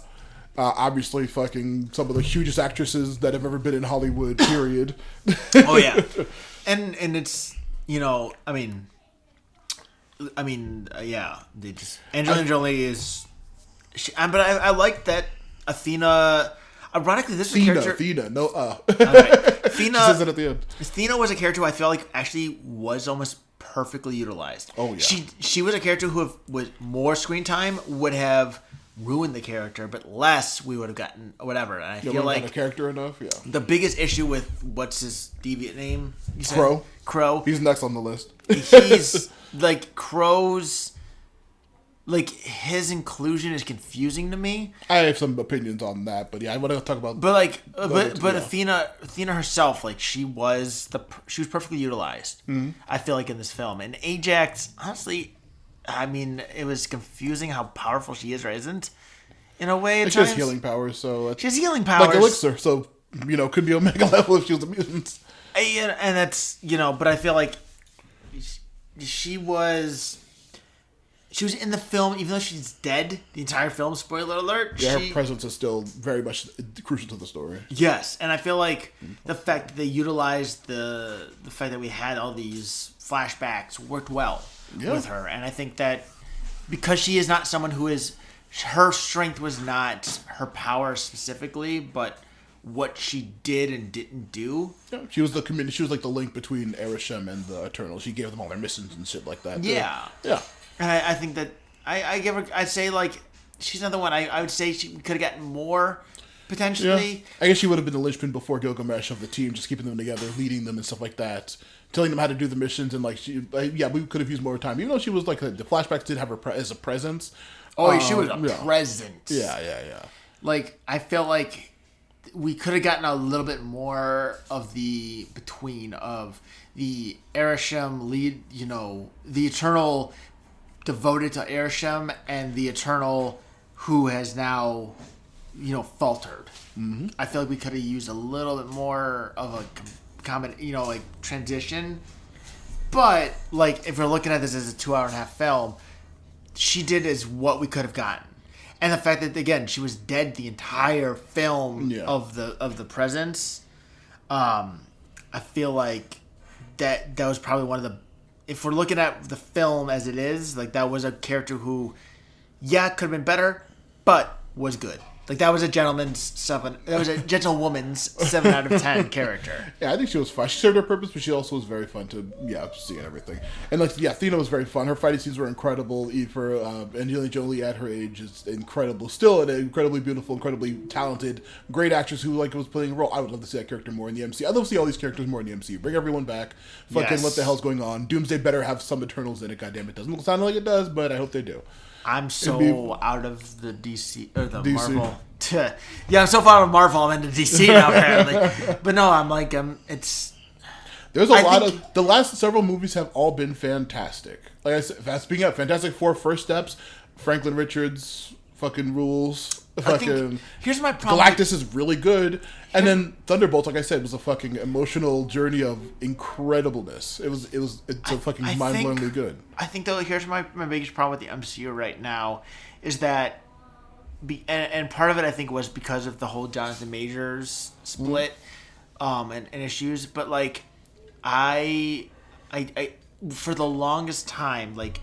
There was always like when we were learning about the characters, there was those crumbs here and there. Like the first Avengers set up Thanos. Yeah, straight up. We always knew he was coming. So everything, even if it was didn't show Thanos, we knew there was a connection to it. Mm-hmm. Since Endgame, there has not been that. To me, there was not that level of something lurking, something building up to. Mm-hmm. We kind of got it a bit here and there, and we built into it with Kang because of the whole Jonathan Majors thing, and they had and even too like some of the Eternals stuff. It just felt like since the 2020, 2011, 2021s, like it feels like they're throwing it at the wall, seeing what sticks.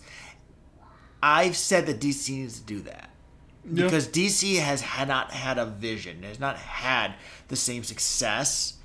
kind of thing, and I think that it has, because it is so, it needs that, because it can write away the bad in a way that's actually enjoyable. Yeah. Kind of how we got from Far From Home. Yeah. I think we got that. But Marvel has always felt like it's had a plan, and because it has not felt like it has one, I think that's where we're getting some of these problems. I think it's just more about like content volume and like just time, just like from the aughts and the death of the monoculture. There's so much else to watch that a lot of people contrarianly started disliking it because of how popular it was, and especially after the game was a huge giant event and people were like, okay, that's exhausting, I'm done with it now. And just like in general, just culturally, people moved on and moved away from it, regardless of the quality, which I think has been still fairly high for the most part with a lot of the like phase 4 onward movies. Tangent within a tangent, though. You did mention DC not having a plan. Did you still haven't seen Gunn's Superman yet? Nope. And you haven't seen Peacemaker season 2? Nope. Okay. They are setting up a comic run that I've mentioned multiple times that I fucking love 52? to death. No. It is Salvation Run, which is basically Amanda Waller and Rick Flag take basically nearly every single fucking supervillain in the DCU. Who? Amanda Waller from Suicide Squad. Every single Suicide Squad incarnation. She's like the fucking main villain of whatever. Anyway, she's the leader, like the group leader, or the yeah. If I saw her face, I recognized her. Whatever. Regardless of that, the fucking two assholes in government literally take every single fucking DC villain and put them on a prison planet, and then say, have at it, we're done with you. And then it just follows the villains of like every fucking scale, from like low level losers like the Riddler to like fucking god basic beings like Sinestro with his yellow lantern ring, Grodd and Zod and a whole bunch of other huge, every single villain you can imagine are stuck on a prison planet together, a whole planet that they have to just fucking live. Is Cancro the Electric Crabman? Yes, I'm sure Cancro was there as well. Okay, because Chemo, the fucking big giant goo man, a whole bunch of other freaks. It's really cool, and there's a lot of really hilarious stories, but it's like a I want to say maybe like 7 or 8 comic issues, maybe like 10 or 12. But it's a really fucking fun and really cool story, and that's what they're setting up currently in the DCU, which I fucking love. But then, of course, all that bullshit with fucking WB being bought by Paramount is now happening. So fucking Guns. The current fear is that it's going to be done. They're going to shut down practically everything that's good and make it shitty and right wing. So that'll be fun. But that's right, because they put a fucking Nazi in front of in charge of CBS. Yeah. Like, why? Like that's. Because we're in a hell world, Ed. We really are in a fucking hell world. Like, yeah. How the hell? Like, people, like... It sucks. But hey, let's on a positive note, after those two amazing actresses, let's get to Crow, the main villain of the Eternals. I don't even know who the actor this is. Crow sucks. But he is played by Bill Skarsgård. The fucking amazing dude. That's not Pennywise. Yeah. That's Pennywise? Yeah. What? And from Castle Rock, a huge, obviously, a billion things. Hemlock Grove. The whole family is fucking incredible people. I remember hearing that his brother was in something, whatever. But like, that was Bill Skarsgård? Yeah, Bill Skarsgård. What? Was Crow's worthless, terrible, no personality, really, they just needed a fucking muscle monster for them to punch villain. So was a great actor who's fantastic in everything he's in. They fucking wasted on that shit. It sucks. That's the thing that bothers me about this character. I think if they didn't include Crow and the Deviants were just like nothing animal monsters that they were fighting, and the real villain was just Icarus, that would have been fine. But I think if there was literally like, what was it, 6 or 7 of them versus just Icarus and Sprite, probably wouldn't have been as good. So they made Crow the main plot point, or they could have done something else. What did he do? Who, Crow? Yeah, he's the one who evolved those like 4 other deviants that they killed in that one sequence at Druid's cult. Yeah. So what did he do? Nothing. Right. He fought Thena and lost. Yeah. And like that's the thing is like. But the point is that the real villain is Icarus, who's distracting them with Crow to let Tiamat pop out. But he isn't even distracted with Crow. The real plan. Crow just happens to show up. Like this is Jason Statham in the Fast and Furious, like they're trying to find Jason Statham. They're doing all this stuff to find the God's Eye, to find Jason Statham, who just keeps finding them. I mean, if you want to even when they get the God's Eye, if you want to do a Fast and Furious example, Jason Statham's brother from the previous movie, Deckard Shaw or whatever, where the scene where The Rock has him in a fucking sniper scope, and he's talking to Vin Diesel about like, I'm gonna do my evil plan, you can't stop me. Yo, I'm gonna stop you with family. And then Deckard Shaw slowly gets in his car, turns it on, drives off, and leaves the scene. And then The Rock comes out and says, "Man, we're one step closer to getting Shaw." And it's just like, or any of the Castlevania games where like, I need to stop Dracula from coming back to life. I know what I'll do. I'll gather all of his bones together and put them in one place, so he definitely won't come back. Oh no! It's like, Crow was just a coincidence, a very stupid coincidence. He was. He killed Ajax so that she wouldn't tell them about what the plan is, because I don't know how. I guess Icarus also knew the plan, or I think she maybe told Icarus the plan that Tiamat's got to kill all the people, and I want to stop that. And he's like, "Oh, come look over here and look at that cliff over there." Ugh. And then she gets killed, and then that just happens to be a hyper intelligent fucking deviant. And he's like, "Ooh, perfect. Hey, everybody, there's a deviant. Go fight that," instead of getting distracted. But like, if he didn't draw that to attention, they would have just continued to live lives for the next couple of months, and then Tiamat would have emerged and be like, "Whoa, what was that?" And then like, he could have flew up to the next planet. Yeah, but yeah, he made his own mistake. See, I was saying Crow killing Ajax. That part was fine to me because like, to me, I thought it was like just a deviant until it killed her, and then it made sense that the leader of the Eternals would cause this deviant who killed it and absorbed its powers to suddenly like evolve and do something so much more, especially with it having healing abilities. Yeah, and then it being a leader, kind of thing, and almost talking like. He did talk at one. He had like one or two lines, but like, yeah, like especially against Athena. But like, it would have been so much. Well, he's like, it made no sense that Crow was fighting the Eternals at that point. Like, I don't the think Eternals were trying to stop plan, Tiamat. Yeah, the Deviant was trying to conquer. I think the Deviant was more trying to kill the Eternals to absorb their power and give it to other Deviants, which was what he was doing. It wasn't clear because you just had to intuit what his plan was. Why would he try to stop them from the Earth blowing up? When he doesn't know that. I don't think he knows about that plan. He had to have he knew Gilgamesh knew everything, and if he knew Gilgamesh's mind... Oh, you mean Arishem or Crow? What do you mean? Crow had killed Gilgamesh when Gilgamesh knew what was going on. I think Crow even said in the fight of Athena that he just wants to live, which is very fucked up because he does die because of the Eternals. He just wants to live. Yeah. So why are you going to stop and fight the people trying to cause the world to not explode? Because he's dead. Because he wants to absorb them because his evolution is based on absorbing He them. dies if Earth blows up. If Tiamat emerges, Crow is dead. Straight up. Presumably. He's just straight up. Yeah. He straight up dies. How does he survive? He can heal himself. Okay, can he heal himself when he can't breathe in space? Because I mean, who knows if deviants need to breathe? But who knows? I feel like they do. More than likely, yes. They feel organic.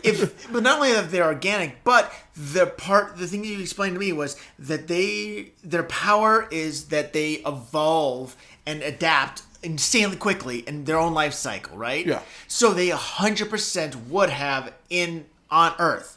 And Tiamat's explosion is not something you can survive. Like, that is not something, like, even if the only way they can survive is if they try to survive the explosion of the planet, then they theoretically could maybe allow themselves to not need to breathe anymore. Yeah. I'll give you that. But how does he go to the next planet? How does he live? Oh. And because the thing too is about him, he wanted to not just live, but to thrive. Yeah. And you don't thrive if the planet is gone. And he had Gilgamesh's memories, and we know that because he used them against Athena. Yeah. So he 100% knew what was going to happen. And maybe he didn't know that that's what they were stopping at that moment. But I'm giving too much credit to Crow because I'm sure, like I said, that he was just a generic muscle. And also, not only that, it's like henchman, pretty much. Here's where I think that he knew that Tiamat was going to emerge, is because if Gilgamesh's memories were theoretically locked away, that would be considered a wound. And the fact that I feel like Ajax being the leader was not by accident. I think it is because one of her powers is healing. And I think it's because you could not erase her memory, because she would heal from it. Yeah. So she was made the leader, not just because she was the one who was devoted, but because there was no way to get rid of her memories. Yeah, she would always know what the plan was, what the end game was. So even if you somehow say that maybe when he killed Ajax, Crow did not have that full access. He 100% did with Gilgamesh. So he would have had access to every memory that Gilgamesh had because he would have healed the wounds and rips and scars taken from those memories. He knew what was going to happen. Yeah. So why would... And also, too, it was problematic and dumb because think about this incredible concept where he's fighting to save Earth, confusing the hell out of the Eternals. Yeah, if he was helping them with Icarus. He's fighting Icarus. He's fighting against Sprite. Yeah. He is trying to stop Tiamat. And when Tiamat is defeated, they think, okay, there's this deviant. We have to make sure he's okay. He's gone. Boom. Because he knows that if he stays, that's his death. He understands it. This is the thing. Now, we don't know where he's at. Who knows where he's at? There's this little looming threat. All the other deviants are dead except for him. This super intelligent, double eternal powered being. Mm-hmm. That is maybe he absorbs Sprite or Icarus too. That'd be fucking more fucked up. There's something like that that would be great too. But like this looming threat in the background of something that is, that would have been a great moment too, to have him like hidden inside of the other films, because like that is something that is a power level threat in there. Even if he only, if he found a Kang. Think about that. Yeah, true. Or if he Kang for they cross paths for help or whatever because he knew he needed the Eternals out of the way or something like that. Yeah. Like that would have been something where he would have felt useful. He felt useful to turn the tides against Icarus, who is this god. Literally, Icarus was a god. Yeah. Straight up. And like, I think he could have obviously went hands in hands with any kind of Thor or Hercules or any of the gang. Oh, straight up. Icarus was like, it was, I think I wrote my notes at one point, and whether we just write it off or what, like I go over my notes, but like Icarus not being the leader was weird at times because like he was the god character. I think maybe just because he was like one of the most powerful among them, he wasn't really like emotionally intelligent enough. Remember, like when she was just like, "This is beautiful, isn't it?" He was just like, "I'm Icarus." Like I don't think he would like the. I think also like the tone. He probably would have been a little bit if he wasn't like being ordered what to do. He would have probably been a lot more difficult to handle or lead or whatever. That's why Airshim was like no. But then the other ones were like, man, and people like Kingo and Sprite saw his strength and stoicism as like leadership potential when it was not. He was obviously very unstable and just wanted rule. He wanted somebody to point him in a direction. So I think that's why he was not going to be a good leader, and that's why Airshim and Ajax both knew that. But then, like, no, everyone was gone, so Airshim was just like, I guess Cersei's the next in charge. Well, see, I think Cersei being in charge made sense because, like, her ability to transform things, and also too, like, also emotional maturity. She was one of those people who be like, wake up, she was like, hey, this planet's beautiful, I can't wait to go down, and like she wasn't like a dumb robot not knowing what was going on. So yeah, and I think too, like, she saw not only the beauty, but her power was change. Yeah. And I think that's why Airshim, whether it was Ajax or Airshim who chose her to be the next leader, it was like, theoretically, it is transformation. The idea of this planet evolving into a celestial is the quote-unquote ideal. So what is Cersei but one representation of that? Yeah. Someone who's literally, and even too, like the fact that we see her power is she at the end of the day is able to turn, change life. Yeah, life of the planet evolved because of her. Absolutely, she incredible power. She introduced an incredibly dangerous, unbreakable metal to the planet, adamantium, which is going to cause a lot of issues. Almost caused a war between America and Japan in Brave New World. Next is that final character. Okay, real quick, I was gonna say that felt just like a choice to make it America versus Japan and not America versus China. Yeah, or it's the Pacific Ocean it's in the middle of. So what the fuck else is Hawaii?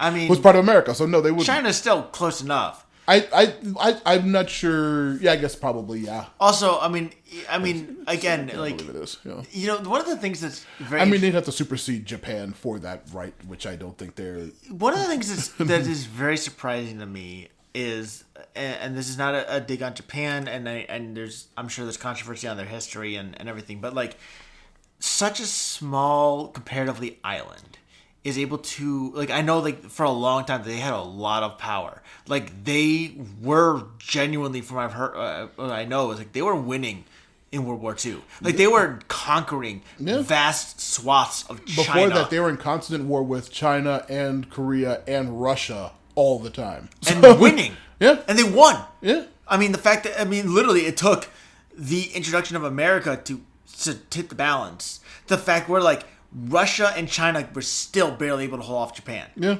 And everything. And, like, I mean, it is wild to think, like, when you think about, like, just the size. I mean, that is literally, like, if you were to say, like, Texas was able to, California was able to take over the entirety of the West Coast.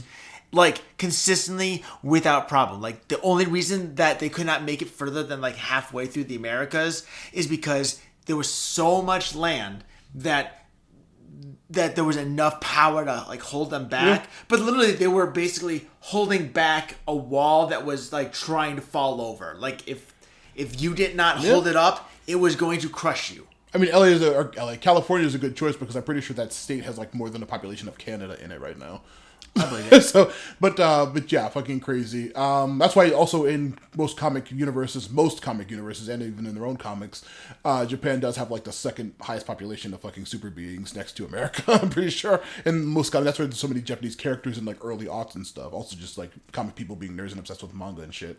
Which, I mean, I do like that we get, like, and it makes sense when you have, like, one or two characters from, like, smaller countries, but I like I wish we got to see that more because I think it's... I mean, just read more weird esoteric Marvel shit. They have a lot of weird teams, I'm sure, that you could cover. I mean, we talked about it too. I know we did it. I know way back in our Snyder Cut, Slopfest episode. No.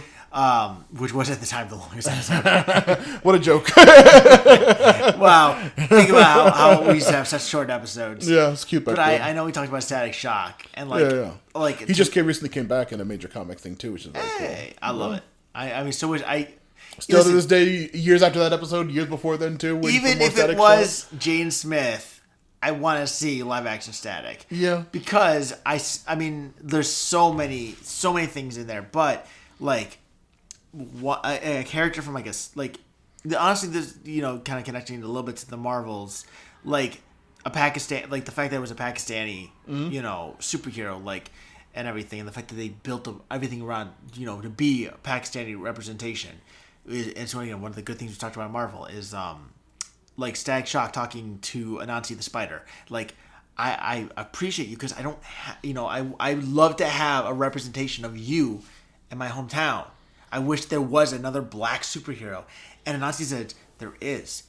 You are that. Yeah. And I think that that is such a small, powerful moment where it's like especially for that moment, it's like Virgil's looking up for somebody to be that person, not even realizing that he is that person to other kids like him. Tons of people in this city. Yeah, everyone does love him in that series. And even especially too, like, you think about, like, he's not the only super being in this city. Like, this isn't like he's just the best, like, superhero leader. Yeah, like, he's the only superhero. Yeah, again, and Batman becomes good for a while sometimes. So, but like, I mean, you think about, like, especially in the show, in the context of the show, like the fact that that Hawkins has all these kids get superpowers, and almost every single one of them becomes a bad guy except for him. Mm-hmm. And I mean, it's like the circumstances of the situation. It was like a fucking gang fight or some shit. Oh yeah, that was actively robbing something. I agree. He went though because he was being bullied, and he became a superhero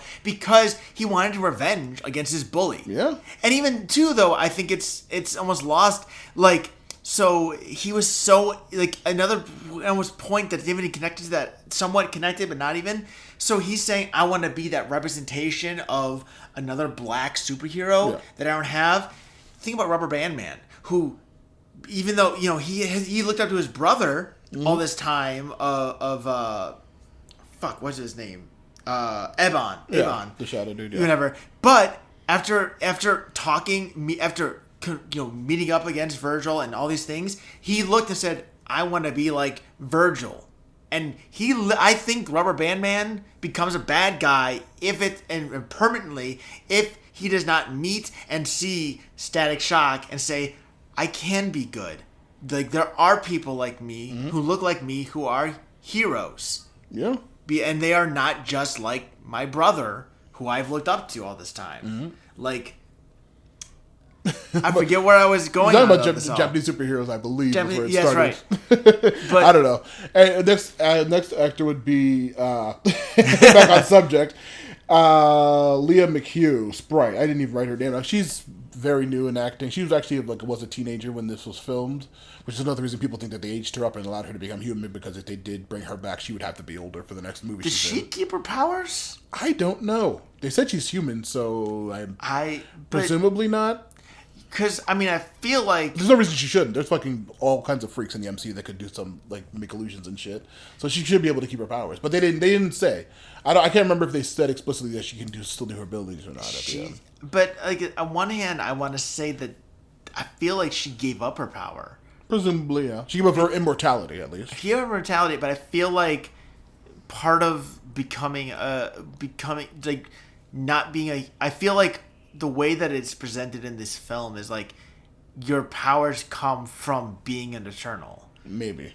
I mean, the fact that we never see her use her power after she becomes human, quote unquote. And I can't remember if she says or not she can, yeah.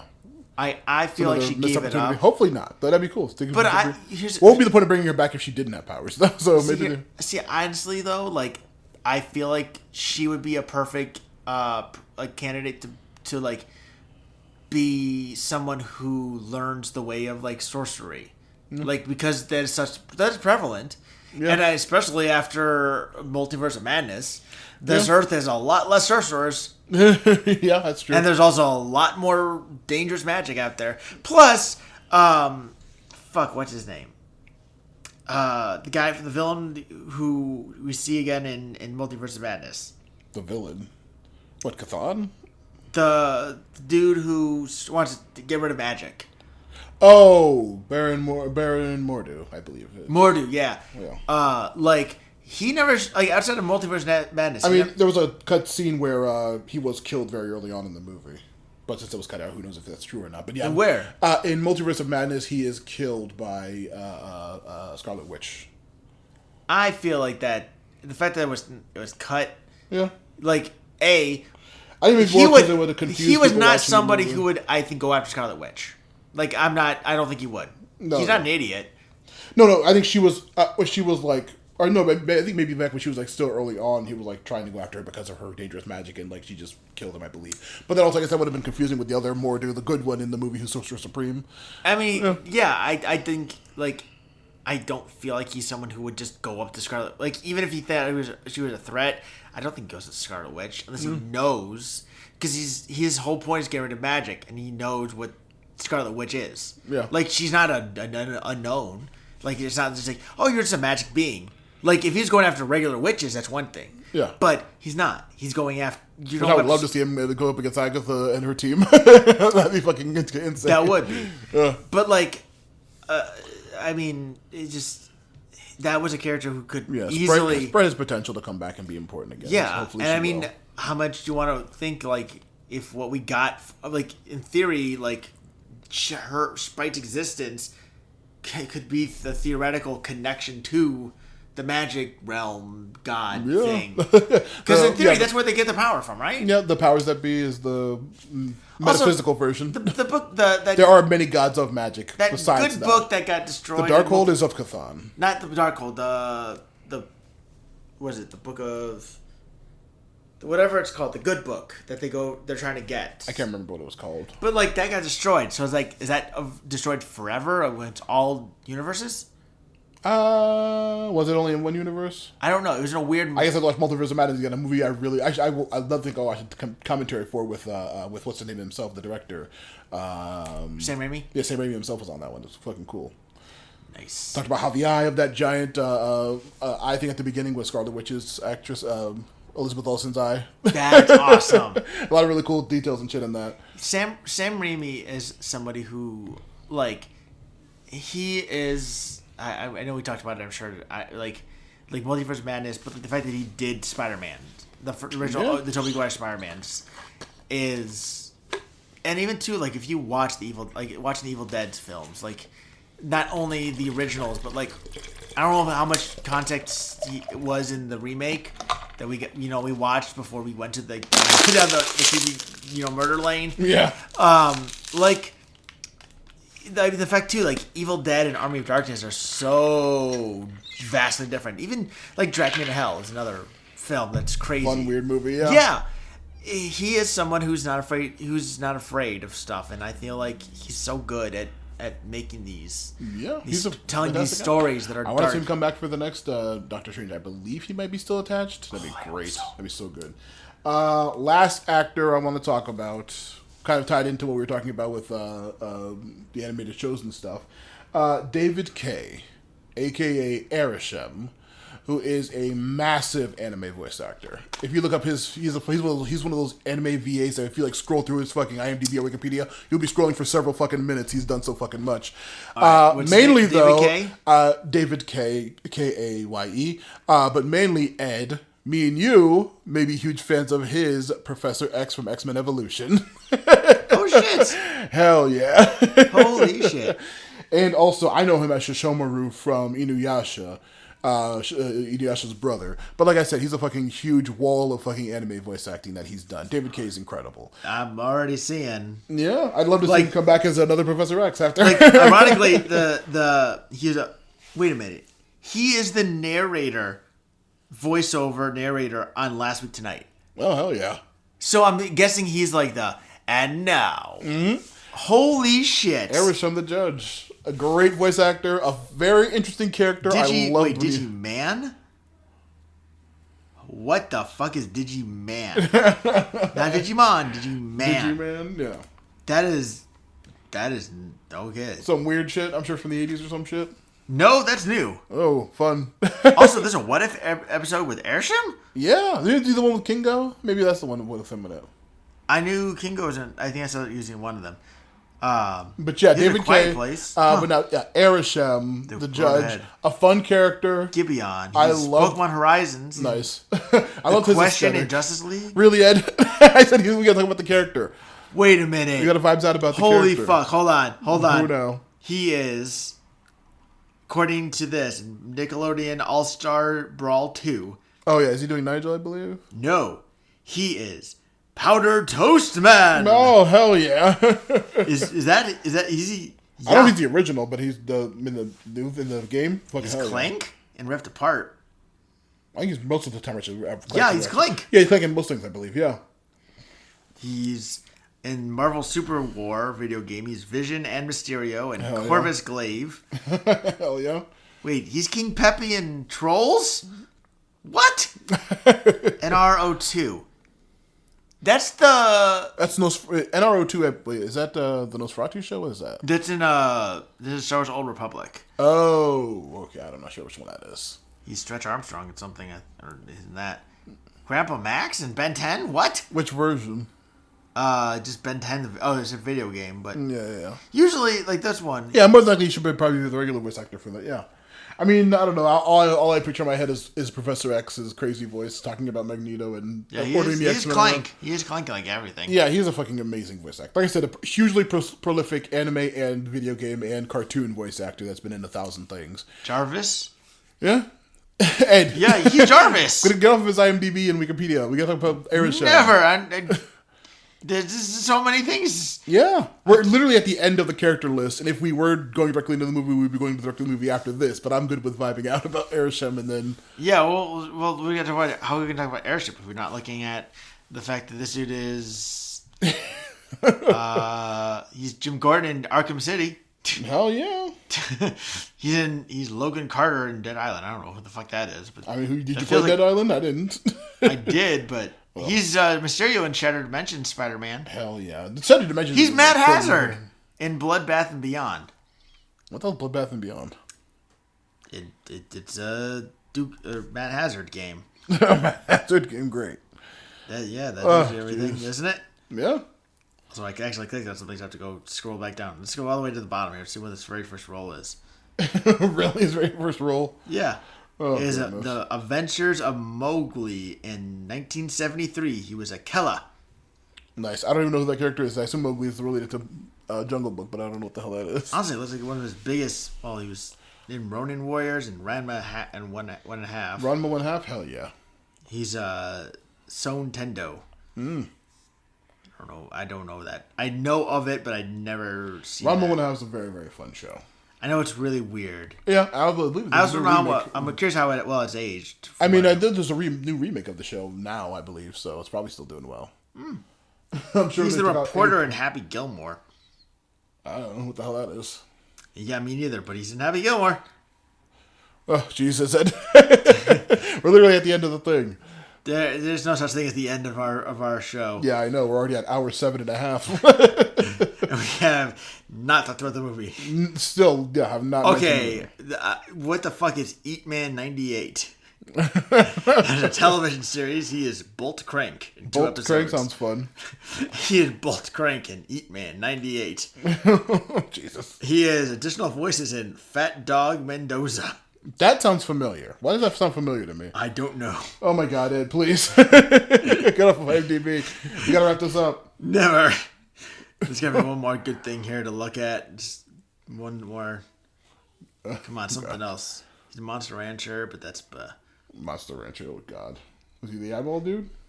Fuck, I don't know. Now it sounds like we're patting the podcast. Alright, I'm ending on this one. This is incredible. He is Santa Claus and Elven Elf in Jackie Chan Adventures. Oh, hell yeah. The fucking ultimate show. That show is hard to watch nowadays. I know, it looks like shit. But I still love the design and the concepts is fun. Oh, yeah. The dragon design from when the dragons all come back, and then it was like that weird fucking ugly art style that like Men in Black had. It's weird. Weird choice. I loved it. I loved it too, because it was like there's these 12 talismans, and they just kept changing hands. Yeah. Like, there was like a few that everyone always had, and like and everything, but it was like about finding it, and then it was like, they were literally like, oh, I got this one. Oh, but I lost these two. Oh, no. Yeah, and I got those 3 back, but I lost this one. Oh, no, that was the really good one. Yeah, and then they had like the whole legion of all the different dragons besides Shenwu, and then they each had their own weird little ninja with weird abilities. And it was a whole... That show was like a series of like weird collections of groups of weirdos fighting Jackie Chan. It was a very, very fun show. Looked like shit, though. But it's a very fun show. What was Uncle's catchphrase? Jackie, or one more thing. After you like that was it. One more thing. That was it. That was it. Fantastic. Ed Erisham, the judge. We're talking about him in the movie. You mean Santa Claus and Elven Elf? Yeah, no, Professor X, which would have been equally as a terrifying villain. I love the weird giant black. I like the aesthetic of the character. Like when he first appeared to Cersei, and like you see like the scale of his like insanely gigantic stuff, and he's like a tiny little speck in the middle of his head. The aesthetic of that Eternal looks fucking cool as hell. The backstory of them was really fucking cool. And he didn't even get into the weird shit about like I said, like eternity and all that kind of bizarre higher above them shit. But also, how much do they know about what's above them? I mean, they should. They have a very explicit. Like I said, I'm not going to go into the First Firmament. They're God above them or whatever the fuck. But they are aware. They are aware of their being. Yes, they are aware of their purpose. We know it exists, not we think it exists. No, we know. They know it exists. Okay. Yeah, it is. And they know about the Living Tribunal, the one above all, eternity. They know all those things. Okay. Yeah. The Celestials are very, very interesting. And yeah, so it's fun. We saw 2 of them chilling out in Omnipotent City in Love and Thunder. Celestials? Yeah, there were 2 of them in the scene behind when Zeus was giving his thing about like not inviting Thor to the orgy, and then they beat him up and stole his Thunderbolt. There were 2 Celestials just like sitting there chilling, like watching. And then when Thor, Valkyrie, and Jane Thor flew off, they like were looking at. They're like, oh, they like just watched them leave. They didn't help or participate or anything. Huh? They're just chilling out in Omnipotent City, watching the gods be silly. That. Very fucking cool. Go rewatch it. It's very cool. Huh. But yeah, the I love the concept of it. Like I said, I fucking spent an hour and a half of this episode talking about the cosmology. I love the idea of it, but all of this stuff is went above most moviegoers' heads, I guess. Because like I said, one of the main issues with this movie is that it was bogged down by people think by heavy exposition and specifically sci-fi jargon. So I heard a person break it down in this thing like, yeah, I was watching this anime, but it's one of those fucking animes where it's like, oh no, the term the anime invented have to go to place the anime invented to do thing the anime invented, where it's all original weird, bizarre stuff, and it's all jargon. None of it's like real human level stuff. So like they kind of zone out in the terms of like all the weird giant space ideas that like most people who aren't interested in that would just like zone out for. So like I think that it was a little bit of that. And also when I watched it with my mom and my sister, they talked about how like every other scene that wasn't them hanging out was just like exposition about the cosmology of what the fuck is going on, and like they just zoned out. It was very hard to follow. See, maybe I've But like I said, I personally enjoyed it along with all the regular character moments of interactions. I just loved everything about this movie. And see, like that's the thing too is like on one hand it's hard I can understand, but like at the same time like I felt like the Celestials in the film were pretty basic. Like we created life, we created the deviants to destroy it. We made the prime race or whatever, and we made the Eternals to make sure that they thrive. And they make sure that the prime race thrives, and when there's enough life, a celestial emerges, and we create more galaxies. Yeah. Like, that felt very basic and explained and But you're also understood. putting that on top of the world where the god Thor exists. There's a guy who made a metal suit and he can fly into space with it. There's a man who was frozen back in World War II and now has a shield made of metal that he can use to fight Nazis and crime.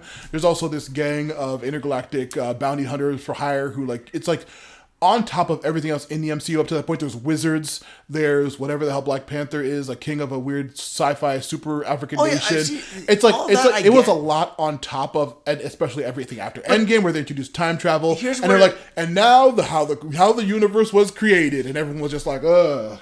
See, here's the thing is for me is like, yeah, that all exists. But the film did not go deep into it. Like, yeah, but it's also part of that world. But also, like, I think that's the problem is like people I think assumed and thought too much hard. Like the film, it does a good job of on its own merit. Yeah. God, I just feel it was legit good. Not even on its own merit, it's a good movie. But like it did a job where it's like because even too like they were able to the idea of they talked about like Thanos snapped away half a life. We were told we're not supposed to involve ourselves in human affairs. Yeah. We're supposed to make sure they thrive, but we don't involve ourselves. So that explains why they don't show up until this movie. Also, unless it's about deviants, which I guess if they knew what Thanos was, they probably would have gotten involved. But yeah. But even then, like, I mean, the fact that the fact that there's a surprise, I'm Thanos' brother, and the fact that Thanos is, he's a deviant gene, but he's also an Eternal, and the fact that they don't really hard know about too many Eternals and everything, and the fact too that Earth's just so weird, like, maybe they don't. Basically, my thought is like to me is like they don't start thinking and putting all these concepts into the film.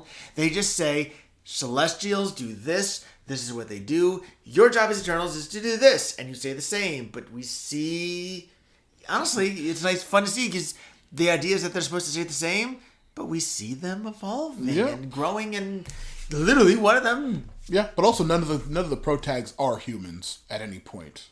Like Dane is not a character in the movie practically. He's like less than a supporting character. He's like, but like every single person is a weird alien robot on Earth that has all the other goofy shit happening on Earth, and like people just. This isn't me saying it's bad or me like judging it poorly. But I love this movie and I love the ideas. But I'm saying why like regular people going to the movie after the MCU, after Shang-Chi, and after Black Widow are seeing this crazy fucking shit and like completely zoning out about it. See, to me, I also too like they never. Like I said, this was the first rotten reviewed movie on Rotten Tomatoes, which is from the wild MCU. The first to one. me because like again like there's issues with it at times, but like they came across as human. Like they felt very relatable. They are that the circumstances were weird, but they felt very human. Like and honestly, like you could see the villainous arcs came from the disconnect of humans. Mm-hmm. Like Druid was like he was connected to these humans and feeling the pain and wanting to stop the pain. Like Makari, like she was one of more detached, but losing one of the senses makes sense. Mm-hmm. And theoretically, you could say she whatever. Like, and ironically too is Icarus. Yeah. Icarus's major villain portion came from his inability to connect to them, whereas Cersei, where even Kingo was like, I agree with Icarus, but I can't fight against it because like one of the characters to me that this film stood out from this is so great, and I always refer to him as just Kingo's chauffeur. Yeah. He was actually, he was the major. He was the one human character in the whole group. Yeah, and he was such a good character. Yeah, very fun. I didn't even mention him, but yeah, he's fucking very fun, very cool. Such a great character, and everything, and the fact that he knew everything, and all that. Like, but like every character who has a connection.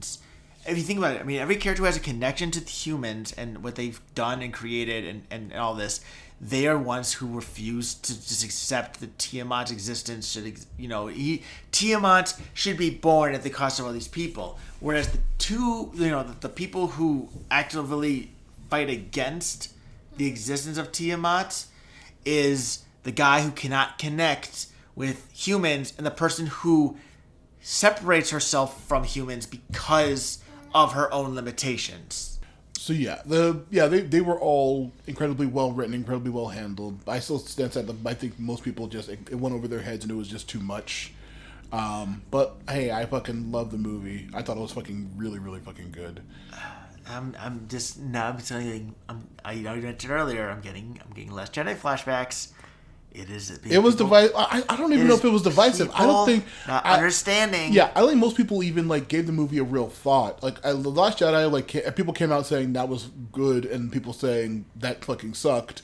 But this movie, I don't think enough people. I'm curious to hear. The Last Jedi sucked. What do they think of The Rise of Skywalker? I want to know that. Yeah, no, everyone hated that. That's the only. That was your fault if you were like, I hated The Last Jedi because of it was blah blah blah blah blah. Yeah, but I don't even know if this movie was divisive because I don't even think people talked about it at all. And I mean, it was. But I see people now defend. What is it? 6 years later, 5 years later, I see people online defending the movie. They became 2021. Do you remember what month? It was. I feel like it was the end of the year, maybe December or November, maybe. It feels like it was definitely the end of the year when it came out, though. It would have been October. Oh no, November. In America, it was November. It was November. Yeah, November. So yeah. It was the end of the year, 2021. I feel like people didn't really talk about it. But I liked it. I liked how fucking goofy it was. We said it 1,000 times, but I think we vibed out about this movie enough. I think we talked about every plot point repeatedly. I think we're good to move forward to the post-credit stuff. And then we will. Feelings, but how do you feel? I mean, I'm thinking, because obviously we're going to be done here shortly. And yeah. I'm thinking the next part 3 of our 12-part series here is we can kind of break the film in officially in and kind of talk about we've talked about the characters and other things around it, but I think we go through in a bit of a vibe based on the plot. I think at the very least I want to go through my notepad because I wrote notes and jokes like I always do. So of course. And everything, but no, I generally again I feel like this film it suffered from a few things here and there, but overall it introduced fun concepts. But at the same point, again, I kind of said with Airsham and the Celestials, it dumbed it down and it made sense. It didn't need to go into, it didn't even need to address gods and the things above the Celestials. Celestials exist. They seed planets, and those planets birth a new celestial when this life reaches a limit. And even it to me it was fun because it was learning a bit about the history on Thanos and what he was just learning about a bit. It's he wasn't just the world's overpopulated for resources. He was actively working against Celestials. Yeah. I mean, he was, in a way, similar to Galactus. Yeah, true. Whereas Galactus was straight up, boom, boom, I'm going to eat the planet. Thanos was I'm going to, basically, I'm going to... I'm going to make a terrible joke. So Galactus is, I'm going to abort that BB. Slurp, rip it out. Yum, yum, yum. Stem cells. Jesus.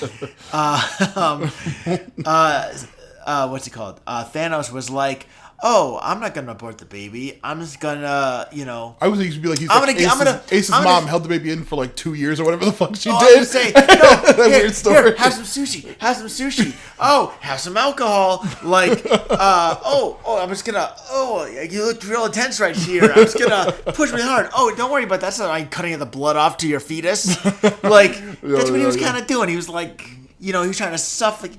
He was going back in time and strangling baby Hitler. Obviously Don Cheadle. Like, War Machine wanted to do to Thanos. Like, why don't we just go back in time, find baby Thanos, and just, you know.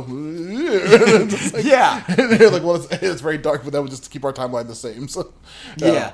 But, like, that was kind of what Thanos was doing. He's like, I'm going to choke that baby. I'm going to kill that baby. Maybe the baby gets born, but I'm going to kill that baby. Yeah. I'm going to kill that kid.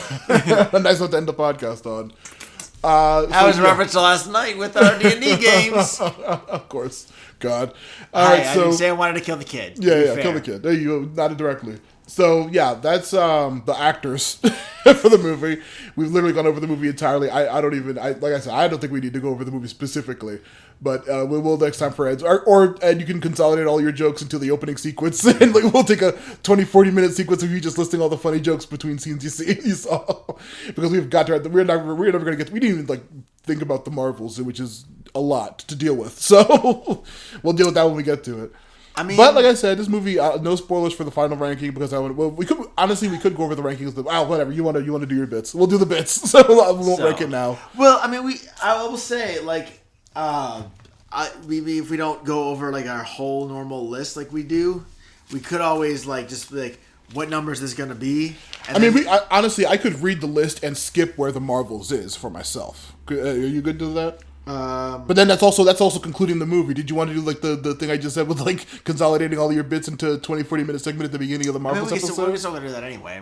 Of course, yeah. Whether we ranked it or not. Because, like, again, I have lots of good jokes, I think. I think they're funny. I'm sure they are. Because, like, there's also, like, I think there are things from Eternals that are worth talking about, but I think, like, the Marvels, when we get there... Because, like, the Marvels is...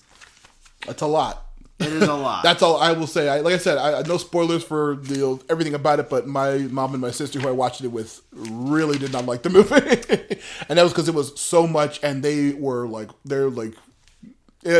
talk about it when we talk about the movie, but yeah. Yeah, here's the thing about Eternals for me that I think is appreciative. It's like, again, it dumbed down the concepts, and like, if you knew the lore, if you knew all the history, if you heard all the extra bits, it did add to it. And if you thought about the other stuff, but it did exist where you could look at this as just itself, and you could enjoy it. I felt like, yes, Crow was pointless. There were some problems. There were characters that were not fully fleshed out, or not utilized well enough. There were bits and pieces that could have used more expounding upon, but at the end of the day, the film set up stakes in an interesting way without relying on all the other films. Yeah. I mean, this film to me did not rely on a single other film, and it was able to utilize what it needed to from the MCU without directly needing to understand it, which is, spoiler alert, one of the problems I think that the Marvels had. Yeah. I can enjoy this film without fully investing in all of the multiple Marvel things and shows and TV and movies and things. And I think that's where it was a film that, the high concepts could be enjoyable. Yeah. Because the high concepts did not rely on a bunch of premeditated knowledge. Yeah, but I will say that also is kind of an issue that it was so outside of the main MCU that people just completely disassociated with it, and that really hindered it with a couple of... Like I said, the same dumb people who don't enjoy weird high-concept shit like the Celestials in general would not appreciate no direct ties besides the one joke about Thor being a kid, to the rest of them. But, well... It's wild. But also, you saw Shang-Chi, right? Yes. Okay, do you remember the funny bit where like the guy in that the old man is just like, hey, get out of here, you evil emperor, and the guy's like, be quiet, young man, I'm like way older than you are. And then I saw, wow. You remember it was the funny bit where like the main bad dude, Shang-Chi's father, is like tells like this guy like, hey, you be silent, young man. It's like an old dude. He's like trying to like tell him to leave, and then like people saw like Sprite telling that guy that saying like, hey, young man, you be quiet. I'm way older than you are. So did you want to rank or did you want to hold off? I'll rank Eternals because like even though we could talk about, I feel like our conversation at the beginning of part 3 will be kind of short, consolidated, and like a wrap up, and I think it'll blend into Marvels because I think the two we can talk about the cosmology and build into the Eternals. I feel like the Marvels like it's such a thing that like there's so many. Yeah. I know there's a lot into it, but I feel like the film itself is one of those things like we could talk about just the film and not talk about Marvel in general. With I mean, Marvels. the only bit I had between the movies was I listed what was it? The 14 projects that came up between Eternals and the Marvels. I thought that'd be good. And I was going to be like, this movie, this is what happened. Multiverse of Madness, this happened. Hawkeye TV show, this happened. Moon Knight TV show, that happened. And then, but that's all between Eternals and then finally getting to the Marvels. I think we wrap along with your. Yeah, I think.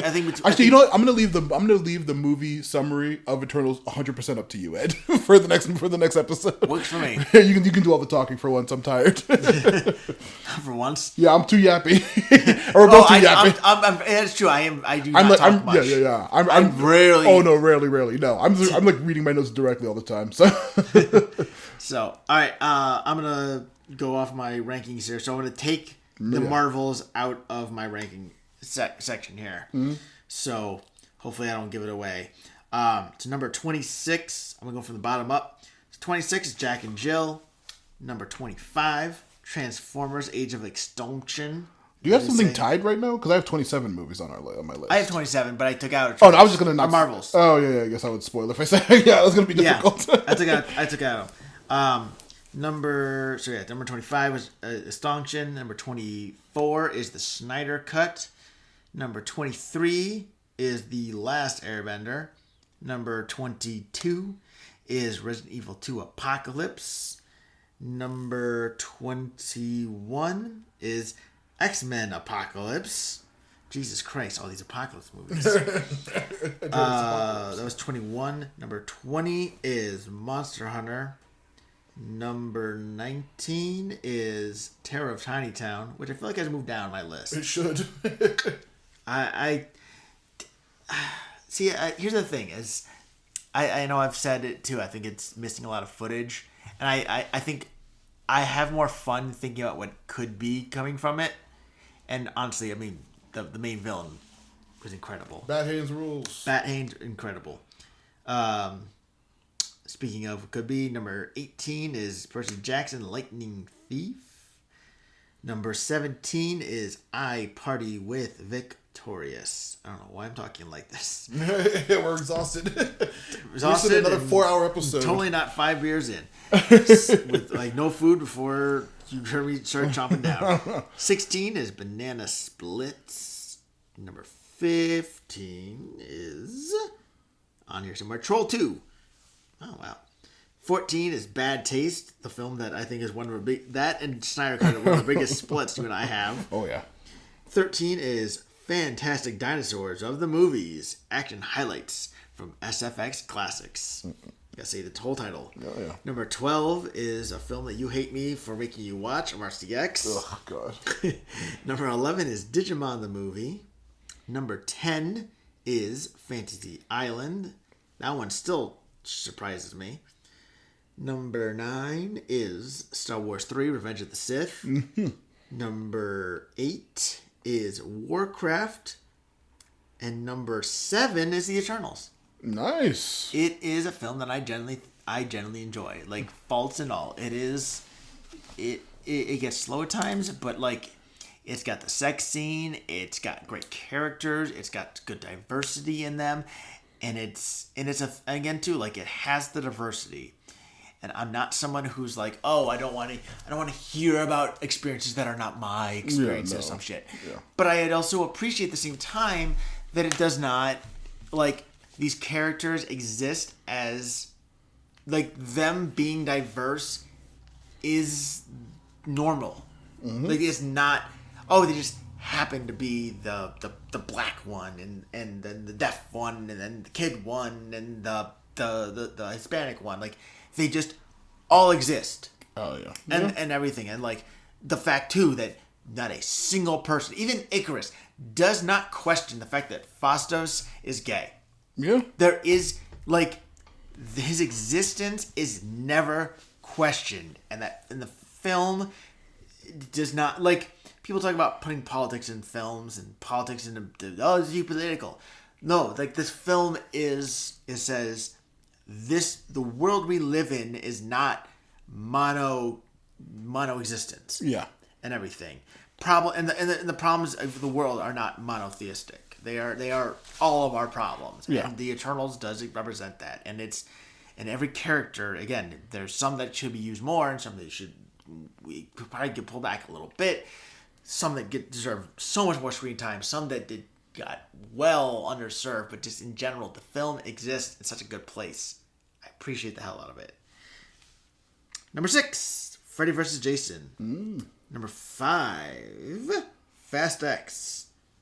Number 4, Willy's Wonderland. And number 3 is, of course, Road Trip. Number 2, of course, Vampire's Kiss. Again, I'm surprised still at how much that movie impressed me after our conversation. Oh, yeah. I loved the movie before that episode, and I loved it more after. I get the high concept. But there is nothing that I have seen that can ever think to dethrone the king of all films. Of course. The queen of comedy. Hell yeah. Freddy got fingered. Hell yes. Wow. The ultimate film. Ultimate. Throne of Heaven. Hell yeah. All right. Something from the bottom.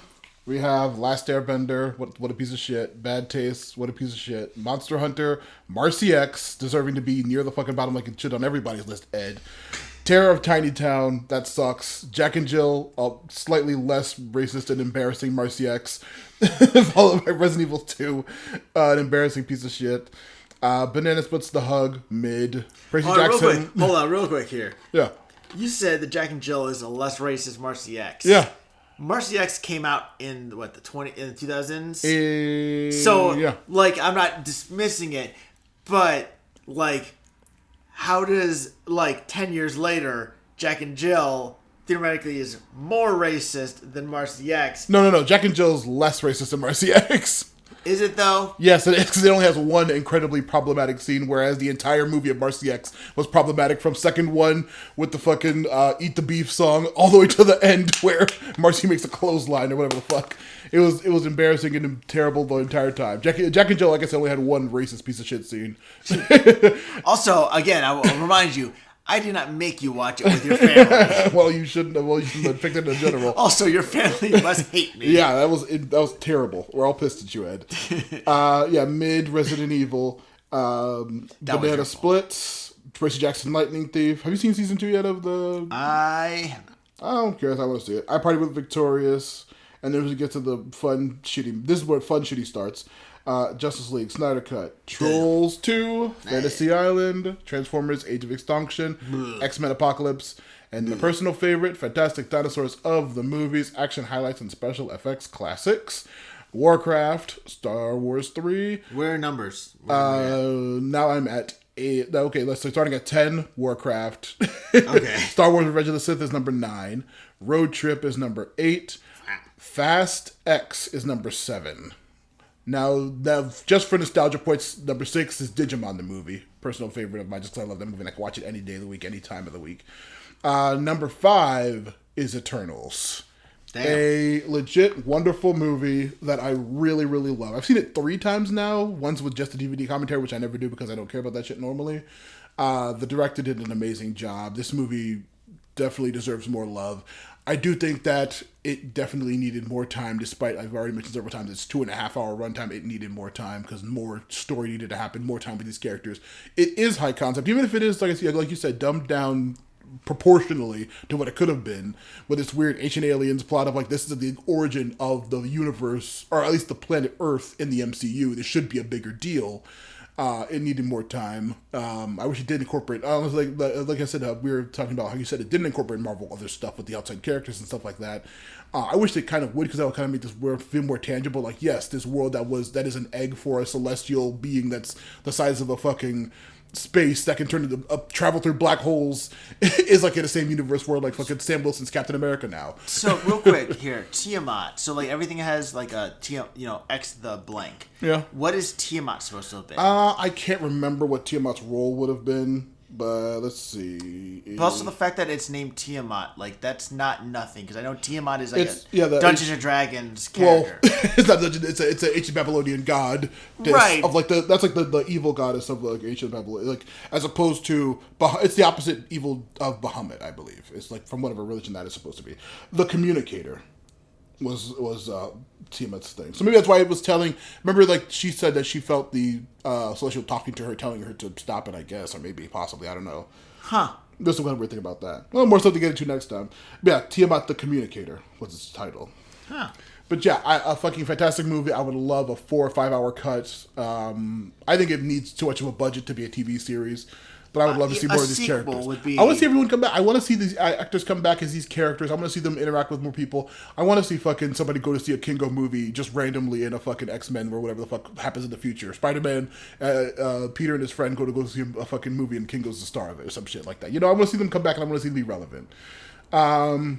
I fucking love that movie. That's why it's so high up on the damn list. Like watching it, it's fucking beautiful. The actors are wonderful. The story is great. I used to put it on to fall asleep like for weeks. It's really for fucking months, good. For a while. It's so chill. It's beautifully shot. Like I said, Chloe Zhao, a multi-Emmy award-winning director, did a fucking beautiful job on that fucking movie.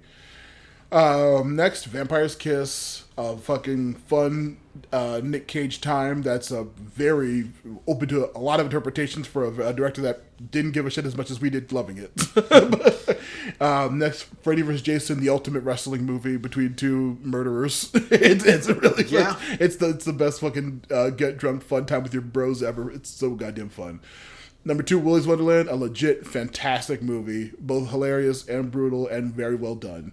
And of course, above the one above all, the Living Tribunal itself, Eternity and Eon and all of them, Freddy Got Fingered. Oh yeah, Kingdom of Heaven, the best movie ever. I mean, there's no better jewel than that. Yeah, it's the ultimate. It's a bag of jewels. Jewels, Betty, they're jewels. So fucking good. Also, I just realized that where do they go? Where do they go at the end of the film? Which one? Freddy Got Fingered. Where do the Pakistan? Pakistan for tennis balls. Yeah. So who's the you're talking about the greatest films. What the Eternal, who's like a well-known like multi-generational actor. What nation is he actually from? Yeah.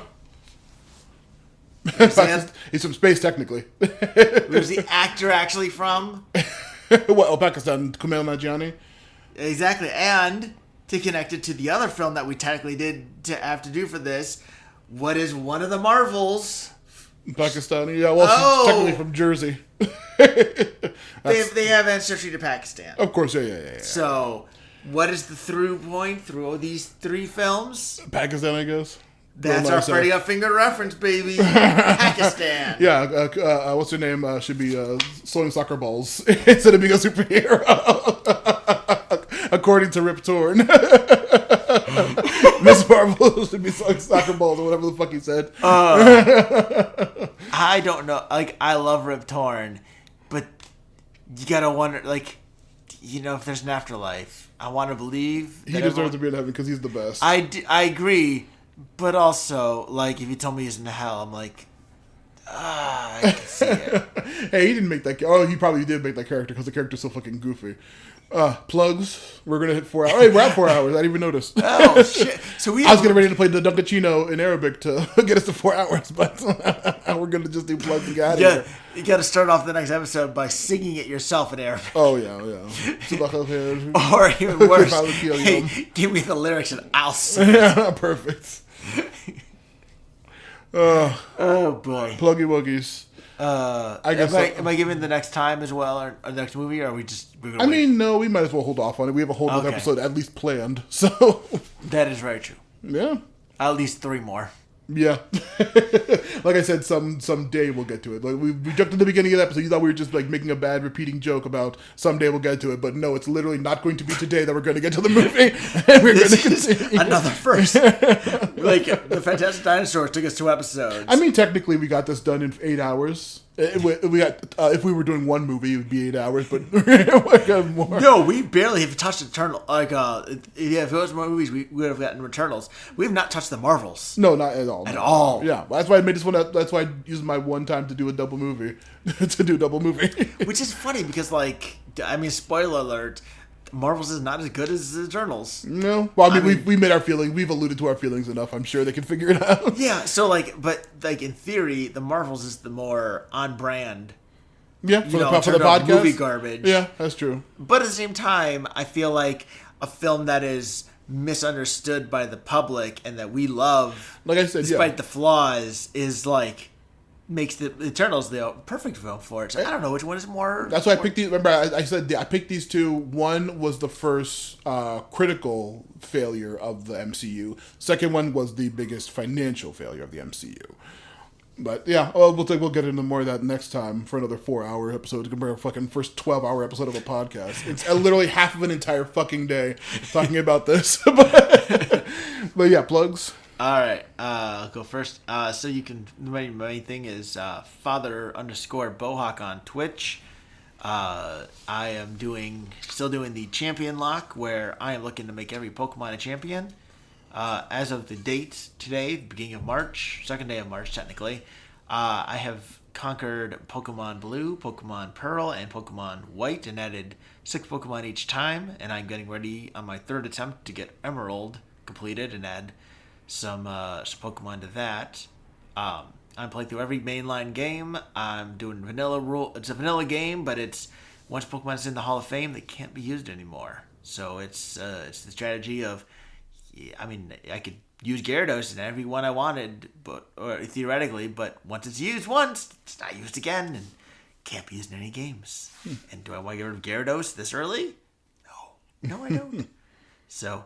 It's actually been a lot of fun. Like, you think it's such a small thing, but it's like thinking about like, oh well, who do I want to bring to Elite Four? Like literally, I'm spoiler alert as I say this because it'll be over, I'm sure, by the time this comes out in 5 months, or 3 months, or who knows. But I literally have plans to use Seeking in the Elite Four for Emerald. Seeking, Weezing, Swallow, and Grumpig are the 4 I've locked in, kind of. Oh yeah. And I got to find 2 more that is hard to do because I don't want to use stuff like Gyarados or Azumarill, but and everything. But I'm also burning Swallow early because Jesus Christ, I cannot find anything else for a lot of this shit. Like fucking Walrein, man. Anyway, yeah, it actually is a lot of fun. It's a lot of fun to do. So yeah, Father_Bohawk. Follow me and you'll get notifications when I go live. All right. That's about all I do. Shit outside of this. Matthew Lewis Podcasts, Blue Sky, Matthew Lewis Podcasts, Patreon, Matthew Lewis Podcasts, YouTube, Matthew Lewis Podcasts on Twitch. Go listen to old episodes of Movie Garbage. Of course, go listen to old episodes of Action Toon Bros. Wonderful. Go buy my book, The Forgotten Minotaur King. Leave reviews of all those things on Amazon or on Spotify or on Apple Podcasts because that's the only way they get any promo with the stupid algorithm. And of course, nebulous future projects in the works, but nothing yet. That's us for now. That's really weird hand gesture. Yeah, I know he's over there waving his hands back like a crazy person. I'm 5 beers in, but I won't lie. This is exhaustion. Hell yeah. Just something's brewing at D&D. Wow! Dunkachino! It's not Al anymore. It's Dunk. Dunkachino? Don't mind if I do. What's my name? Dunkachino! It's a whole new game. Dunkachino! You want creamy goodness? I'm your friend. Say hello to my chocolate blend. Attica, hoo-ah, lottie light. This whole trial is out of sight. They put me back in with hazelnut too. Caramel swirl, I know it was you. Everyone wants my Dunkachino. Can't get enough of my Dunkachino. Kids from 7 to 17 lining up for my Dunkachino. What's my name? Dunkachino. Dunkachino.